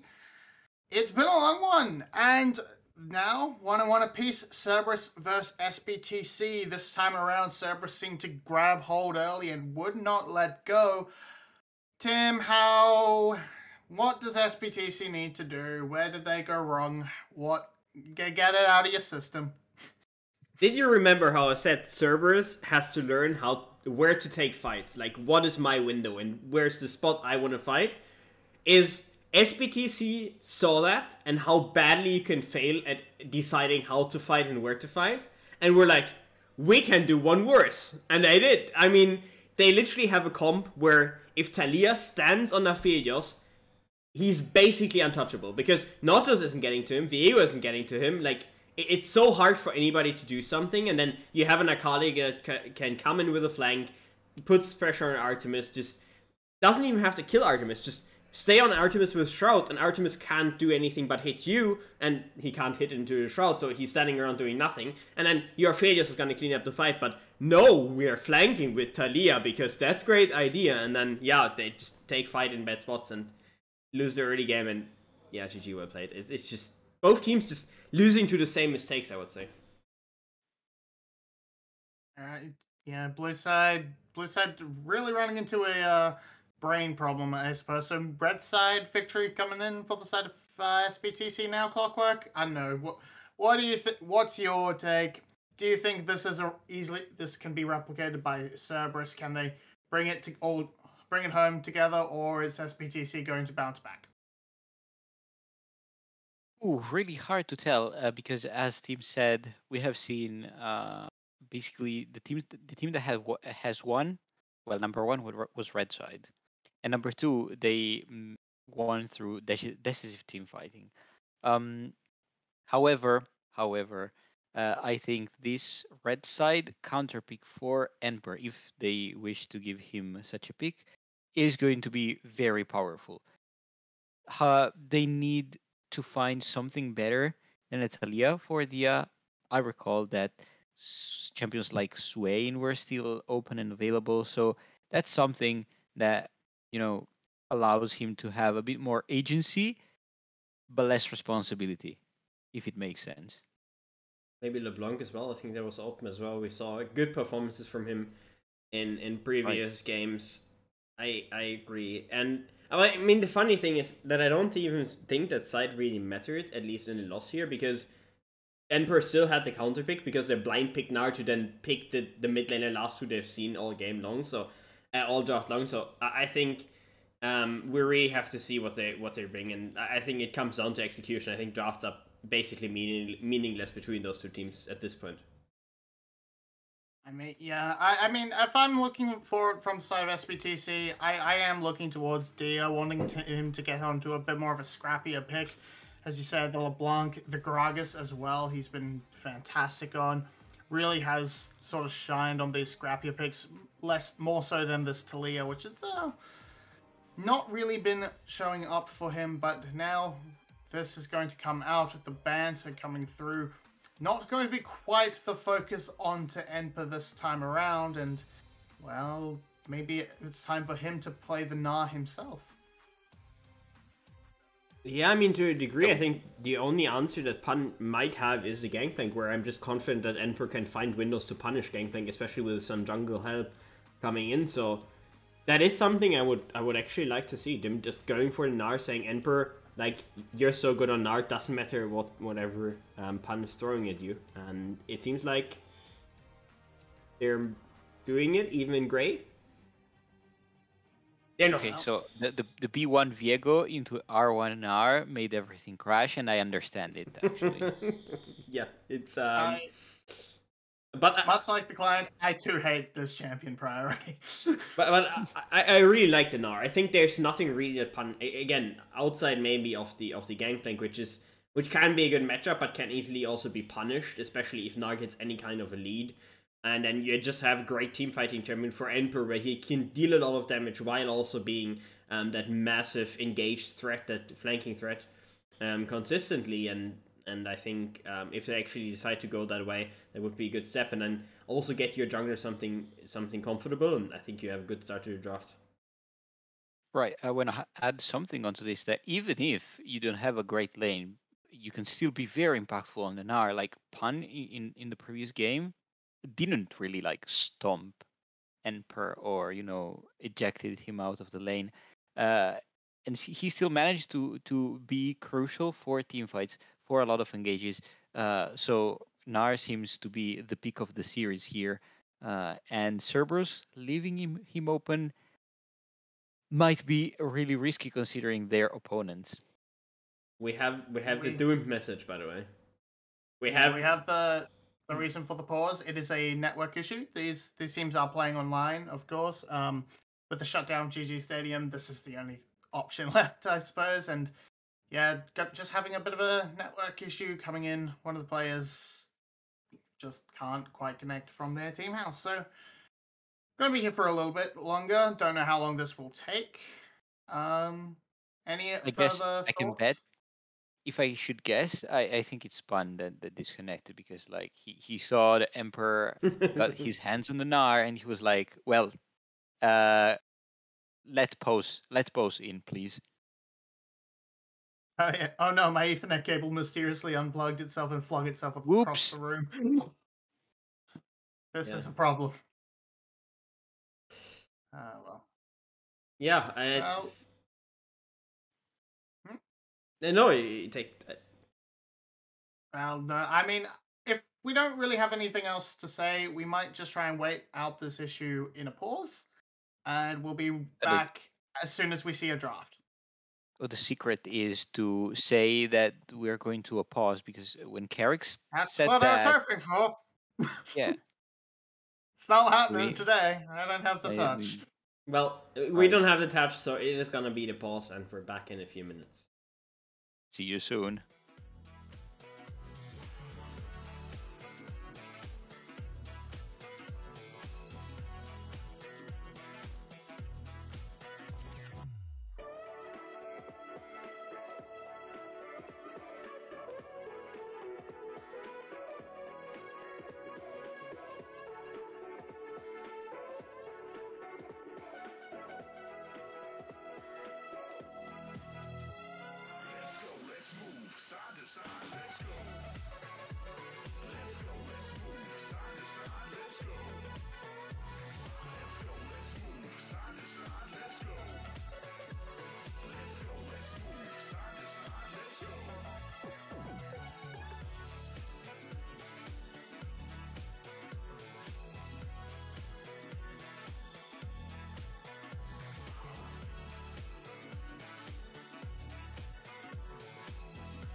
Alright. Allison? No. Alright, We're no, in are draft. just straight into it. Yep. Welcome back. There is- We are into draft. We already know the first two picks, and the bands are going to come out quick and fast, hopefully, if they can find them quick enough. Kalista, Silas, Renata, Zeri, Wukong, Lucian, I believe was that third ban. We'll be finishing off with a first pick Viego, followed by an R1 Na. That's hopefully going to hurry up and happen, so we can start talking about something new. I really hoped it was a temporary hallucination, that B1 Viego, but it seems to be reality actually. So Cerberus, I guess. No. Oh no. Oh no. Broken. Oh no. Oh no. The Lee Sin reply is even better. Like, okay, Drakthar had a stellar game on the Viego, and we can't take anything of him. He is showing up to be a great jungler, especially on his comfort picks. However, there are a lot of power picks. For example, I don't know, okay, maybe it's not for Cerberus, but like, I don't understand what happened in the VCS in the last couple weeks that everyone suddenly dropped the Senna and the Seraphine. However, this punch Sejuani that I was talking about in game 1, finally going to see it. Yeah, and Fantastic match against... Sorry, go for it. Sejuani has an okay matchup versus Gnar in that if she plays with Ignite, she can actually punish Emperor for doing mistakes. Otherwise, she is gonna get just completely clapped in lane, right? I mean, you just... Give it a pun. You accept that you go down 40 CS if Emperor doesn't do anything weird, and then you play from there, which is completely fine because your champion works perfectly fine with less CS. But Tim, yes, you should be aware that pun is short for punish. Oh, okay. Well, we saw Pun able to utilize this Sejuani to great effect up against Kiaya. A couple of solo kills onto his Na in this matchup, but now Emperor, a little bit of a different beast. This Na going to be fantastic. I'm very excited to watch this top side, see the back and forth, who can come out on top. Now we're seeing a few bans thrown towards his mid lane. Azir taken away to deny that sort of hard, just outright front to back team fighting a little bit. Maybe a Victor will go alongside it on the ban list. We will have to see as it progresses. So it seems that this time around, SPTC want to give a more priority to Dia's counter pick here. There's still the option, of course, for them to go for the support for Palette, give him some comfort and some agency. I would rather, considering what I said about Dia's Talia, I would really like them to give a bit more attention to this mid lane, because it's going to be crucial. Yado had a good game, and SPTC really need to deal with this mid laner otherwise, you know, that's the main focus that Drakthar is going to have when moving around the map. Yeah, and I think with 4 mid lane bans in there already, a good chunk of the main champions of both players, Azir and Ahri on the one side, and then Swain and LeBlanc that we've all talked about out. And I'm just excited to be back in Jinx Aphelios meta, honestly. Like, those 2 champions being traded just makes me very happy as we're going into, Can we kick Tim? Okay. Wait. What? Hear me out. What? Huh? Colette is a Gragas support player. This can technically still flex because, yeah, a blind Gragas mid would be very bold coming out from DO1, but with that flex option potential to that bot side, if they prefer that matchup, I don't mind this. I mean, into Nautilus, it's more than possible to play that matchup. Like, that's decently good Gragas matchup, actually, and I've seen Gragas mid more times than I like to admit this season, just because if you have watched LPL and specifically Doin being mid lane, he has blind picked the champion quite a lot, and has usually been completely clapped by the champion. Oh. Okay. Oh. This would be but they're a basically full throwback. 80. They're basically full 80 if they decide to go towards Ostrana. And you're playing into Sejuani, she's gonna laugh your ass off. Yeah. Nah, but you can't, This like, is okay, terrible. so I think, like, don't you just get absolutely destroyed by Talia as Gragas? Like, what is Gragas gonna do in this matchup? Like, he cannot ever E onto Yado because Yado's E exists, and then what are you gonna do? I suppose he's just trying to clear the wave as much as possible, and maybe not let Yado roam too much, but that doesn't seem like it's going to work. There are better champions to do that. Yeah, I suppose you have to open with your barrel to try and find any plays onto the Taliyah. So, interesting decision on that last-minute pivot. I don't really know what else is particularly meta and valuable, so that he would have gone and preferred in this matchup. Maybe that Lissandra. Hard to say, but these are our compositions. Final thoughts before we toss it to the casters. And predictions. I mean, I think all around that Cerberus this time around has really nice comp. It's well-rounded, has good engage, disengage, team fighting potential. And on the other hand, we have Gregor's mid lane with individually nice champions and a decently good combo in bot lane. But all around, I think Cerberus team comp is much more well-rounded and better. So SBTC is of course going to win. I eco team here. One more thing on SBTC's comp. What worries me really is that come this mid-late game, they are going to severely lack damage. There's going to be a lot of pressure on Celebrity to put out the damage, and we have seen from game 2 that he might not necessarily deliver on the champion. So my prediction is 2-1 Cerberus. There you have it from the desk. We'll be back after this game for the final game of the night. Casters, have a go. Final game of the night it is, Rebel. Oh, yes. And it's going to be a banger. As Cerberus and SBTC once more go to the Rift to see who will actually... It's a big win. Yeah, it's a big win. Again, this establishes, I would say, SE winning this is massive just because it determines them as the pure number 2 walking into the end of this split, walking into the end of this cycle. As opposed to Cerberus, if Cerberus wins this, then all of a sudden things become clouded. We start to get like, okay, is Cerberus like one of our top 2? Is SE one of our top 2? Is GAM one of our top 2? Because they got beat by both these teams, but we don't know yet. As questions kind of go into the split, and the more fallible you look, the more games that you drop, the easier it is to drop out of that top 4 as any of these teams. So for SE, it really just does come down to the fact that they want to make sure they can grab that playoffs, and any losses you're taking now, again, you have to be terrified of what happens to a scaling Saigon, a scaling GAM, if they happen to make their way back into the end of the split and they start to look on form again. If they're able to beat you, that's not something you really want to have to worry about.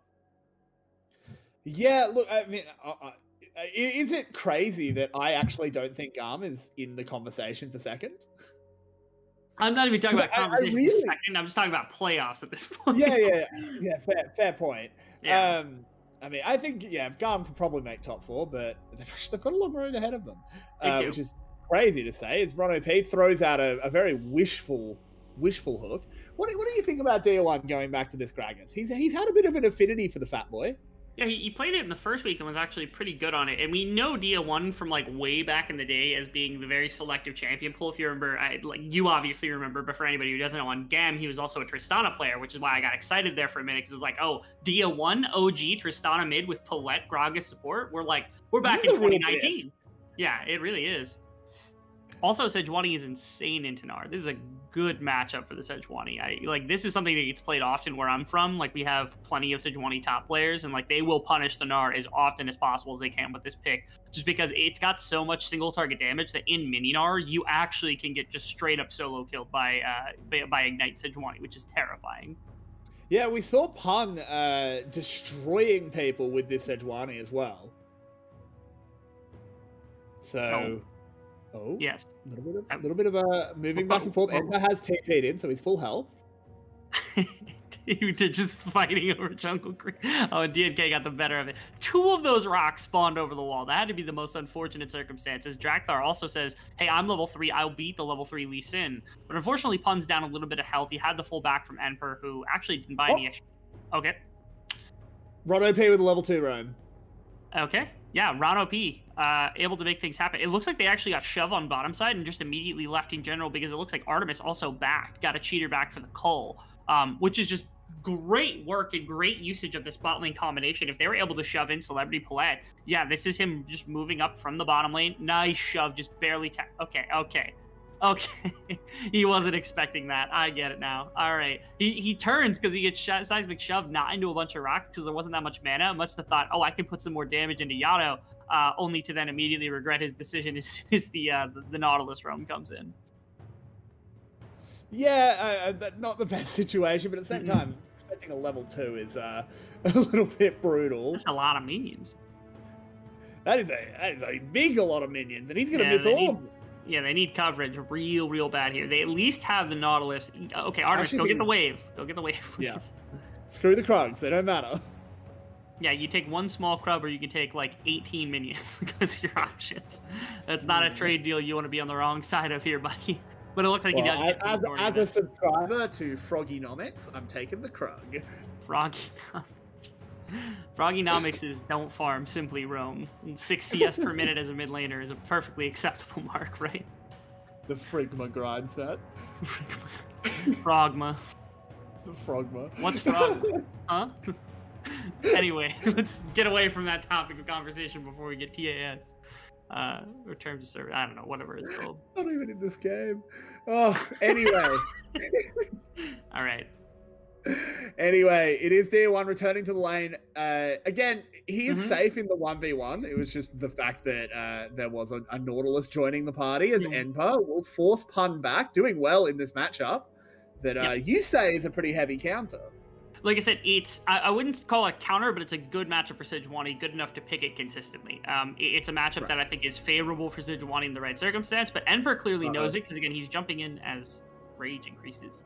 Nice one. Needs to flash away. Drakthar flashes to follow. Can they actually get the follow-up? They have the stacked Sejuani passive, but don't actually get the E to activate Bro, what are you doing? Okay. Emperor just kept poking in there for a moment. I think he knew that his hop was going to be back up in mini form, so it wasn't that pressed. He just wanted to put some extra damage in. But yeah, like you said, I think it was a tough combination trying to get any of the CC. The W didn't land, the E from Pun didn't land and end up working out all that well. But in mini form, it's a punishable lane, especially with the flash down. This is definitely a place you could revisit, especially at level 6 when Pun ends up having that, because it's a lot of CC to be able to throw into a single target at that point. D1 able to clear a wave once again. Both mid laners very low on mana as the dragon did go over to DNK. If that Q had hit, you know he was going under tower. Very easily. As Drakthar now roaming up to cover his mid laner. Good stuff there. Good response from the Viego. Yep, able to make sure Thalia's not going to be in a bad spot, especially with the low mana that Yado has. Is going to be able to make sure that the back comes through in a reasonable time frame, and then actually gets to move up into top side as well. Like Drakthar gets to move up, and again, punishing the Gnar is not a bad option here. The Rage Bar isn't stacked at all for Enper quite yet, so if you found an opportunity with Pun to go in, you could look for something. At minimum, it's going to buy them a lot of space on top side to look to set up for Rift Herald. Look at that, 3 control wards in the river right here. Difficult to kind of dig out, in my opinion, if you're on the side of SE, to be able to work your way towards that one. We'll see if DNK wants to do anything. At minimum, it does buy a back for DO1, who is able to use that like health advantage to leave, come back with Lucidity Boots. Now has some ability to be a combatant. We'll have ultimate as well for that Rift Herald fight if there happens to be another one, because it's pretty short cooldown even at the beginning of the game. It absolutely is, as Enpa is zoning Pun away, but of course can't just dash over that wall, so we'll be able to come over and get almost all of this farm. Do we think there is going to be a Rift Herald fight? Obviously, these teams, often when I ask that question to VCS, there's no logic to it. Yes. It's kind of just the vibes. But looking at the comps, do you think these teams really want to brawl for the Herald? I don't think you... I think it's acceptable if you only have your top 3 coming in here from the side of SE, because like Gragas has a decent amount of damage. DNK obviously on the Lee Sin wants to scrap as fast as possible.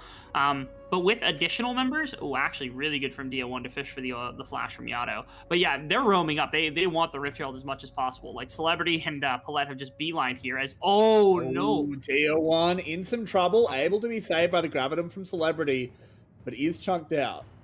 Yeah, well played, actually, because now DO1 is down the ultimate and the majority of the resources on his bars.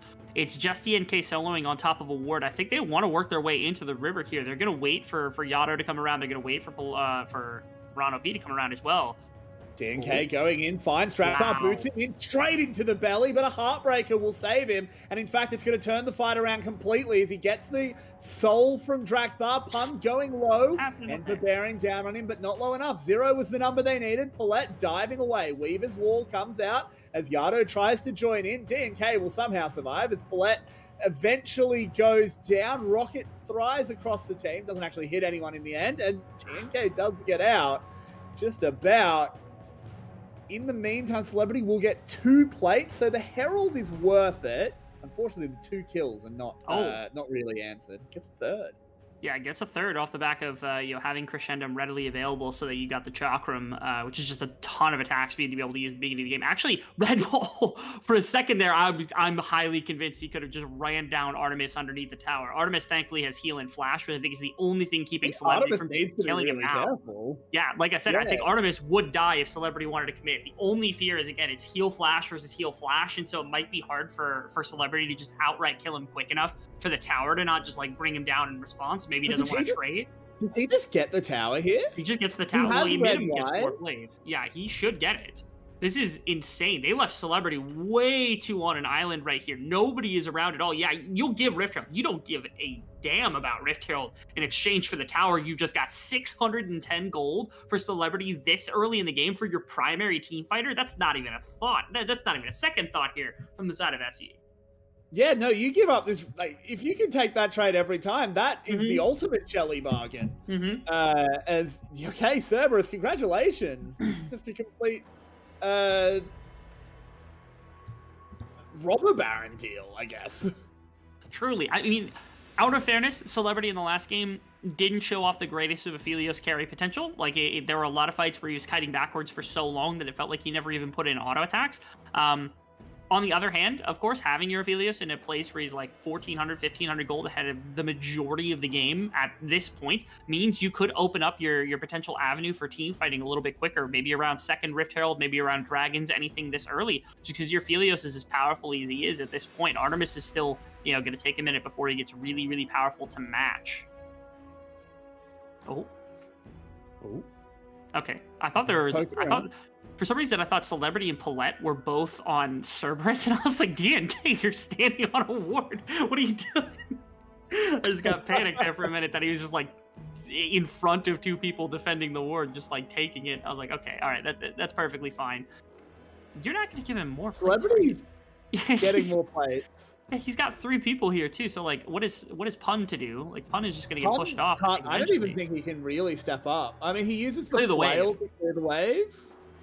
And that is great, but again, ultimately, you're trading a ridiculous amount of gold onto Celebrity for basically nothing on the other side of the map, especially right now where Artemis isn't even at the tower yet. You've got the coverage from Drakthar and Ron OP, but like, and Talia, I guess, like if they find Emperor, maybe that's a play, but like at the moment, it is just Celebrity kind of free firing these plates down. Yeah, and I mean, Pun, he can keep trying to clear the wave. I don't think he's in any danger of getting dove. He's a bit too tanky. But yeah, okay, they're going to get the tower here, but this is now 7 plates given to an Aphelios. At this point, like, you have to also get inner tower. That feels like necessity. And DNK has actually picked a very good place to be because he can try to thwart this from happening anytime soon.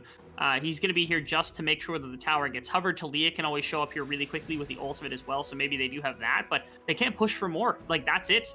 They end up not losing top tower, which is nice, but they give almost 3 plates over to Celebrity, basically in exchange for that 1 tower on the bottom side alongside the Rift Herald, and that gold gets split between Drakthar and Artemis. I think Celebrity's just a massive winner right now when it comes to everything. I guess it is a 600 gold lead for Cerberus off the back of the kills that they've received, but Celebrity is just so loaded right now, it feels like it's almost moot. Yeah, it's just about effectiveness of gold, as I think you'll find that Drakthar does have a gold lead. I wouldn't be surprised if he actually has most of the gold lead, because it is only 300 between the teams. Yeah. Him and Yado, yeah, Yado's great with gold, but Lee Sin can operate at a deficit. He doesn't really mind. He can still get the big kicks. And playing Jinx with less items than Aphelios, you're just him, but worse.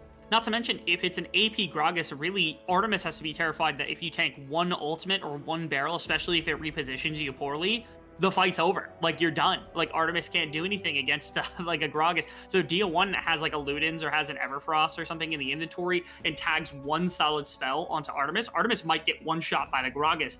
And then what are you to do afterwards? Like, you're praying that Yado and Drakthar are your primary damage backup, but they're not going to be able to match what Celebrity can do, especially being this far ahead in the game.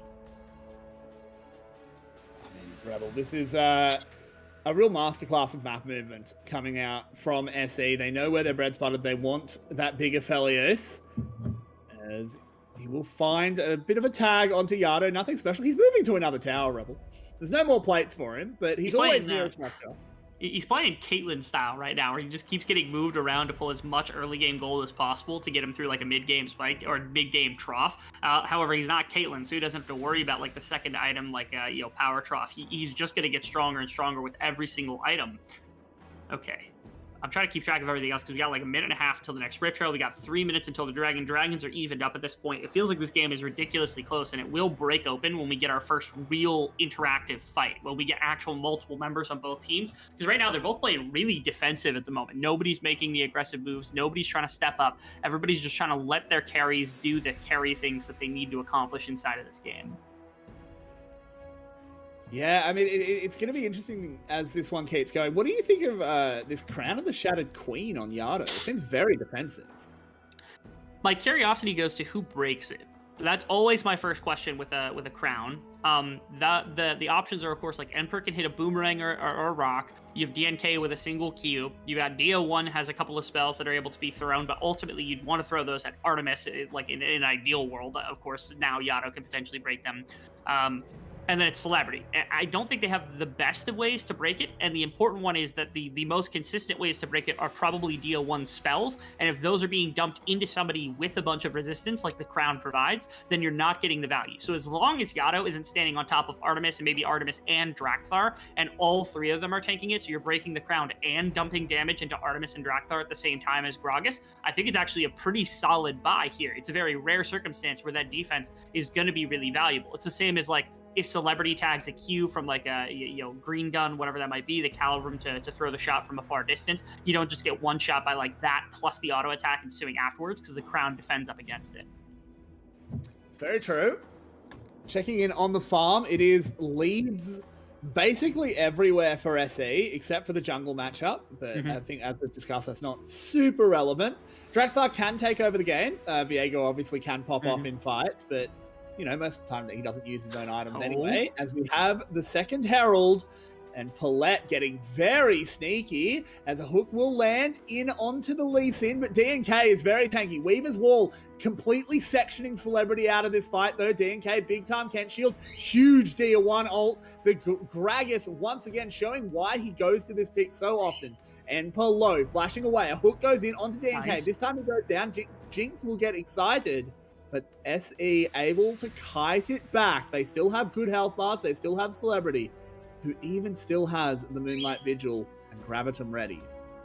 Yeah, a lot of things. That's pretty much the only tool that was conserved through the fight was the Moonlight Vigils. The one big difference maker ends up just being the 1-for-1 DNK for Pun. And that's going to mean that the Rift Herald is going to the side of Cerberus because they've got their jungler. They wanted to grab that. I think Drakthar had the time to go for it and trade that for one kill. But ultimately, his presence was what really got them the trade kill afterwards as well. So that's pretty pops. They're just like fighting all over the place. It was fighting on multiple sides of the fight.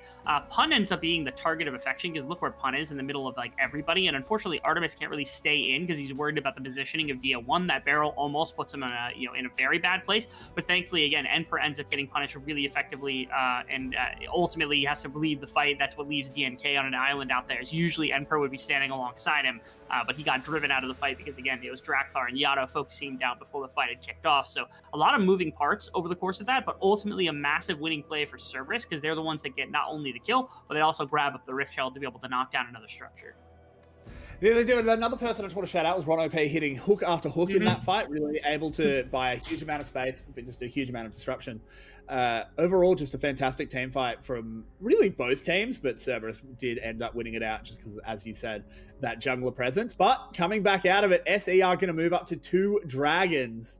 The first of the Ocean Drakes will be claimed.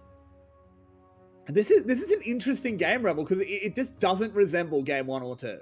Not at all. Game 1 and 2 felt like it was far more polarized and who had very quick control of the game. Neither one of them were particularly keen on playing much more kind of intensive around big team fights and around much more macro, kind of rotation and that type of thing. But this has been that tactics game that has been arising in the VCS over the last couple of splits as these teams slowly get better and the mechanics are improving. It's also the decision-making around the map that's improving dramatically. And again, Cerberus was always the team that kind of did this first and foremost, but even SE is showing their kind of ability to do exactly the same thing here.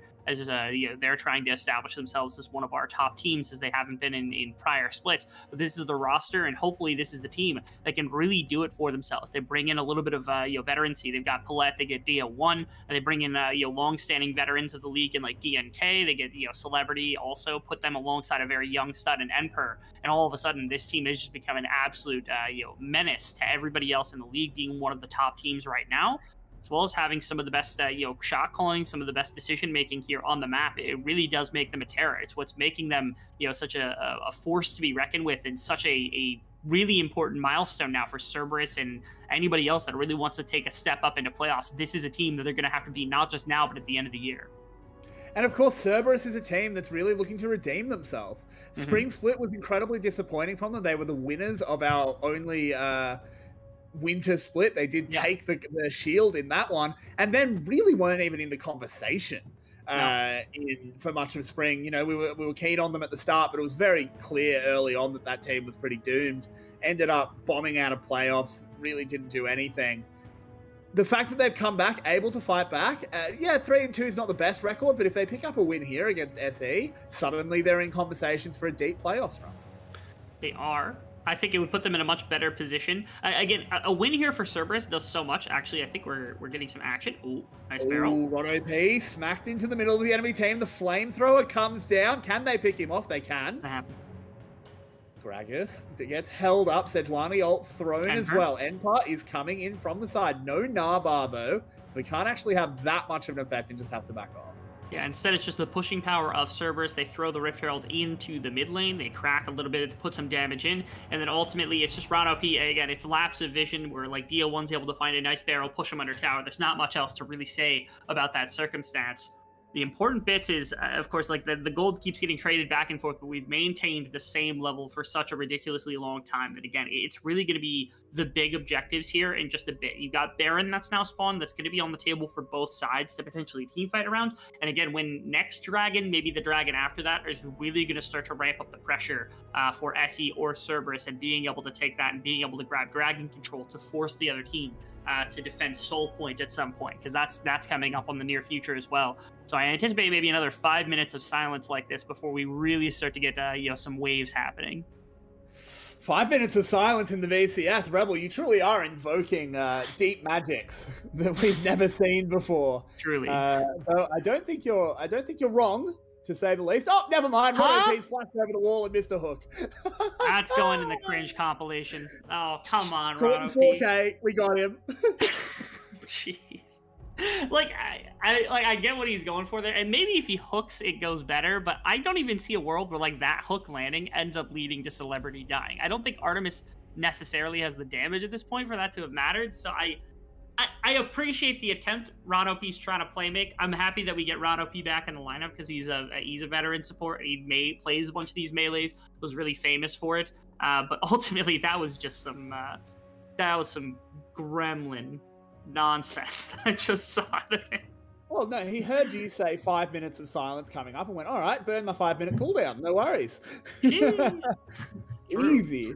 As it was an interesting attempt. In the end, I don't think it's going to matter a huge amount because all jokes aside, I don't think Cerberus are going to be able to or even want to really seize on the flash being down. As Celebrity just continuing to farm up, has 2 full items, as does the Jinx. Ooh, Yado with a good stopwatch there, stopping any play. But Dia1 wants to keep it going. Jiminy Christmas. Goodness gracious. Yado is just so important to this team on the side of Cerberus. Apparently, he burnt every single cooldown, and they burnt their TP just to defend him from taking damage. Because I think it was like SE just wants to make the Baron play. They're going to make a play happen anyway. But Yado is here now. He's not pushed out. He doesn't have to TP back in. He doesn't have to back at all. Like, that was a play that I think got fumbled, actually, from SE. They really wanted to force on him right there. And Yado actually staying around, not taking any damage at all, burning all those defensive cooldowns, leads to a position where it seems like they're going to be able to run and grab Dragon in exchange for top tower. And ultimately, I mean, they're up 1.3k. They give up probably the 300 off the top of that one, so it's a 1k advantage. But they even the Dragon count here. That's a win for Cerberus in my book. I 100% agree. I think top lane outer is doing very little for you at this point. It is essentially just a pile of gold waiting for someone to collect it. It's going to be Dia1 that loots that chest. Getting even on the dragons delaying Dragon Snowball's potential win condition, setting it up on your own side, even though it still would be 10 minutes away at the very earliest. Cerberus, I think, is in a really good position now. They have, yeah. And even better, we talked about it earlier on in the broadcast where we said, hey, Pun is this low econ type top laner. He is the weak sider. You can see his farm hasn't gotten any better, but he's on decent itemization because it's pretty cheap to go tank in the modern era. Compared to Emperor, who's not even on 2 completed items, probably has more than enough gold for that. But the thing I'm trying to point to is the fact that Artemis went from being down about 30 CS at some point to now being up over 15, or being up about 10, 15, 20 CS, somewhere in that area, and has over 10 CS per minute. They've gotten the Jinx to a point where she starts to get into this game, starts to have the penetration necessary to carry in fights, and it hasn't been at the cost of anything other than some gold for Pun, who's on equal itemization to his opposing laner. He has the armor to live inside of fights when the only real magic damage is coming out of Gragas. You're fine with that. Sejuani's in a good place to be this really, really solid tool for this team, and they've done it, and they've been able to load the rest of that econ into Tier 1 caught out here, just rocketed into the ground. Weaver's wall comes out for Yado to join the play. Won't actually be able to find anything more, but just dying for free. Yeah, dying for free, not really accomplishing anything. Ultimate was dumped, but at least no summoners burnt here from the side of Dia 1. The opposite side of the map, I guess Enper's trying to get something back, but they're going to push down Inhibitor Tower. There's no defense to this either. It's just going to be Cerberus bullying down this Inhibitor completely, and they could even turn for Baron if they really wanted to. They would be pushing time for Dia 1 to respawn at this point, though, and double TP is a real threat. So they're just going to back and prevent Emperor, I think, from trying to take the tower, if not just the Inhibitor in general. But Emperor has done crazy damage to this. Will have the Inhibitor tower at minimum, if not more after this. Yeah, he's going to have to leave now. Drakthar is going to cut him off, though. Going to try, at least. He's going to try, but yeah, he already knows it's not going to happen. The Nard just a little bit too slippery, but still, the actual Inhibitor did go down in Cerberus's favor. But the one thing is, though, is mid Inhibitor at this stage doesn't do much. It could. All it's really going to be doing is making sure that mid push will be going to Cerberus, so it's going to have to keep somebody from SE in the mid lane. But it's also going to be hand delivering minions basically direct to Celebrity, which is not an ideal situation when he's your primary carry. You're not that worried. Like, side lanes can be picked up by Dia or Emperor as like the game goes on. You're not that concerned with getting gold into pretty much anyone but Celebrity. So you just plop Celebrity in the mid lane with Paulette to make sure nobody can jump on him, and he just gets to pull a cannon minion every single wave. He gets to pull like those waves over and over again that are constantly pushing towards him. Ends up getting some value. So it's a question of what Cerberus can do now that they have perma mid push, right? They have 2 minutes until the Baron and the Dragon, or my apologies, 2 minutes till the Dragon and Baron are the two options that you have to be considering. Because again, these are the win conditions you're looking at to break the game out of this like 1-2k gold advantage that we've been stuck at for basically 20 minutes. Yeah, you have to feel like they have to do something. There's the Sejuani. Oh, Gale forced away. Paulette flashes over the wall. Well done there. Yado joining the party, but can't find anything. SE are able to disengage.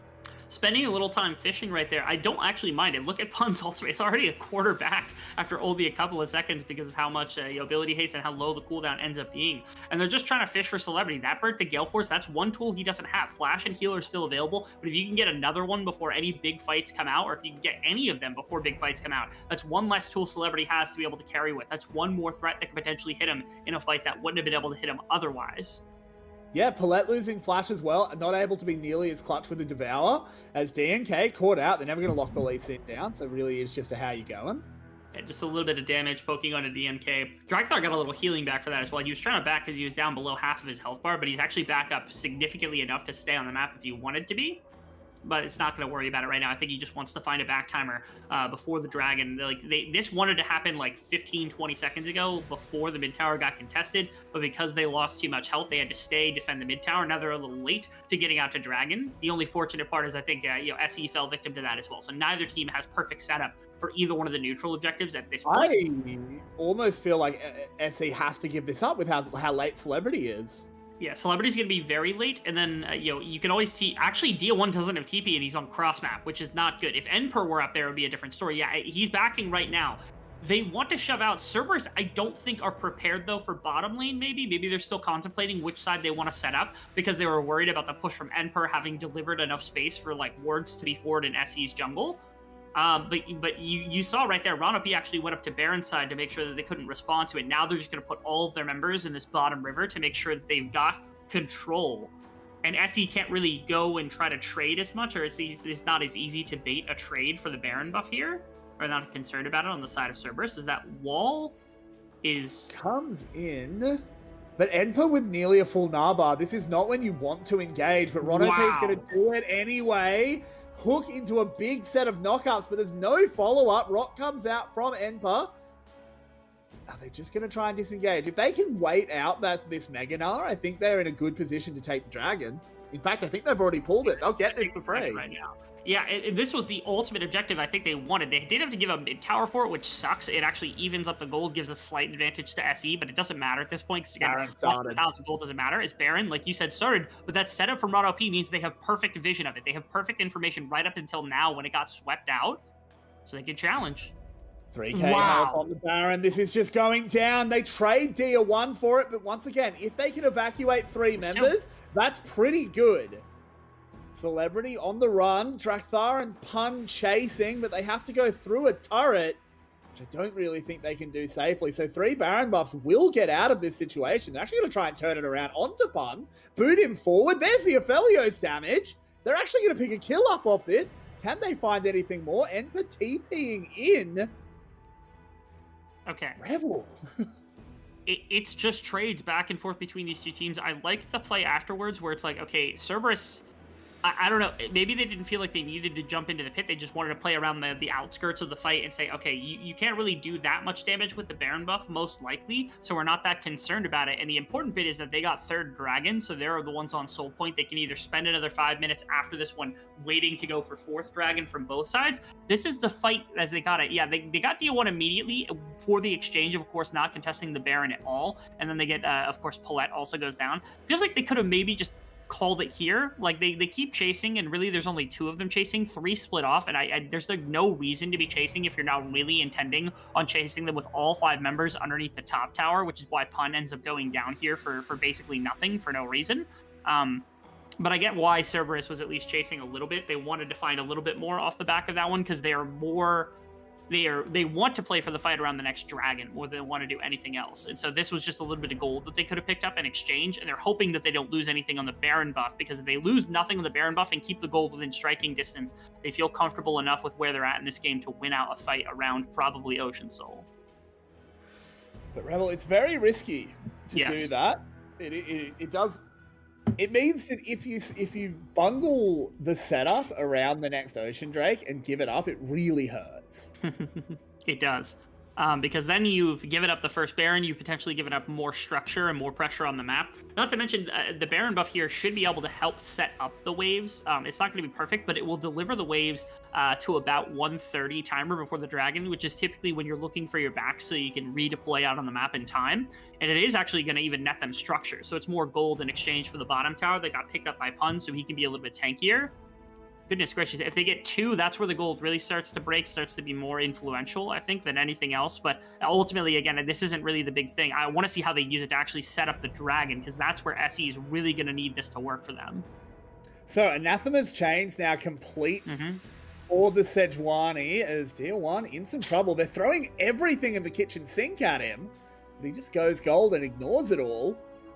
Who is that chains on? Is it just on Celebrity? I think, honestly, you just pop it on Celebrity. Yeah, like, even at this point, I don't think that Dia 1 does enough magic damage to really concern the Sejuani, because you've got, like, a little bit in your Frostfire, you get a little bit more from other things, and you've got the health bar for it. So, yeah, I think you pop it on Celebrity, maybe Enper even, because he's got Black Cleaver, and maybe you want to reduce that damage, but ultimately, I think Celebrity's just the best choice here for Pun. Yeah, I wish I don't actually know if we can tell unless they click on Celebrity. We'll have to keep an eye on that one. But I think that's the obvious choice, is Enper farming up a Storm in the top lane, has got 3 items now. Yeah. So he's very tanky as well. He is a threat in his own right. This game is within 300 gold at 33 minutes. Okay, never mind. Okay, so we got to a point where both of the ADCs were holding wards there for a minute. They put them on the map, and they both bought BF swords for this fight. I wonder if anyone bought pots. We can't really tell unless we see somebody, but like pots, but also it's 500 gold investment for what will be the game-breaking fight here. That is just an absolute guarantee. If somebody's holding on to gold right now, they are doing this completely incorrect. You need every single stat point you can get for the fight that's currently ramping. That is, of course, if the fight ends up being good and somebody doesn't just take that time. Catch onto Pun, but We're good. just charges away. Terrifying. Terrifying. Doesn't want to lose anybody before the fight comes through. And it is SE who end up actually getting the push to work towards Dragon. This was, again, ramification of some of the Baron pushing that they had seconds ago. Means that they have a little bit more of an established footstep here towards the Dragon, because that's what both teams are looking at right now. They're both ready and raring to go. DNK and Dragthar both dancing back and forth as Pun puts up a big fat front line. In goes the Gragas ult, splits them up, but that's about it. Enpun needs to be careful about when he fills this Naba, as it's extremely close. He needs to be big in this fight. Weaver's wall comes out as well. DNK lurking in the front. Enpun fully charged.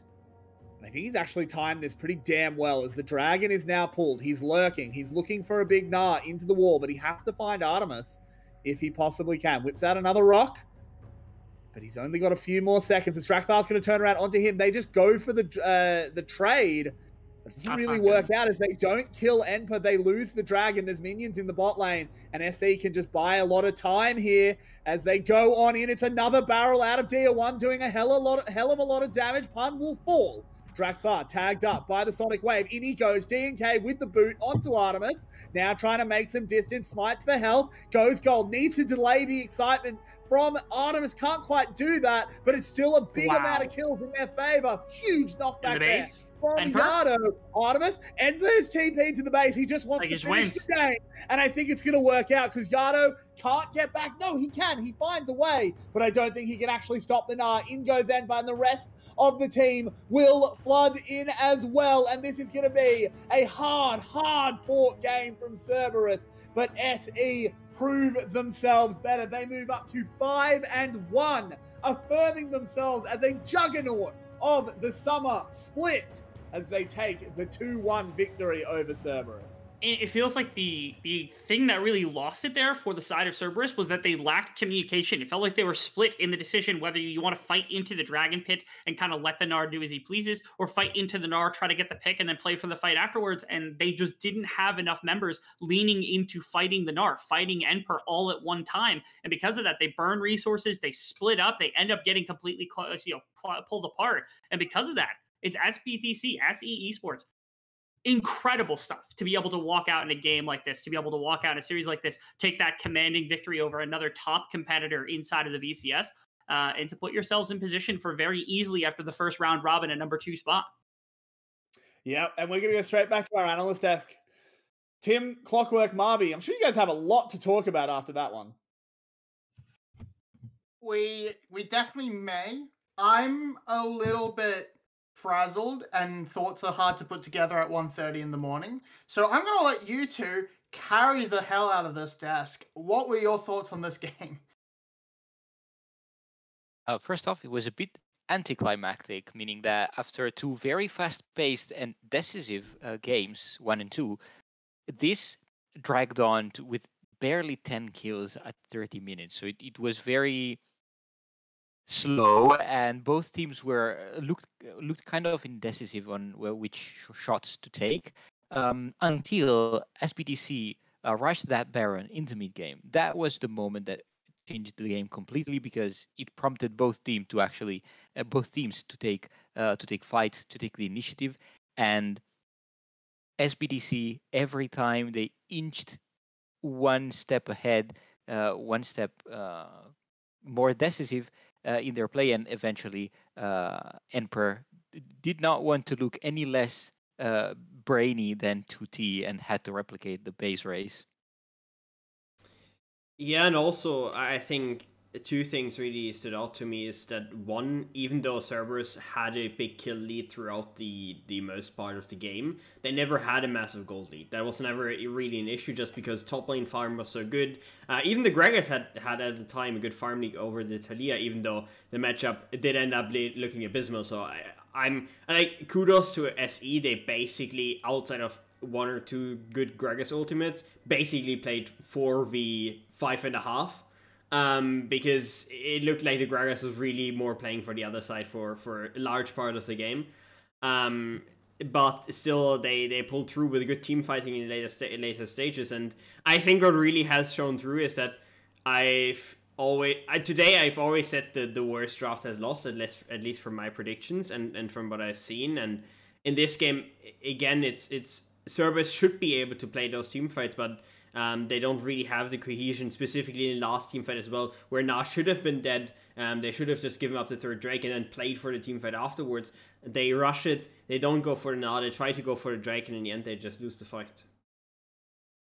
Well, that's everything from these teams for this next for this week. Tomorrow we will see Garm versus Secret, SGB versus Wales. Those matchups, are you excited for those? What are you looking forward to from tomorrow? I mean, in different splits, we would say that GAM versus Team Secret should be like from the last split as well, right? It was Saigon Buffalo, so they're underperforming. Then we should be saying, okay, Team Secret and GAM, they're playing it out for first, but as GAM has looked, it should be a pretty decisive series for Team Secret, and that's something that is still wild to me. But maybe GAM finds their footing again, because I still believe in them. I think we all do. It's still GAM. And I think if they want to find a point to come back into the season and show that they're still that great team, I think tomorrow is the day. Personally, I am a nature boy. I can't wait for another round at the zoo, the Whales against the Buffalo. And not only that, like, I know what I'm going to find at the zoo at tomorrow's match. I have no idea what's going to happen. Both Buffalo and Team Wales have shown that they can win versus anyone, lose against anyone, and lose against themselves primarily. So that match is going to be absolute nuts. That's what we're looking forward to tomorrow. But as I said, it is late. This has been VCS English. Your winners for today are ASE and SBTC Esports. Thank you all for tuning in, and with that, good night.